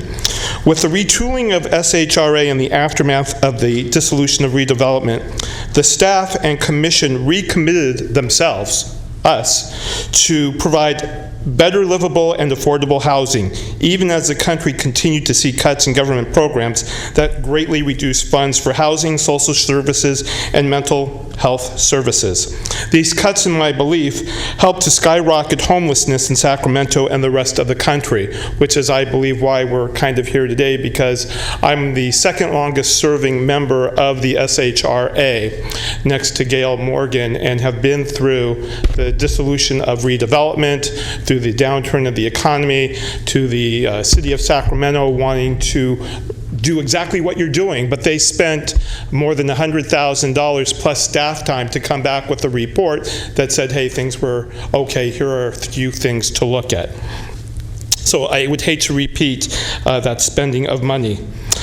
Now with a reduced staff, greater workload, SHRA was able to survive these difficult times. They had to cut back staff, and their staff recommitted and worked twice as hard to really help the families that we serve. And they managed to, and in the meantime, get this, in the meantime, they managed to get top HUD recognition, and they score you on the scale. And we were constantly in those years exceeding all expectations and getting close to the tens. And I don't remember the scale exactly, but we were one of their top performers in the country. Awarded the prestigious Promise Zone designation with the hope of bringing millions of more dollars to Sacramento, retrofitted and modernized older property, and have begun the process to update 3 of the largest city-county owned affordable housing complexes here in the city and owned by the county. Today, as I talk to you about the future of the SHRA JPA, I want to tell you what I love most about the SHRA, and that is the JPA was designed to be a better way to collaborate between the city and the county to solve some of our region's most pressing issues, and that was back in 1981. I have learned a lot while serving on the commission, yet at the same time, I believe we are at a point where we have an opportunity to strengthen the JPA. I think we can look for ways to improve it. If one of the ways is to reduce the number of JPA members that attend meetings, but I have to tell you, in the 6 years that I've been on the JPA, and I'm sorry for going over time, we didn't have, yeah, I'm summing up right now, we haven't had one JPA meeting until January. So with that, I implore you to look at ways to strengthen it, but they do a great job. Thank you. Thanks, Michael. So Cindy, and then Fran Vaquera, and then Cyrus Yosefi. Hello, Chair and members of the board. My name is Cindy Parker. I've been an employee at SHRA for over 30 years. I have weathered many storms at SHRA, and it is very disappointing and discouraging that the employees of the agency continually have to worry about their jobs and their future. The employees at SHRA are more than dedicated to their jobs. Many are long-term employees, and many are new and are very community-orientated. SHRA has done fantastic projects and work in the community, plus housed many, many families, seniors, veterans, and now homeless. SHRA has always and continues to produce outstanding and award-winning projects.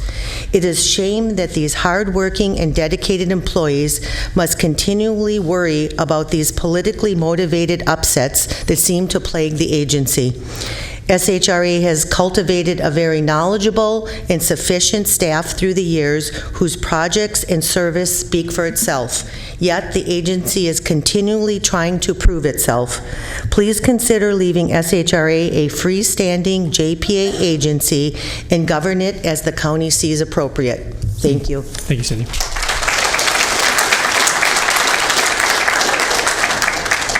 Fran, then Cyrus, and then Tammy Southward. Yeah, come in. Hey, Brad. Good afternoon, Supervisors. Mr. Cerna, excuse me. I'm in your district, Oak Park. Okay. All right. I just want to say that I'm relieved to know that it is not on your agenda to dissolve the agency or disillusion, but you see, you have our attention. We're listening. So if you ever do, we'll be back. Just wanted you to be aware. I just wanted to say that SHRA does a lot more than just talking the talk. We all walk the walk from the bottom to the top. Even the resident trainees to the executive director, everybody comes in with the commitment and passion and desire to serve the community on a daily basis. I am also aware that even some of our managers come into work before the sun rises and don't go home until past dinner, sometimes even after that. And that's really impressive because we know that they don't earn overtime. They're doing it for the desire of the accomplishment. And we don't always agree, but we're definitely not quitters. Our common thread is community service. We serve other nonprofit organizations. We serve low-income families, seniors, veterans, homeless alike based on available funding. SHRA is also a city-county entity, which also means that we serve the city of Sacramento and the county of Sacramento. I've read or heard of valid reasons.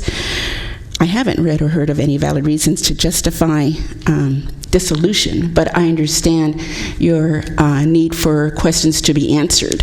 In our language, that's called the status update, and I think we were lost in all your terminology, so that's why we're here. Okay? So I just wanted you to be aware that the thought of all of us being at risk of unemployment or possible dissolution, even if it's 2 years, 3 years down the road, it's still disturbing. You know, all of us have families, and we are here for each other. We're not just here to represent ourselves. We're here to back each other up. Thank you. Thank you.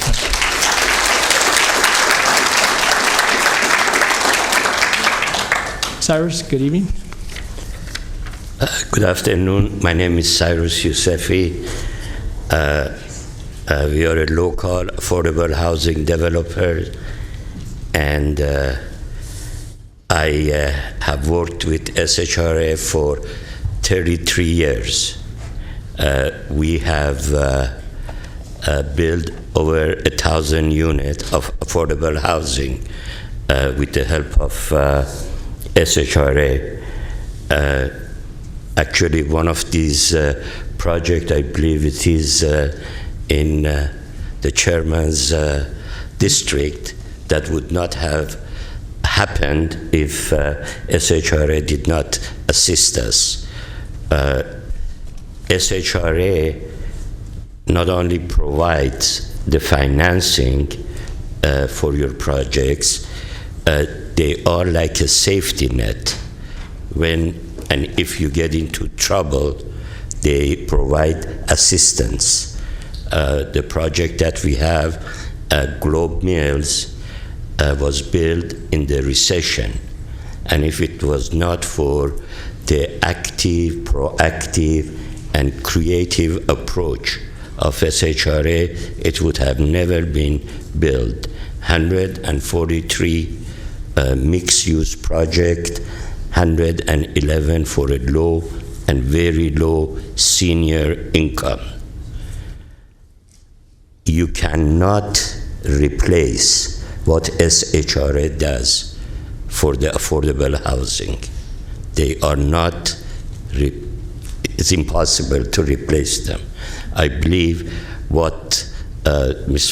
Frost suggested, it would be very helpful if when you are doing your evaluation, if we as the affordable housing developer be contacted so we can express how useful SHRA is to our industry.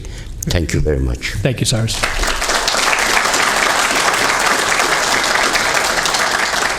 Okay, we have Tammy, then Andrea Hoagland, and then Greenfield. I think Patrice. I think it's Patrice. Okay, thanks. Hi, good evening, Chairperson Donatoli and the rest of the chairs, and my fearless leader, Lachelle Dozer. I come to you tonight just to speak on behalf of SHRA. I'm not only a employee of SHRA, but I'm also a tenant of SHRA housing at Twin Rivers. When I started out, I was on the path of almost becoming homeless. I was taking care of my mother, who was in excess of 90 years of age, and when she passed away, I lost her income and I lost my income because I took care of her as an in-home support service caregiver. And so I had no income, but being a tenant at Twin Rivers, it provided me still to have housing. And then when my unemployment ran out from working with IHSS, then along came the resident trainee program that I was part of for 2 years, and very appreciative of that because, and it's just a blessing. The whole organization is nothing but a blessing to me. But I worked as a resident trainee for 2 years, and then 2 weeks before my resident trainee program was up, I was hired as a permanent employee there, which took place in January of this year. And I'm just very, very thankful of SHRA because I could have been homeless, and every day when I drive home to work from the 801 location to Twin Rivers, I have to drive down C Street, and I see all the people that are there sleeping in tents, families with children, and you know, that could have been me. And I'm sorry that I get emotional about this, but it could have been me. It could be any one of us at any time. And so I'm just so thankful for SHRA and all the good work that they've done and just the blessings that they have provided for us. Thank you, Tammy. Thank you.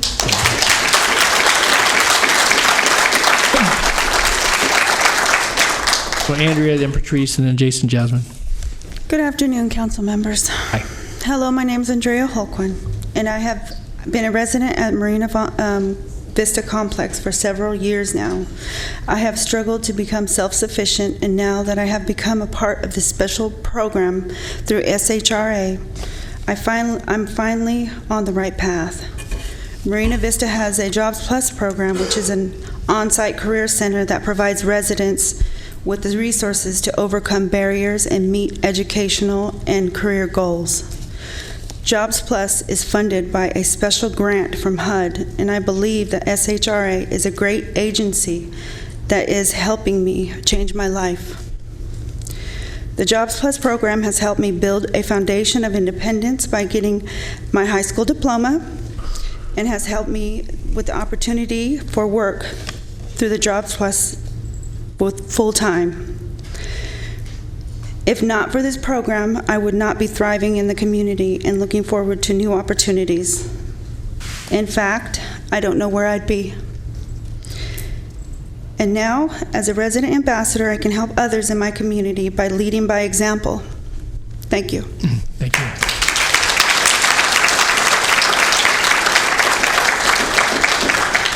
Okay, Patrice, then Jason, and then Adam Selvo. Good evening, Chair and council members. I am here as one person, but I'm standing as many. I am SHRA. I'm a resident at the Aldergrove community. I'm also a resident ambassador at the Aldergrove community. I work with the Jobs Plus program, and as a result of being in that program, I am now going to college to get my bachelor's degree. I am self-sufficient. And I just want you to think about when we as residents or the agency hears collateral damage, everybody freaks out and gets anxiety. And I just want to say, as a threefold cord, we're not easily broken. The Sacramento Housing Redevelopment Agency, the City of Sacramento, and the county. As a threefold cord, we're not easily broken. Thank you.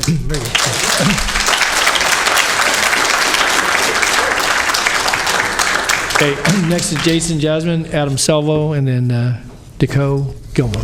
Good evening, Chair Natoli and members of the board. I'm an attorney that represents the Sacramento Housing and Redevelopment Agency Employees Association. I've been doing so for about 12 years now. I've worked with a lot of the employees, most of whom that I've worked with have actually been here longer than I have. I know the great work they do, and one of the things that I wanted to point out was that words do have meaning. And when we talk about evaluating the dissolution of the agency, that has meaning. That's not just something that we throw out lightly. If you tell me you're going to study whether or not to burn my house down, I'm not going to wait until you decide to do it to take precautions. And so we're here because we are concerned about that. We are concerned about simply saying the fact that you are considering the dissolution of the agency will cause an exodus of employees. We have employees that have an enormous amount of experience and knowledge and smarts when it comes to the work that the agency is here to do. And if they are told that you are going to study whether or not to dissolve them, to get rid of them and their jobs, that has meaning, and you will lose them. You will lose many of them. I know, I represent them. They come to me, they tell me about their concerns, and I know that just seeing this notice has some of them looking for jobs. And right now, when we've heard that the agency is in the middle of an enormous amount of work, important work for the county and for the city and for the agency itself, now's not the time when we can afford to lose that amount of experience and knowledge and understanding, especially given the fact that, having read the staff reports, as I was asked to do by my clients, I haven't seen a single reason for why we would be moving forward with this study. None was given, no reasons. We don't fix problems, as I've heard a number of people here say tonight. You don't fix problems that don't exist. There wasn't a problem mentioned that needed to be fixed. It's a solution in search of a problem. There isn't one. We ask that you not drive the employees away from the agency. We ask that you allow the agency to continue to do its job. Thank you. Thanks, Jason.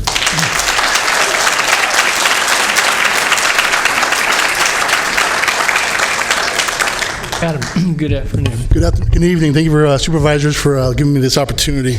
One of the things that I don't want to resonate everything that's already been said, but some of the things that while I was listening, Supervisor Kennedy and Supervisor Cerna, some of the things that were stated earlier was the fact that this was a hearing to talk about the evaluation of the possibility of dissolution. You said that word, dissolution. On your agenda, on the website that I'm at right now, it says the future of Sacramento Housing and Redevelopment Joint Powers Commission. That's a concern. I understand there's semantics there, but what it comes down to is that if you tell someone there's a possibility that something might happen, people are going to start worrying.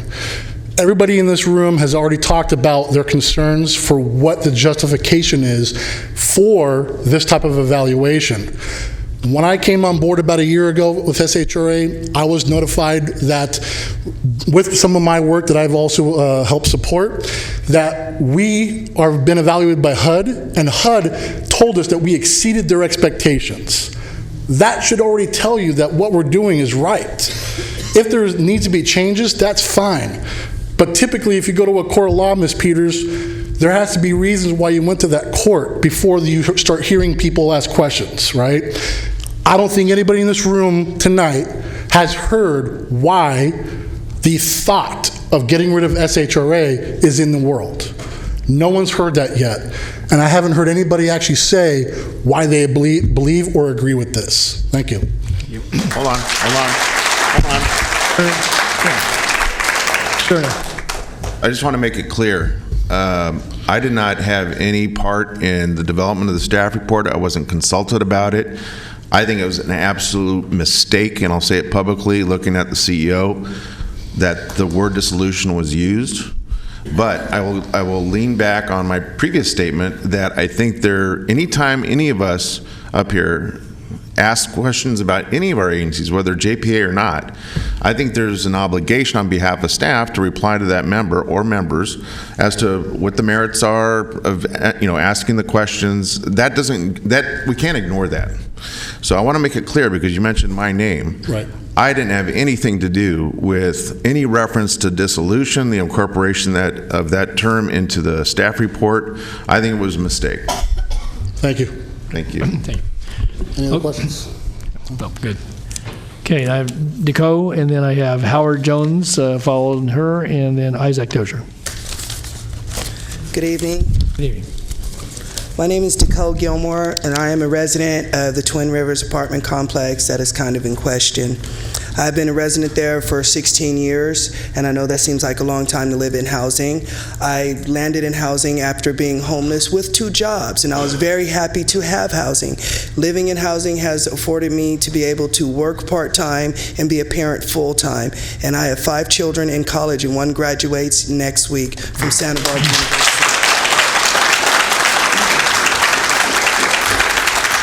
I am greatly concerned about the proposal to split apart the partnership with SHRA.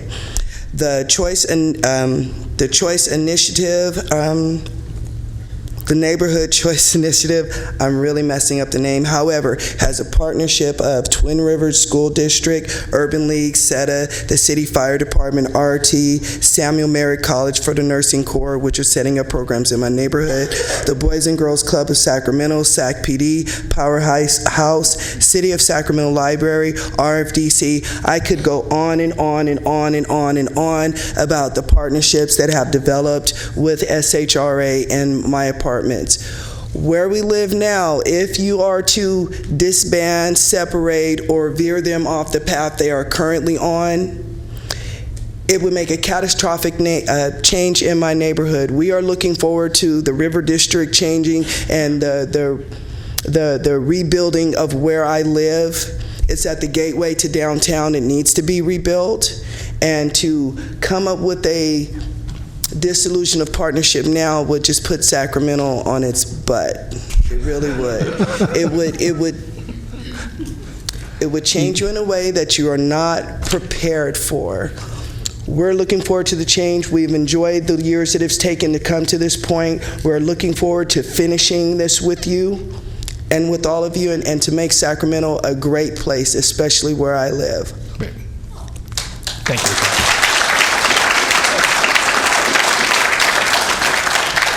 Thank you, Deco. Howard, no questions. We don't want to be on our butt. Okay.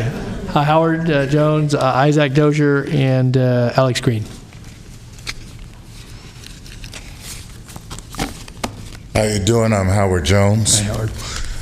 I live in Twin Rivers myself. I've been there for about 20 years. And I would like all the other residents that came to stand up and support.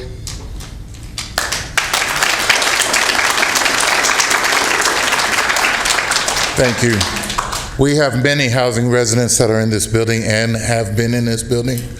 I've been in Twin Rivers over 20 years. I've been a caretaker for the property, and I still am. I've been part of the health and wellness program. I was one of the first graduates, and I've been a resident president twice. I'm currently caretaker at the property. If you split, how does that affect me? We do a lot of resource work. How does that affect the neighborhood? How will we be impacted with the elimination of Twin Rivers? My income, because I work as caretaker for SHRA. Housing options, because there may not be able to have affordable housing, and I might not be able to move from place to place if changes come about. I and we have a great relationship, the residents and the staff at Twin Rivers. That's something you cannot break up. If you break that up, who knows what's going to happen? Please understand, this is something that needs to happen. There's not only the residents of my complex, but it's residents all over Sacramento, maybe all over California, that will be affected. If you want to affect it, bring back Affordable Housing Act. If you can't do that, leave it alone. Keep Ms. Dozier in her position and keep everybody happy. That's all we ask. Okay. Thank you. Thank you.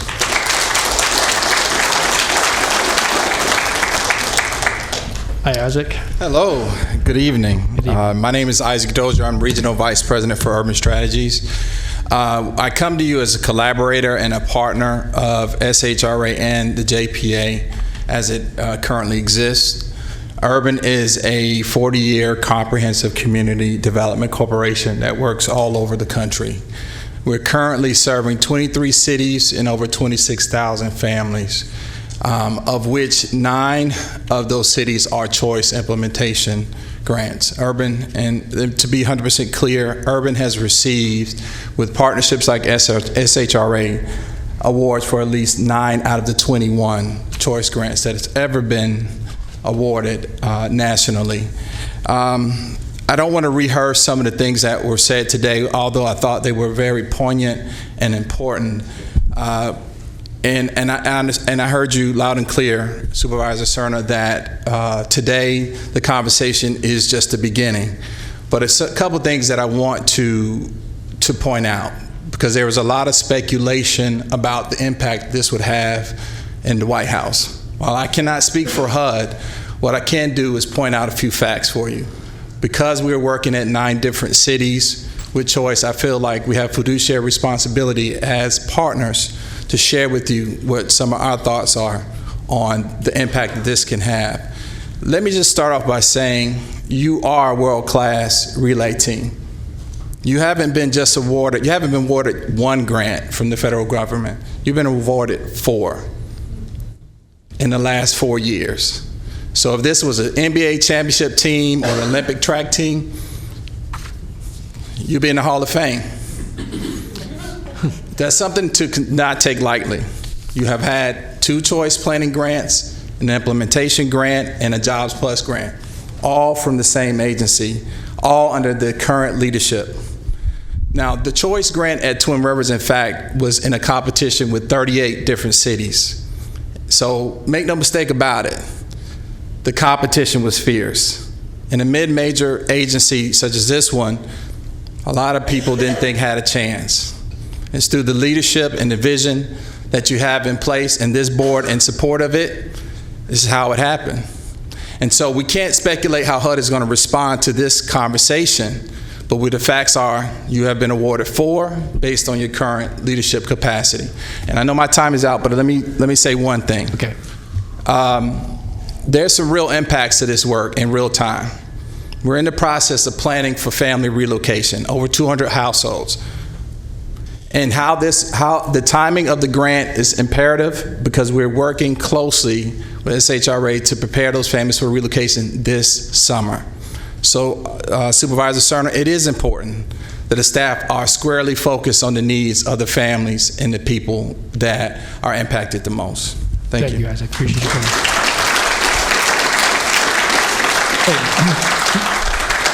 Thank you, Mr. Dozier. Next, we have Alex Green, followed by Kalila and Daryl Rutherford. Hi. I'm going to try to, first of all, thank you for allowing me to speak, supervisors. I try to make this short and sweet by first saying that I echo the gentleman that was with the JPA who was a recipient or who experienced the AB 26 when they eliminated redevelopment. I've been with the agency for 12 years, and I've had the privilege of working in 3 separate departments. First and foremost was with redevelopment, and I got to work with a lot of amazing, talented redevelopment planners, and it was really sad to see that all broken apart. And Lachelle, thank you.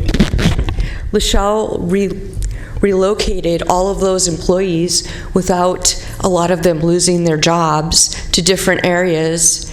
And one of the next areas that I had the privilege of working in was real estate and construction.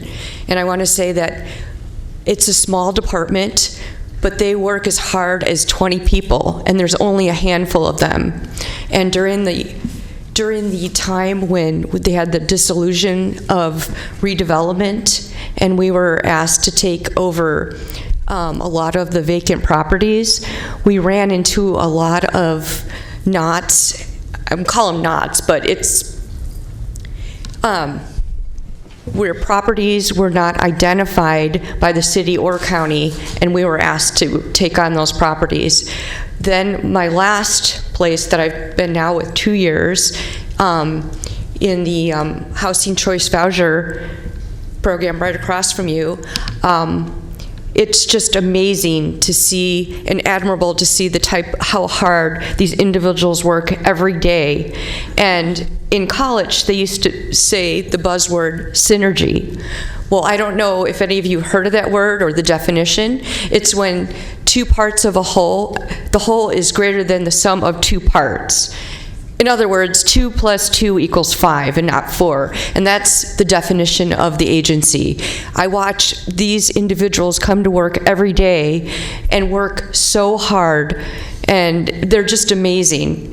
And in addition, I don't like to point this out, but 7 years ago, I was faced with the tragic vision impairment. And I know that other agencies support people with disabilities, but they've made me feel like an integral part of the agency every day, working on things that people need, including the Homeless Management Information Systems Program, which is a program that we use to house probably 750 people. Anyway, just to close, I wanted to make it short and sweet. I just wanted to say that this is an amazing group, and they are the definition of synergy. Thank you, Alice.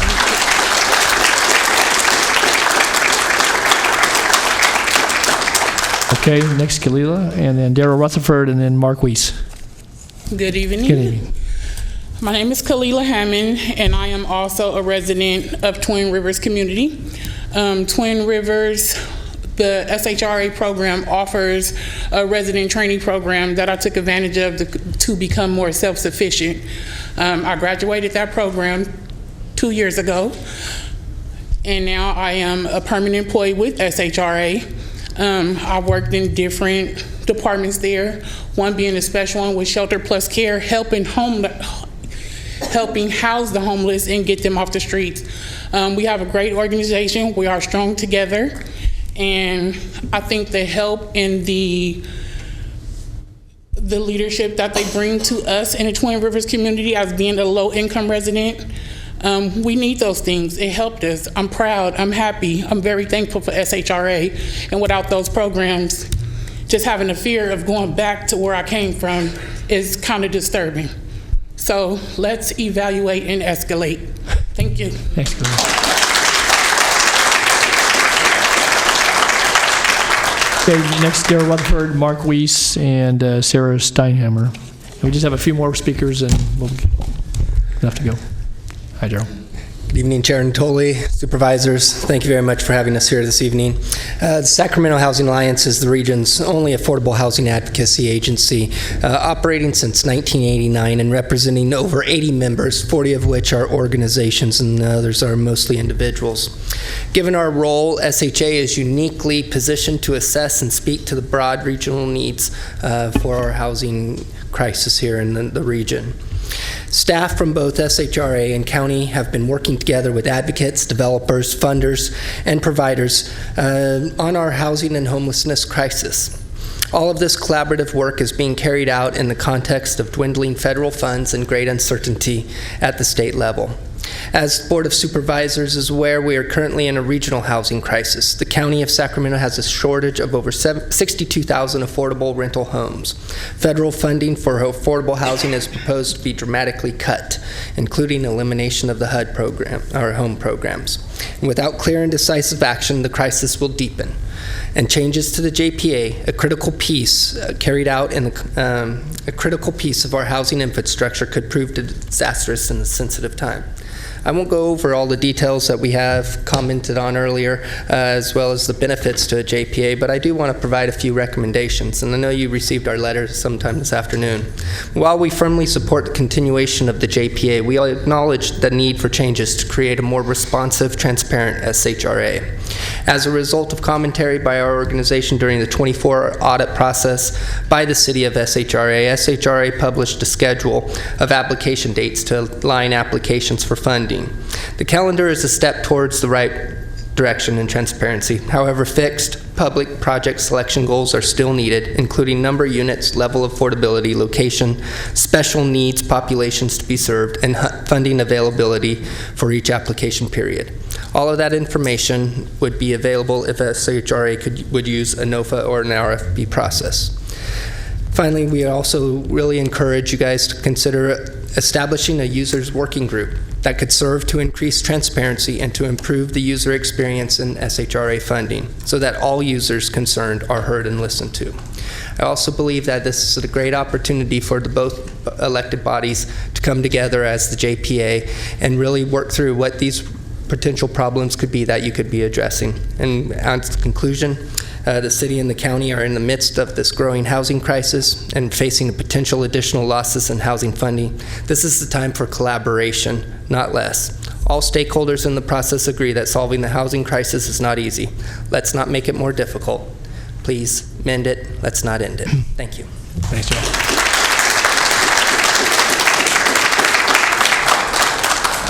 Mark Weiss, is Mark still in the audience? Maybe he had to leave or stepped out for a moment. Then Sarah Steinheimer and John Foley, and then Brenda Wilbanks. Good evening. I'm Sarah Steinheimer with Legal Services of Northern California. We are the legal aid agency in Sacramento County, which means we represent low-income people in civil matters, including housing, healthcare, education, and public benefits.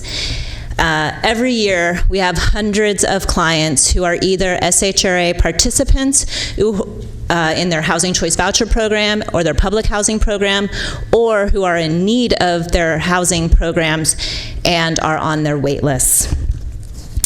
Through our experience representing low-income tenants in Sacramento County, we believe that there is a great benefit to having one and not two housing authorities, and we'd like to in the community. First, accessing affordable housing is a difficult process. There's not enough of it. There's long wait lists because there's not enough of it, and there's sometimes complex rules that tenants must maneuver and understand to access it. By having two housing authorities, we think that that would be a barrier for tenants who are trying to access affordable housing, and it would add in unnecessary complications and make it harder rather than easier for people to get into the housing that they need and that SHRA currently provides. Second, we think that having two housing authorities rather than one would make it more difficult for families to move who are current participants in the program. Our clients often do have to move for a variety of reasons. Sometimes a tenant who has a housing choice voucher has a landlord who decides they simply don't want to participate in the program anymore, and they have to move at no fault of their own. Sometimes our client might be a survivor of domestic violence and has an issue with her abuser knowing where she lives, and she must move. She might live in public housing and need a transfer to a different public housing unit. Currently, the process to move within public housing, there's more options to move because the one housing authority deals with all of the public housing units. And so with two housing authorities, a tenant might be more limited as to where she or he could move. Second, going back to the voucher program, moving within Sacramento County currently is much more streamlined for voucher participants. If there were 2 housing authorities, it would be a much more burdensome process. It's a process known as porting that requires a participant to deal with both the housing authority they currently have the voucher with and the housing authority that they want to go into. It's a costly, time-consuming, stressful process. At the end of the day, if you do move forward with evaluating dissolution of SHRA, we ask that you speak to and considering the needs of residents. My colleagues have been talking about this for the last few days, and we haven't yet come up with a benefit to residents. Thank you. Sure.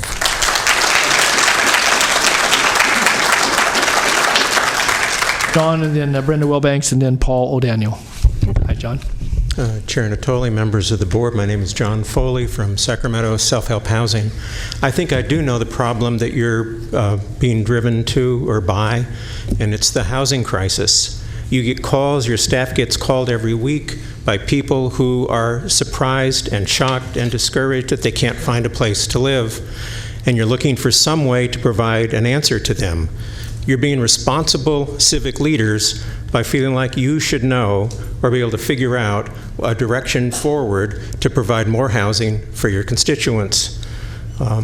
You're looking at SHRA as the housing provider, and you're saying you're not providing housing for everybody. There must be something else you could do. It's a similar issue to what you had with Sacramento Steps Forward, where you said, I've got more more homeless people in my district than I did 2 years ago. You must be doing something wrong. And so your staff is sort of taking over some of the jobs we thought Steps Forward was going to do. I get that. I think that's where your staff is coming from. Frustration, eagerness to find better ways, it makes sense. Eliminating these people doesn't make any sense to me. But maybe taking more responsibility. I think you're right that the JPA has been dysfunctional. You haven't taken responsibility as a board. City Council hasn't taken responsibility in a serious way. Maybe you can. Maybe you can find a way to do that. There may be other things you can do, but there isn't much money out there.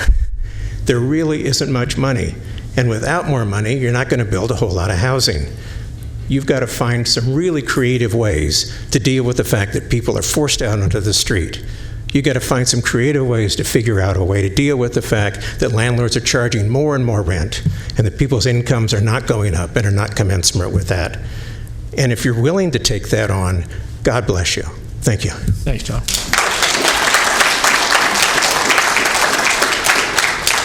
Brenda, then Paul, and then Paul Powell. So Paul Daniel and Paul Powell. Brenda, good evening. Supervisors, thank you for the opportunity to speak. My name is Brenda Wilbanks, and I have been an employee for SHRA for the last 32 years. At the risk of being redundant now, I would like to reiterate that SHRA is a strong, well-run agency that has a long history of providing excellent, low-income housing resources to thousands of families in the Sacramento region. Additionally, there are hundreds of examples of our agency's good work throughout the city and the county, projects that have helped revitalize communities, bring in needed community resources where there were none, and help stabilize neighborhoods that are in crisis. Our current agency administration continues to guide staff and manage limited and ever-shrinking resources, maintaining our standing as an excellent housing authority throughout the city and the county. SHRA staff are highly skilled and extensively trained to operate under strict HUD guidelines and regulations, serve our clients with dignity and compassion, and repair and maintain housing resources at a level that is frequently applauded as some of the most outstanding affordable housing inventory anywhere in the country. None of this is easy. It's complicated, it's intense, it's rewarding, and we are good at it. Please consider the impact that you would have on hundreds of employees by separating these two housing authorities, by dissolving this JPA. Employees would lose their jobs, retirements, benefits. The ripple effect to their families and to your communities would be tragic. Please do not do this to our agency. Our leadership and all staff at SHRA are a valuable resource to you. Thank you. Thanks, Brenda.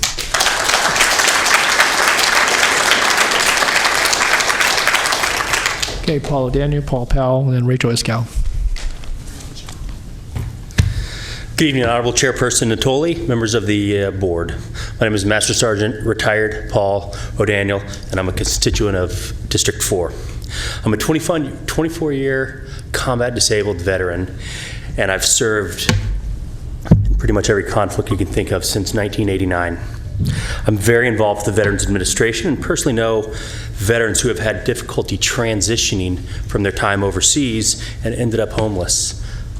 Fortunately, I am not one, and I get to help these folks a lot. I spend a lot of time at the VA. I spend a lot of time at the VFW helping and getting people the help they need. SHRA has a program that serves the homeless veterans called the VASH program. I'm sure you're all familiar with that. Recently has provided vouchers to Mather Veterans Village project, the groundbreaking of which I attended. I was fortunate enough to be on the front side for the groundbreaking, and I was fortunate enough to be on the ribbon cutting when they opened. I was fortunate enough to go and view those rooms that our veterans live in. I'm very grateful to SHRA for providing vouchers to those homeless veterans who now have a place to call home. With the dissolution of the Joint Powers Authority, the ability to creatively develop such projects will be eliminated. Which agency can bring all the partners, including city, state, and federal resources together? With the dissolution, the housing authorities under SHRA will be split between the city and the county. We've heard numerous accounts this evening on why that's not the best move. Based on just a little bit of research I've done, approximately 75% of the 12,000 Housing Choice Voucher families live in the city of Sacramento. And logically, the city of Sacramento can ask to administer their own vouchers. This means that approximately 9,000 vouchers may be under purview of the City Housing Authority and only 3,000 vouchers under the purview of the county. With such limited resources, there will be very few vouchers available for new projects, which I understand only happens when somebody dies or leaves the program. So what happens to the promise that was made earlier this year about the 1,600 homeless with vouchers in 3 years? How will you build new affordable housing like the Mather Veterans Village that desperately needed? I'm extremely concerned about dissolving the agency and SHRA's Joint Powers Authority. One, we're removing the efficiencies that SHRA has been serving by both city and county. You're not going to be able to house the 1,600 homeless that was promised earlier this year. You're wasting a significant amount of time and amount of taxpayers' money by creating and duplicating efforts. Limited funding should go to build projects, not to retrain people to do a job that's not broke. Most importantly, creating hurdles to move families who want the ability to seamlessly move between the jurisdictions. Thank you very much. Thank you, Paul.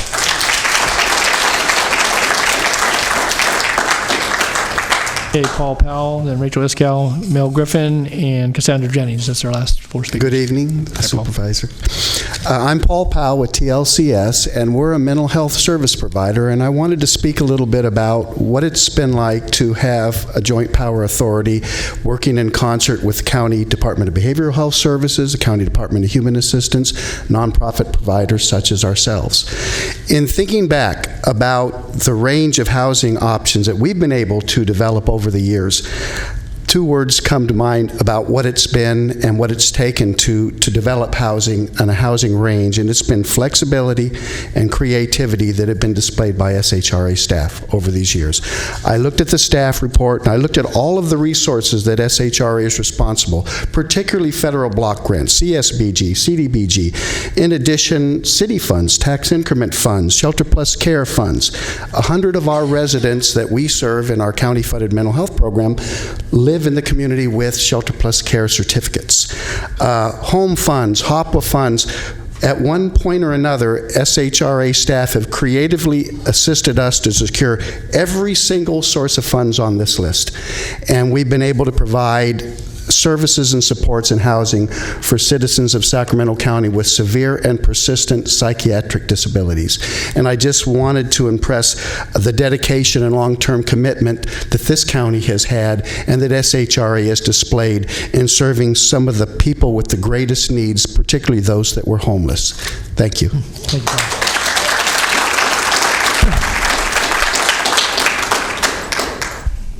Hello, Rachel. Hello.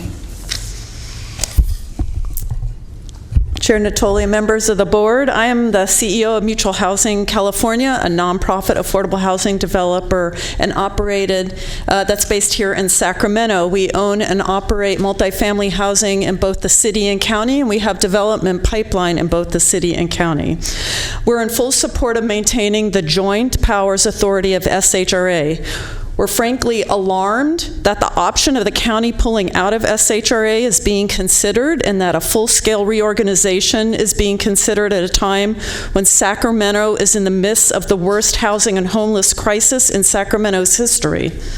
There has never been a time in the past that it has been more important for SHRA staff to be completely focused on solving the homeless crisis, allocating resources for affordable housing, and communicating clear goals to SHRA's partner.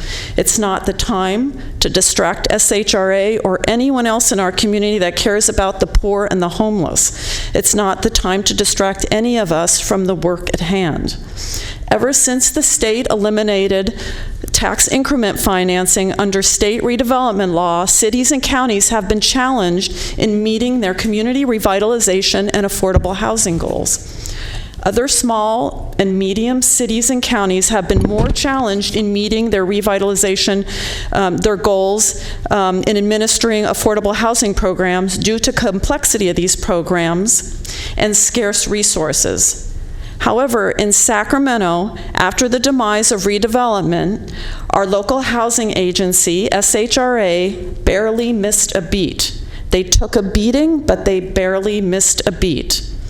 SHRA's housing loan staff and their program monitoring staff are smart and experienced.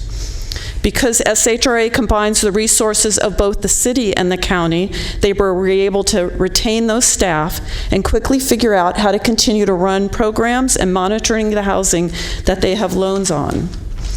As important, SHRA loans their expertise to the many smaller jurisdictions in the county. We talk about the need to have a regional housing approach to housing and homeless issues. But forcing each of these small jurisdictions into operating in isolation without adequate administrative resources, without qualified staff, would set us back further than any of us could fathom in our regional housing goals. Of course, any public agency can stand to be improved, but a users group can help with the stakeholders. It's a great idea to set one up. Dismantling SHRA will surely make Sacramento's housing and loan programs less efficient. And as a businesswoman and a CEO, this is of great concern to me. I imagine that having small housing program and administration for all jurisdictions in the county, all operating with smaller budgets, will make it more confusing and difficult to maneuver for those who are users of our system, some of our most vulnerable citizens. Rachel, you need to wrap up, please. Okay, Yeah. I don't think we have thought about all the ramifications, and I reiterate, I don't think this is a time to be talking about reorganization and dismantling of an effective housing organization. Thanks, Rachel.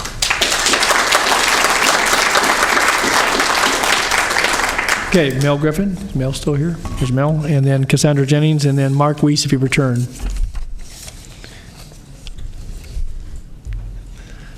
Good evening, Supervisor Natoli and supervisors, and my supervisor, Supervisor Frost, who's kept me on the commission. I am a member of the Sacramento Housing Redevelopment Commission, third longest standing member. I've been on there a little over 4 years.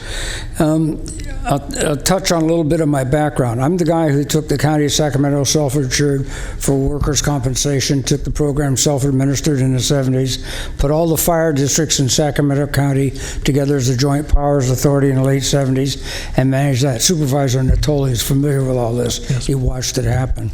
Also, I spent over 25 years as a consultant to public agencies, auditing and evaluating self-insured, self-administered programs.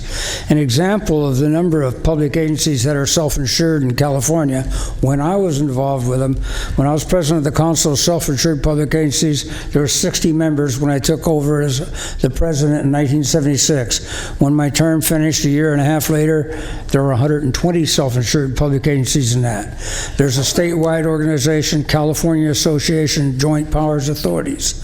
High membership, public agencies, all joint powers authorities, and Risk Managers Association, all these other things. Why are they in existence? Because economics, self-insurance, self-administration, when possible, is the most cost-wise and efficient way to operate an organization. Organizations combine efforts together to get a benefit of expertise rather than having to go out and hire whole departments. They'll have a group of specialists that come in. That's the way I made a lot of money. When you're going to be a critic of an operation or an organization, a joint powers authority, or just a simple self-assured, you need to know as much or more than the people who are running the organization, or you're there to evaluate. That's simple. And if you have people being critical of an organization, but don't have the background or knowledge in what that organization does, I would question those people. The other thing is federal regulations that come with the money that the SHRA operates with determine how things are to be done. When you cross your X's, cross your T's, dot your I's, they tell you all these things. A lot of people that aren't familiar with that don't understand it, and they worry about transparency or very simply clarity of function. It's there in the rules and regulations that might be in a book this thick. So when or if an evaluation of anything the SHRA does, it should be considered cost-wise. What's the analysis? What's being done? How is it being done? Why? Always there's a why in any government agency. And as by regulation that they have no control of, but they are in compliance with. And also, are they doing things the most economic way? I'll tell you, the SHRA is, as you've heard in many ways, they don't waste a nickel, they don't even waste a penny, and they get an awful lot for the dollar turn because the employees are dedicated, thorough. The management of the SHRA is top-notch. You can't beat it, and I'm happy to serve in that commission because of the staff we have. Thank you. Thank you, Bill. Okay. Sandra, looks like you're the last speaker unless Mr. Weiss returns today, and I didn't have anybody else signed up, so did I miss anybody before Cassandra speaks? Okay, I think I got everybody signed up, so Cassandra, you get the last word from the podium. Well, thank you, Chair Natoli and members of the board. My name is Cassandra Jennings, and I speak to you from many hats. First of all, I'm the president and CEO of the Greater Sacramento Urban League. I'm also a resident of District 2, and in reflection, I've been there 30 years. I'm also a former employee of SHRA and a former employee of the City of Sacramento. I've worked with many of you. I've worked in your neighborhoods, and I've also worked with Nab and Rob Leonard and many of the people in this room. It has been a wonderful journey, and I know it's not over, and I know it's a lot of hard work. I now, in my position, am a partner with the county. I take it very seriously about my partnership at the Greater Sacramento Urban League and how we strive to serve many of the people that are served not only by the departments of the county, but by SHRA in particular. When I accepted the job with the Urban League, I not only looked at the place, which is the physical place, but also the people that were served. And a lot of that experience and passion that I have for those people came from my experience with SHRA. I would like to also say I'm returning from a retreat, and so I apologize for my lateness and my presence here with other nonprofits, really trying to talk about how we can better serve the clients throughout our community and looking at things as far as employment, health, housing, and services as well. All of that is to say that the county, I know, is a partner, and I'm sort of disappointed when I hear that the discussion now is about the dissolution of an organization that has been very, very faithful to you under your leadership. And a part of your leadership is really about transforming the lives that you have heard as a result of many of the testimonies here today about the lives that can be changed. Let me just say about the work that SHRA does is unique and very complicated, as you've heard. It deals with the place and the people and the things all in between. It crosses boundaries, it develops expertise, and it takes advantage of economies of scale. It reaches wide, it serves a huge, unique population, and it does transform lives forever, which I'm sure we're all agree. I am strongly opposed to the dissolution of the JPA, but I am urging the county to put the client, the customer first. Those are the people that you serve. So in all your assumptions, think about that first. Continue to be a leader by showing that you will work with many of the cities and that in your jurisdiction, and part of it is about JPAs. I work with you guys when you sort of improve the library JPA. You're on the set of JPA, you have this JPA, you have lots of JPAs. I'm going to wrap it up by also saying let's look for ways that we can improve and make what we're doing better. Instead of directing your staff for dissolution, why don't you direct them to think about regionalism, to think about collaboration, to think about collective impact, hold each other accountable, and make this JPA stronger than ever before. Thank you very much. Thank you.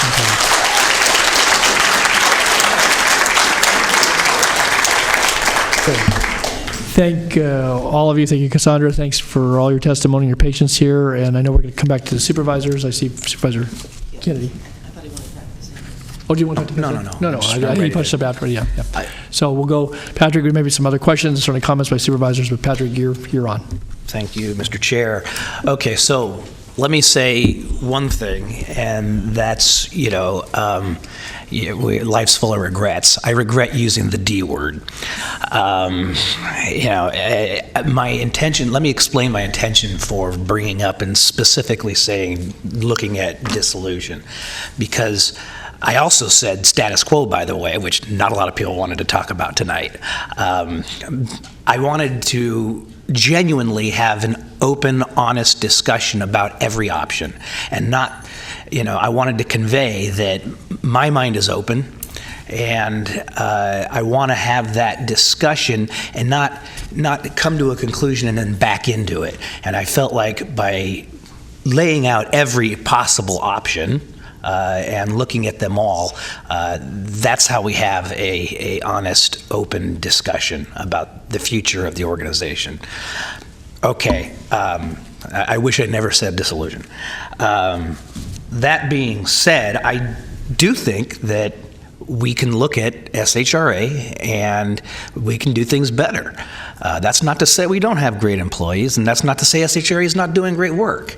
But I do think when I got elected and I found out that the JPA hadn't met in memory, as Councilmember Harris said earlier, we have far lesser JPAs as far as import and responsibility that meet monthly or even more than monthly.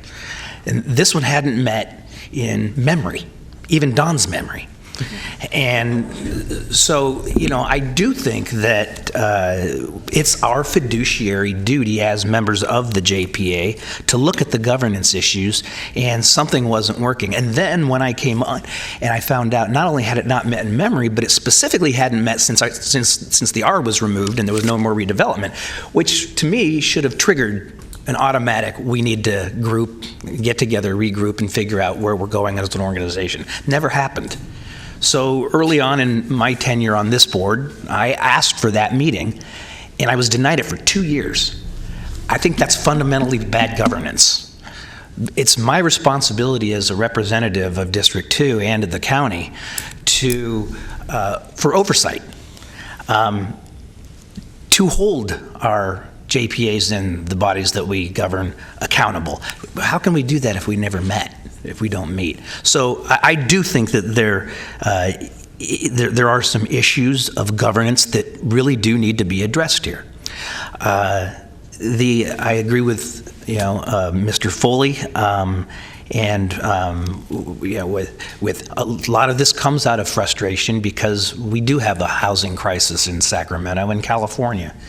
And it's one of those things that if we have to do things differently. it's not going to change. And so I think that it's intellectually honest to say, let's look at how we can maybe do things differently. And I think that the organization, if it's a strong organization, can stand up to that type of scrutiny and those types of questions to be asked. So I just wanted to, for the record, that's where it was going. I do think that we could be more transparent. I do think we can be more accountable, and that's what I was hoping to really get at through all this exercise. Okay, thanks. Supervisor Stern.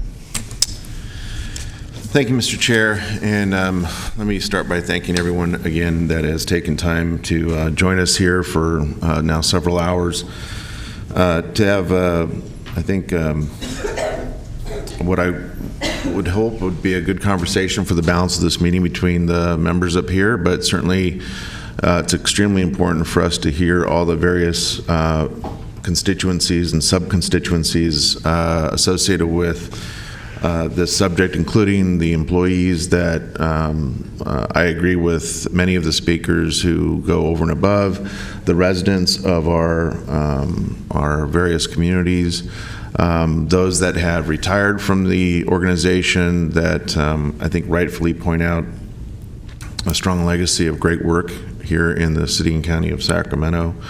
And of course our partners, whether they be realtors, developers, associations that enjoy a strong working relationship with SHRA.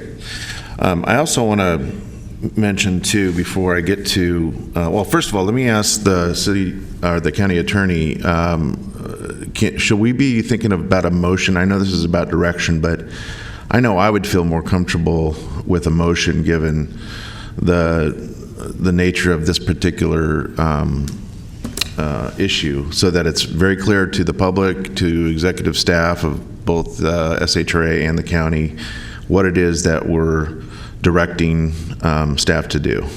It's agendized for direction, and that certainly can be done in the form So of a motion. before I get to a motion that I would respectfully ask my colleagues to consider, which I put a lot of thought into while I was listening, I want to thank my colleague, Supervisor Kennedy. I think he very eloquently just stated what I can say holds true for me as well.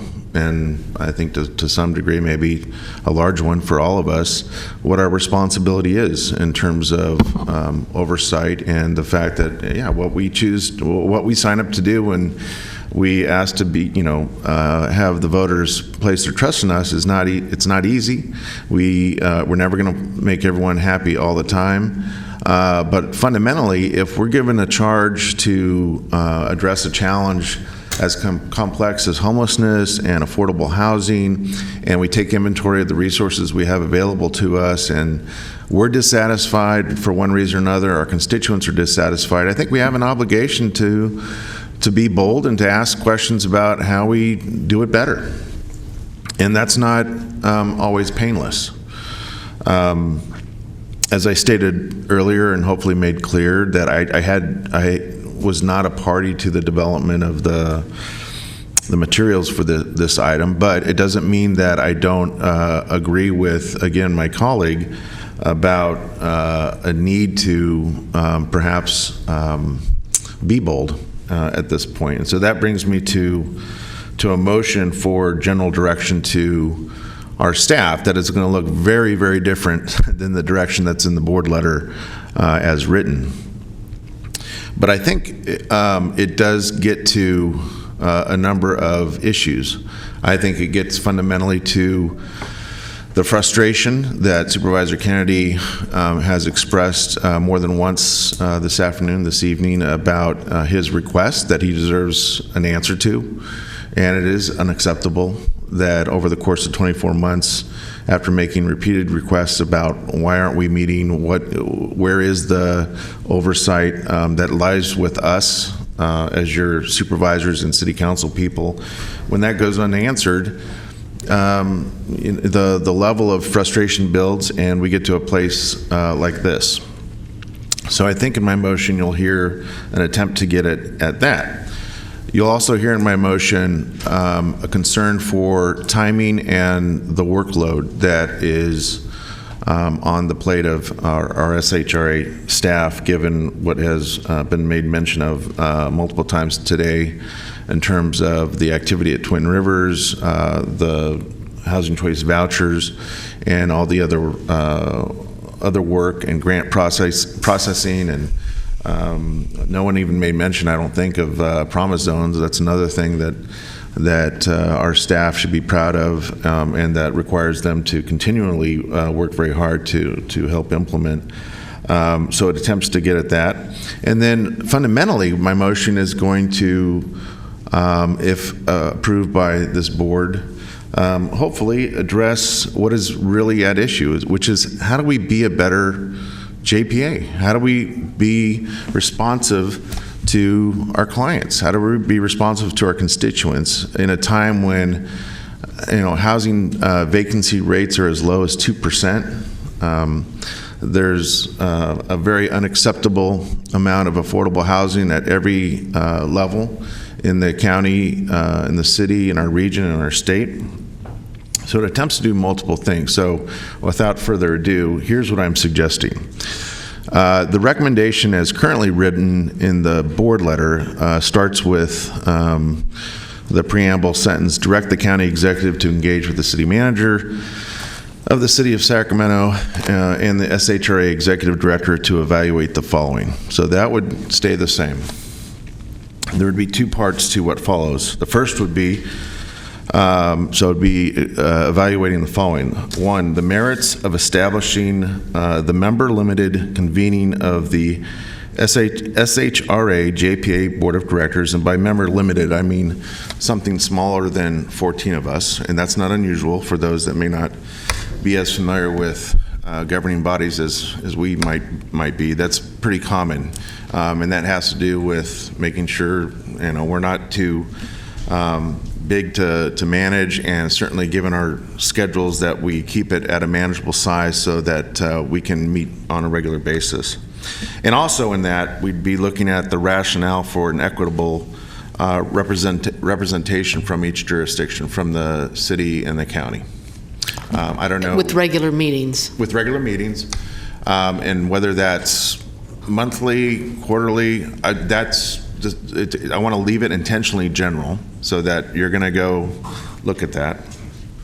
And then the second part of this, again, the operative phrase being evaluate the following. The second part would be the development of a JPA board work plan beginning in January of 2018 that explores improvement of SHRA's mission. Those would be the two component parts that I think, at least for me, I've drawn out of the frustration I hear from a colleague that I think is quite frankly justifiable. It comes from the frustration I hear from affordable housing developers and partners with SHRA that don't want to do less, they want to do more. It comes out of hearing certainly from the concerns expressed by the most veteran member of this board, our chair, Mr. Natoli, who arguably has that best sense of where SHRA has been and where this county has been in partnership with the city as a JPA member. And so I've tried to synthesize in what is admittedly a much more general direction, but one that I hope my colleagues would give some thought to that captures some of these concerns and intents that we've heard tonight, that I know that we've shared even before this hearing, and that I don't think, I guess we'll hear from her, I don't think that we should be getting any necessary opposition from either of our executive leadership in either agency. So that's... Yeah. Could I ask you to repeat it without all the flowers? Yep. Okay, so here it goes. Direct the county executive to engage with the city manager of the city of Sacramento and the SHRA executive director to evaluate the following. The merits of establishing the regular member-limited convening of the SHRA JPA Board of Directors and a rationale for equitable representation from each jurisdiction. Number 2, development of a JPA board work plan beginning January 2018 that explores improvement of SHRA's mission. And if I just could clarify then, and that presumes the ongoing role of the agency with your qualifier, obviously, to look to a work plan and so forth, but then it basically puts to rest the idea about... It puts to rest the idea of dissolution, because you're presuming that the JPA is going to stay intact such that its membership has regular meetings and is now going to be focused on a work plan, so that we're not just meeting, now we have actually something to discuss and hopefully improve. Because that, if nothing else, I heard that was consistent from everyone, was that we should, and I wholeheartedly agree, let's improve what the mission is of this JPA, especially at this point in time, given all the specific challenges around homelessness and affordable housing. Okay, so you restated the motion. Anything else, Phil? At this point, I think Susan's next. Punched up, so Sue Frost, and then we'll so, Susan? Sue Frost, am I the one up? No, I was Okay. Thought I heard my name. You did. You're next. After you. There was a little echo in here. I'm mulling over the proposed motion. I guess I would like to have a little bit more meat on the bones about improvements in the organization. First of all, I guess I could say, Lachelle, congratulations. You have a lot of happy employees. That's pretty obvious. But I am interested in examining, and maybe this falls under the, if we go ahead with this, exploring improvements in the organization, I'd like to examine the CDBG funds, whether they might be better reviewed and operated by each jurisdiction.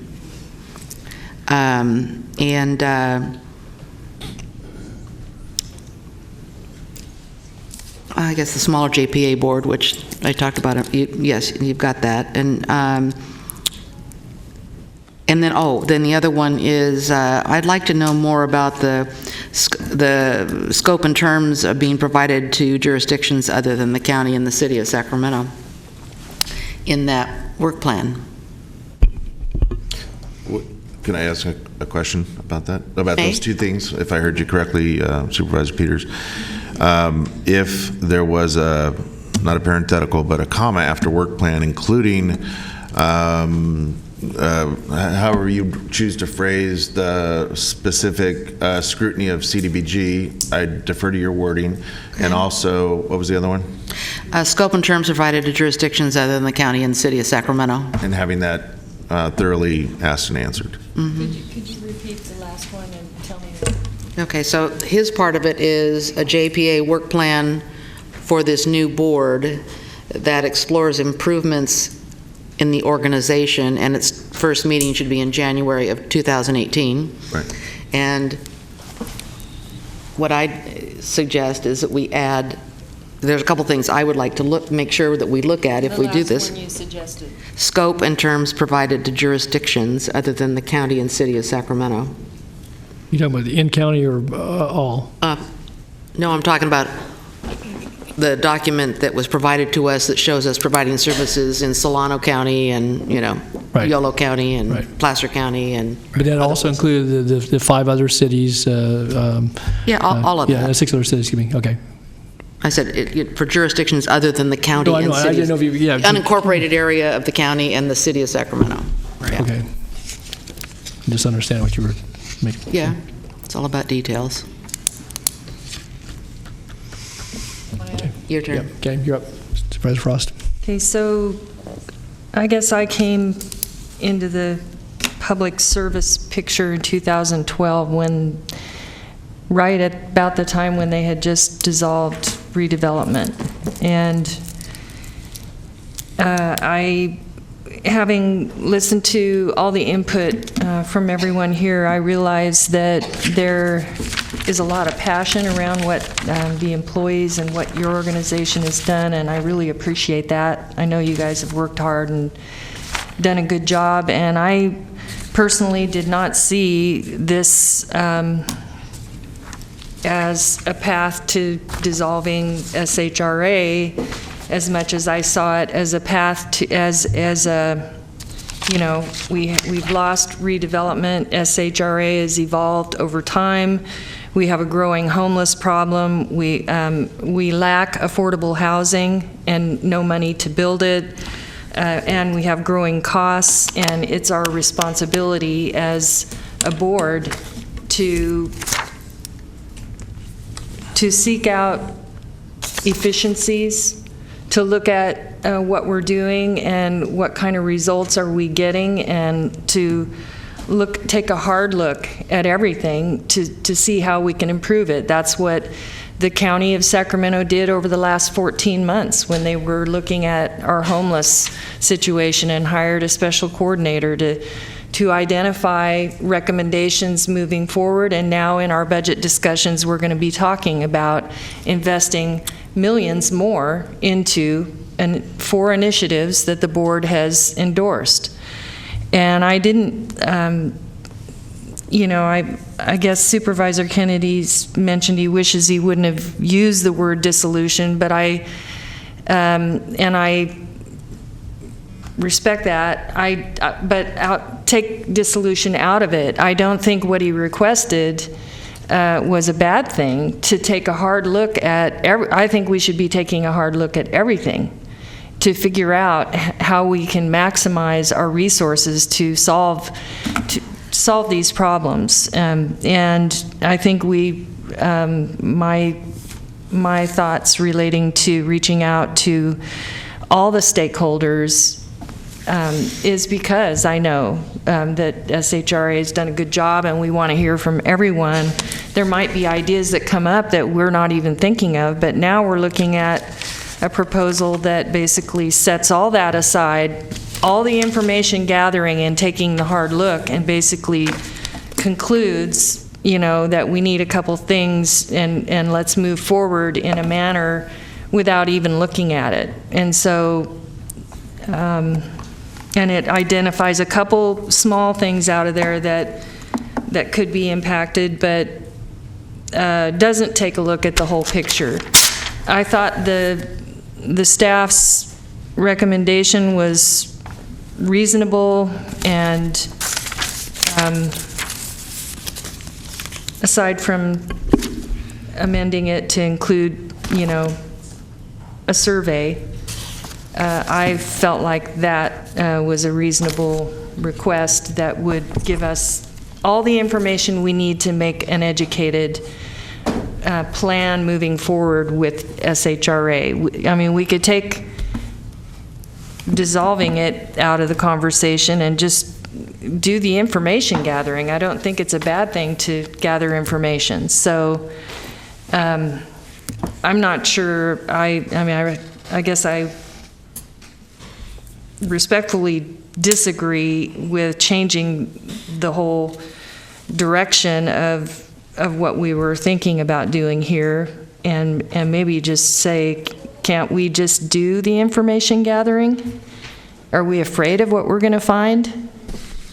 I'm not afraid. I think something good could come out of it. Can I Yeah, jump that's in fine, because I'm going to weigh in if you didn't talk. No, I just want to jump in real quick. The reason I lean heavily on this idea of letting a JPA board that's newly constituted, that includes both the city and the county, is that to me is the more appropriate body to have the discussion about the future of the organization without predetermining that we're going to dissolve the thing. In other words, I'd rather move this thing in a positive direction, that it stays intact as a JPA, but there's a clear understanding to all parties involved, the board, the council, staffs, I should say, that the intent here is to improve the functionality, the effectiveness of the mission, the charge of the organization. Yeah, I mean, there are issues that, you know, we need to look at. You know, there's pension liabilities. There are people coming to our board asking to work with, the county and state organization versus working with our local SHRA. And so I don't think it's, maybe there's just some small adjustments that can make it easier for people to work with us, or, I guess what you're saying is you don't want to presume the end of this. Would you consider? Are you taking the whole information? No. Well, it's not. It's no longer in the. Well, but the it is. motion that you described, and she added to. I think it is by inference or reference to development of a work plan that is aimed at improving the mission of the agency. I thought that's why we were gathering information in the first place. Supervisor Frost, that's what I took out of the motion, was that it encapsulated what you asked about the survey. That when we have the work plan in there, that is a component that will go in, including what Supervisor Peters included, CDBG, in terms of the other ones. If I could suggest we can add including a survey or language that you used earlier, that will be in the work plan. That's what I was envisioning. The services, scope, terms, the jurisdictions, the whole thing. Yeah, Supervisor Peters asked for that. And the way I was taking, I was going to ask the question at the end, was that what Supervisor Cerna was alluding to was the improvement. That's the question that Supervisor Peters was asking. The improvement component is what I thought we were getting at, was a survey question you were asking. Am I right, Supervisor Cerna? It is. Yeah, yes, you are. And I took a stab at some actual language that I think gets to Susan's addition. It would be the management, oversight, and appropriation of CDBG funding and SHRA's roles and responsibilities relative to other jurisdictions besides the city and county of Sacramento. It's fine with me. If I could just on CDBG be shorthand that there are other federal and state money that comes through. Is this specific CDBG? Is it the Yeah, because there were 5 or 6 of them, right? There's quite a bit. I haven't waited, and you start going further down the road, I haven't even said, Yes. but Okay, understood. Yeah, I started with work plan.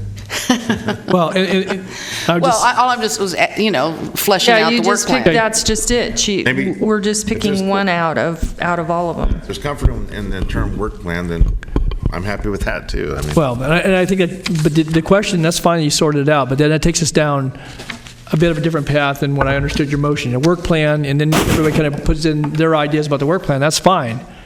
But I thought you were going to look at the structure as related to the governance makeup and talk about a work plan. And now we're getting closer to what staff had before us when we started this hearing 3 hours ago, and that was evaluate to look at the full gamut, and if that's what this board wants to do, that's fine. I was moving to a point where keeping it simple, but not being, losing anything in the translation relative to the motion. And again, I do want to speak to the motion and some thoughts here, but again, I defer to my colleagues certainly to the crafting of the motion and what you've offered and what people see as different. But now we're getting closer to where staff was. That wasn't what your motion intended, because I think you're now adding on, open it all up. Look at home funds, look at block grant, whatever it might be. That's not the way I look at it, Don, respectfully. But the answer was just yes to what you just asked. You asked about the 6 different areas. Supervisor Natoli, it wasn't going back to the staff. All I was trying to do is clarify.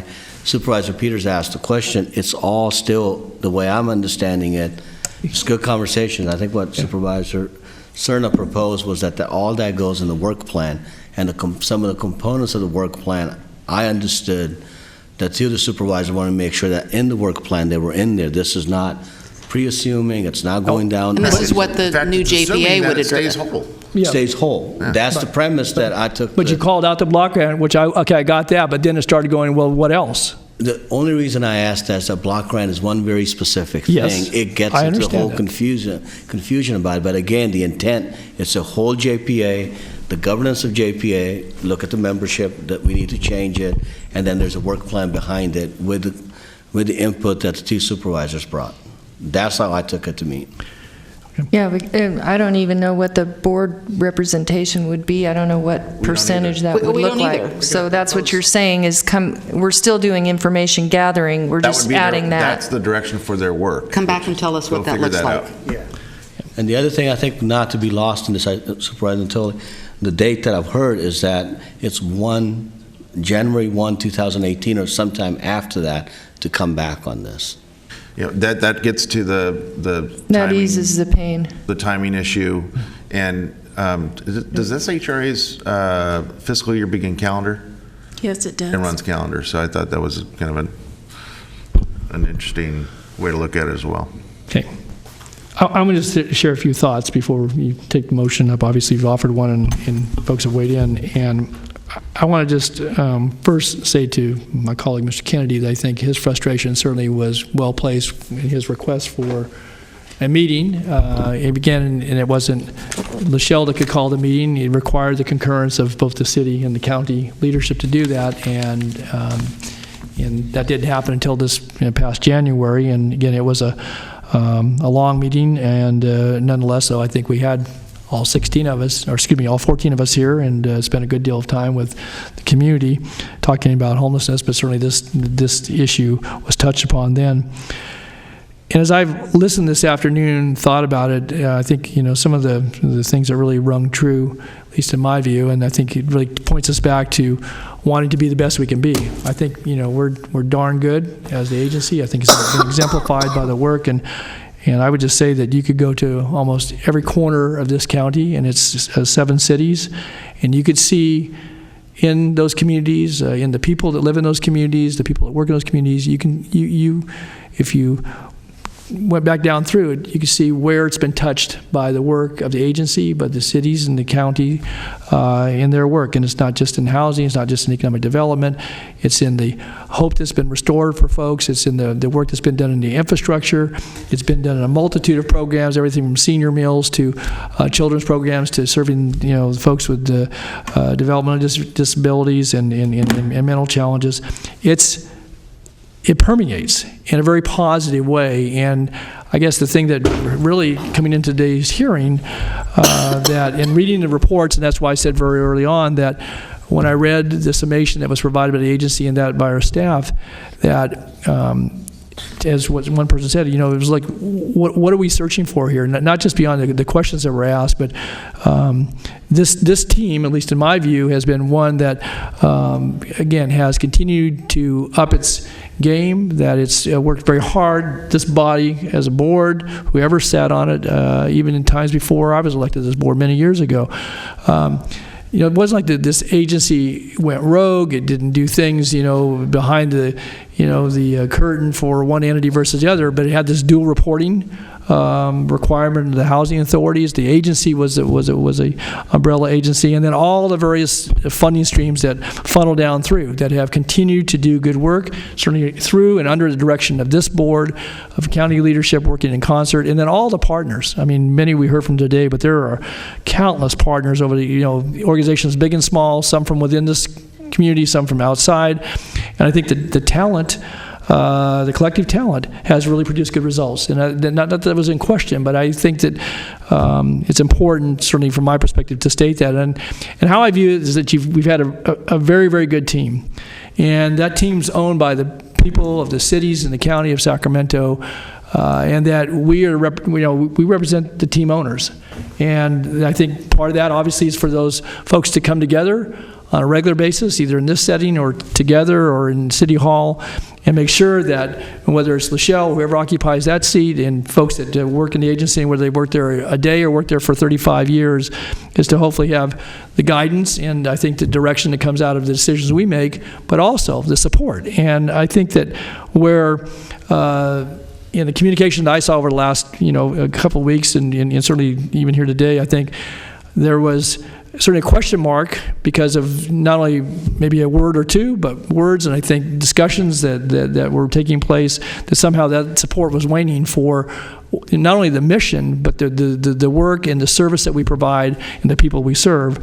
And we can always look to improvement. That's unquestionable. And certainly I know on many occasions I've asked that about different items and so forth. But I just want to say that when we enter into this, and then different conversations going on, certainly some of those in the very public arena, others not, that it comes back to me for the people we've served, the lives that have been changed, and it's and again, the folks that get the job done, and certainly in the SHRA organization, but certainly the folks that work in concert throughout this community to hopefully improve the lives of others and to make good work, make it stick, and go forward. And we got some really good opportunities, and I think we've got chaos potentially coming down from on high, and that to get sidetracked.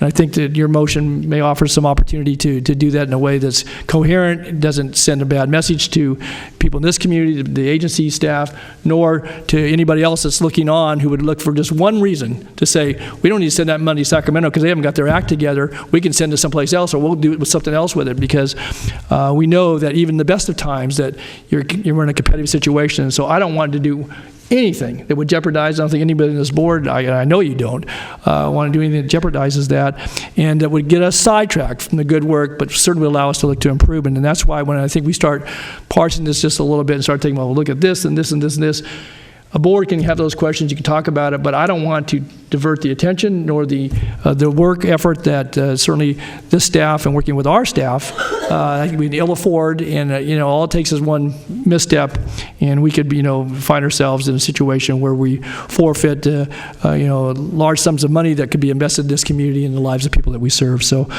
I think that with the motion you offer, again, I'm not convinced that the problems couldn't be fixed in a different manner, and that I think that part of the tension may be is that for the interest that we all have in the time we've spent here today, that to say that in some sort of restructuring that some of us are going to and we do this all the time, defer to others, but it may very well be that all 5 of us want to continue to serve in that stead because it's so important to the communities that we serve and to the people we serve, and so that may be the same tension you'll have in talking with our colleagues over at the city. But I could support the motion to look at the way you've structured to defer this. And I guess the one caution I would add, we say January of 18, but who knows what's going to happen over the next few weeks or the next 2 months in coming down and whether it affects the Twin Rivers project or some other aspect of things. We may be in these chambers talking about what we're going to do to save Meals on Wheels, or to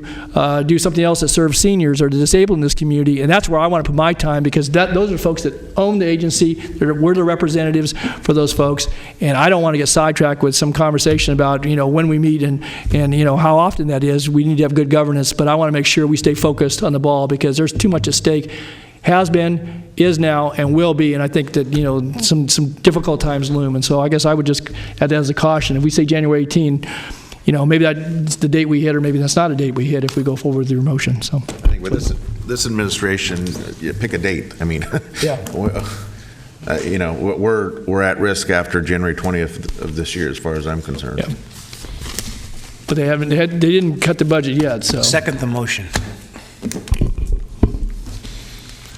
Okay, you want to restate the motion, Flo, as you understand it, so we know. Oh. No? Everybody knows? I've done it a couple times. Yeah. Oh, I didn't say. I said I did. You got the motion down? I have everything written down. Okay. Can you repeat the entire motion? Okay, Flo, if you got it, please. I'm going to paraphrase the best that I can. Okay. So, Mr. Cerna made a motion to direct the county executive to engage with the city manager of City of Sacramento and SHRA executive director to evaluate the merits of establishing a limited number of folks for a hearing governing body smaller than 14 members to establish a regularly scheduled meeting, and with equitable representation from each of the jurisdictions, both with the city and the county. Again, I'm paraphrasing. And then also to have that JPA, that membership, develop a work plan to be effective, to come back to the board in January 2018 to explore the mission further of SHRA,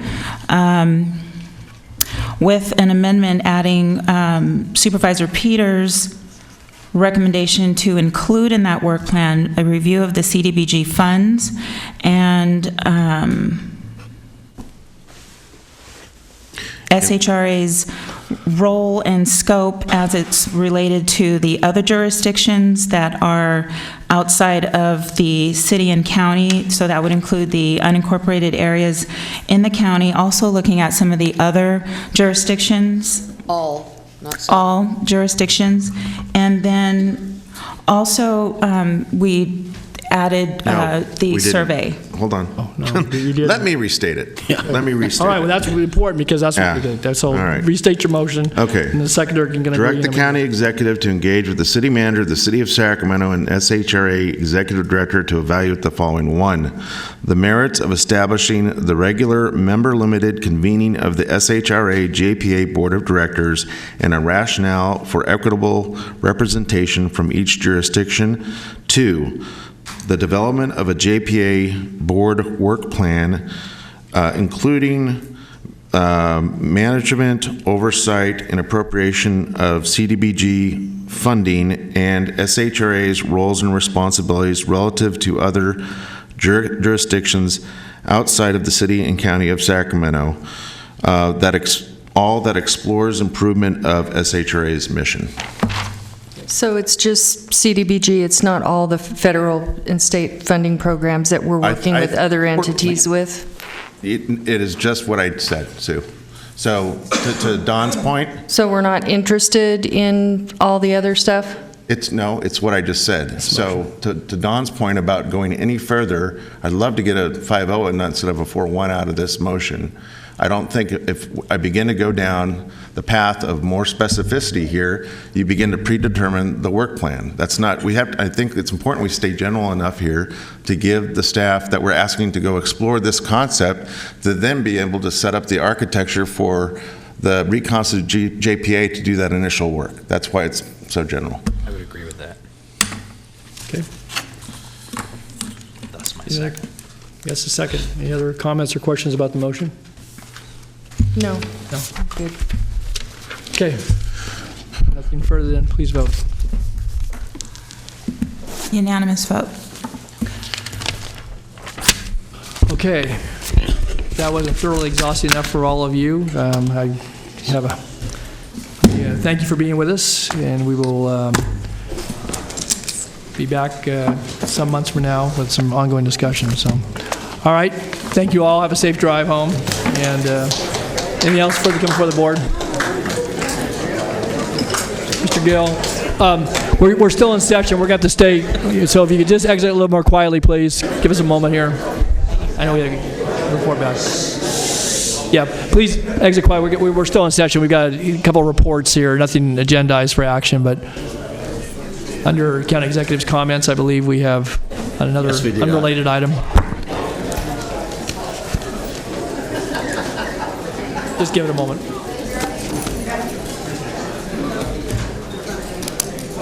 I did have Karen Klinger on off agenda. I think she left.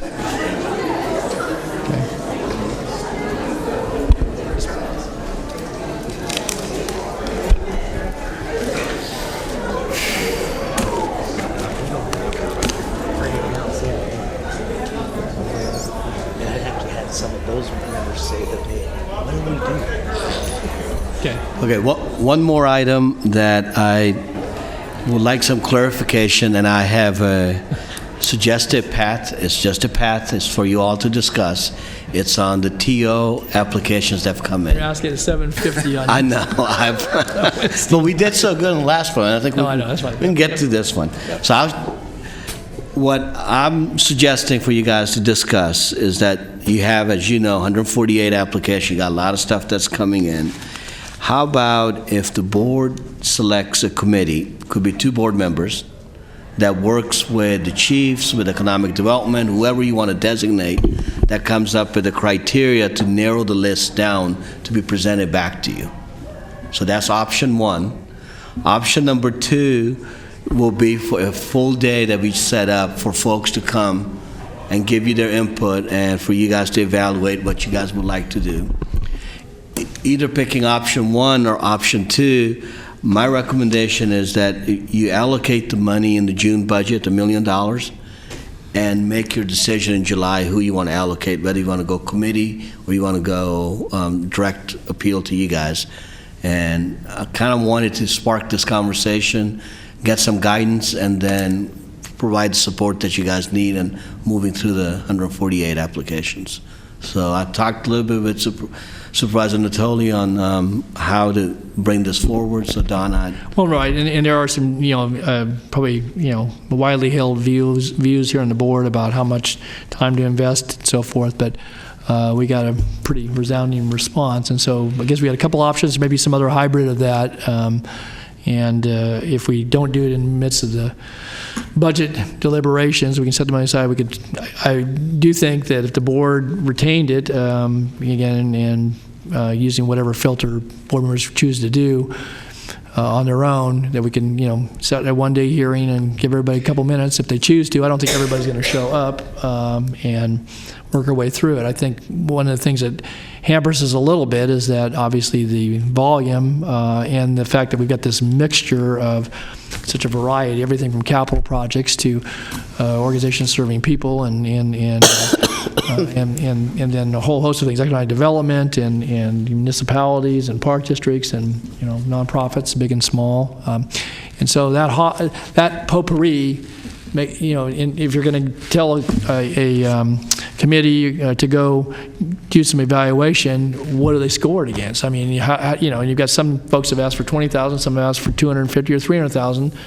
You could fund forward the large request and you're done, and or not. So I mean, again, there's a lot. So I would seek any more input. I know, again, I don't want to burden colleagues, but again, it may be an opportunity to get a sense and maybe get some direction around it. Otherwise, I think we give it to a committee, we're probably going to end up doing a lot of it right here at the dais anyway. So. No, but we won't be doing 148 of them here at the dais. I mean, I really strongly recommend a committee approach of some kind that comes up with some criteria and narrows down the list. I went on the Big Day of Giving website, and if you look on there, they show some of the criteria: 3 years of financials, are they legitimate 501c3, or not, if it's some other capital contribution, but just so we know what we're talking about, so we're giving money to organizations that are authentic, and I think it would be a difficult discussion, and I would say whoever the lucky people are who get on the committee, that we give some suggestions for criteria, if you've got some in mind. That I just went on the Big Day of Giving, and it had a lot of, it showed the leadership, who's on the board, all that kind of thing. And we have some of that as part of the application, I think. Yeah, but you got to sort it out and categorize it, I think. That's my feeling. Okay, thanks, Sue. Sue Frost. Okay. I like the idea of having a committee vet the applications. No, it's not agendized. No, it's just comments. It's not, okay. It's not agendized. It's not agendized. So should we be talking at this level of detail? Well, you're giving direction to staff for an item that will be coming before you. So on the whether to form a committee to come back with more information, I don't think what's agendized today can be discussed, drilled down to what the 148 categories they fall into. But why don't you bring this on the 6th? You bring what? The either or, and then we can. This is a big decision. If it's not agendized, what I was seeking is that if you all are interested in the committee, then we can come back to you with what that committee will look like. I wasn't anticipating getting into the criteria at this point. Yeah. If all I need is direction, does the idea of a committee appeal to the board? Yes. I've heard two yeses. And then if that's the case, 3 yeses. I'm not objecting to that. I just feel itchy when we're establishing a committee. The action is to give you direction to establish a committee. it is no different than when I get direction when you guys want to look at something. You guys tell me, I need for you to look at X, Y, Z and come back. Okay, so we're not establishing the committee tonight? No. Right. Okay. All you guys are going to tell me is that you guys are interested in it. I've seen a couple heads nod. I'll come back with the agendas on the 6th. Then you guys can decide who's going to be on the committee, and we'll make some suggestions on some of what's the criteria. And then, again, it's in your hands. We'll make the suggestion for criteria. Really looking at is for the whole body to say, do you guys like these criteria? What do you want to do with it? So that's what I'm looking for. Is that our next meeting, June 6th? Yes. Yep. Unless you Are we want dissolving anything? What? Don't say that word. Just dissolving anything. I got nervous when he said options. Resolving. Resolving. No. I'm good? Yeah. Are you? I'm good. Yeah, it sounds like I got All right. direction. Any other supervisors' comments? Then they'll be back on the 6th with that item. Any other comments? If not, then with no adjournments, we will stand in recess.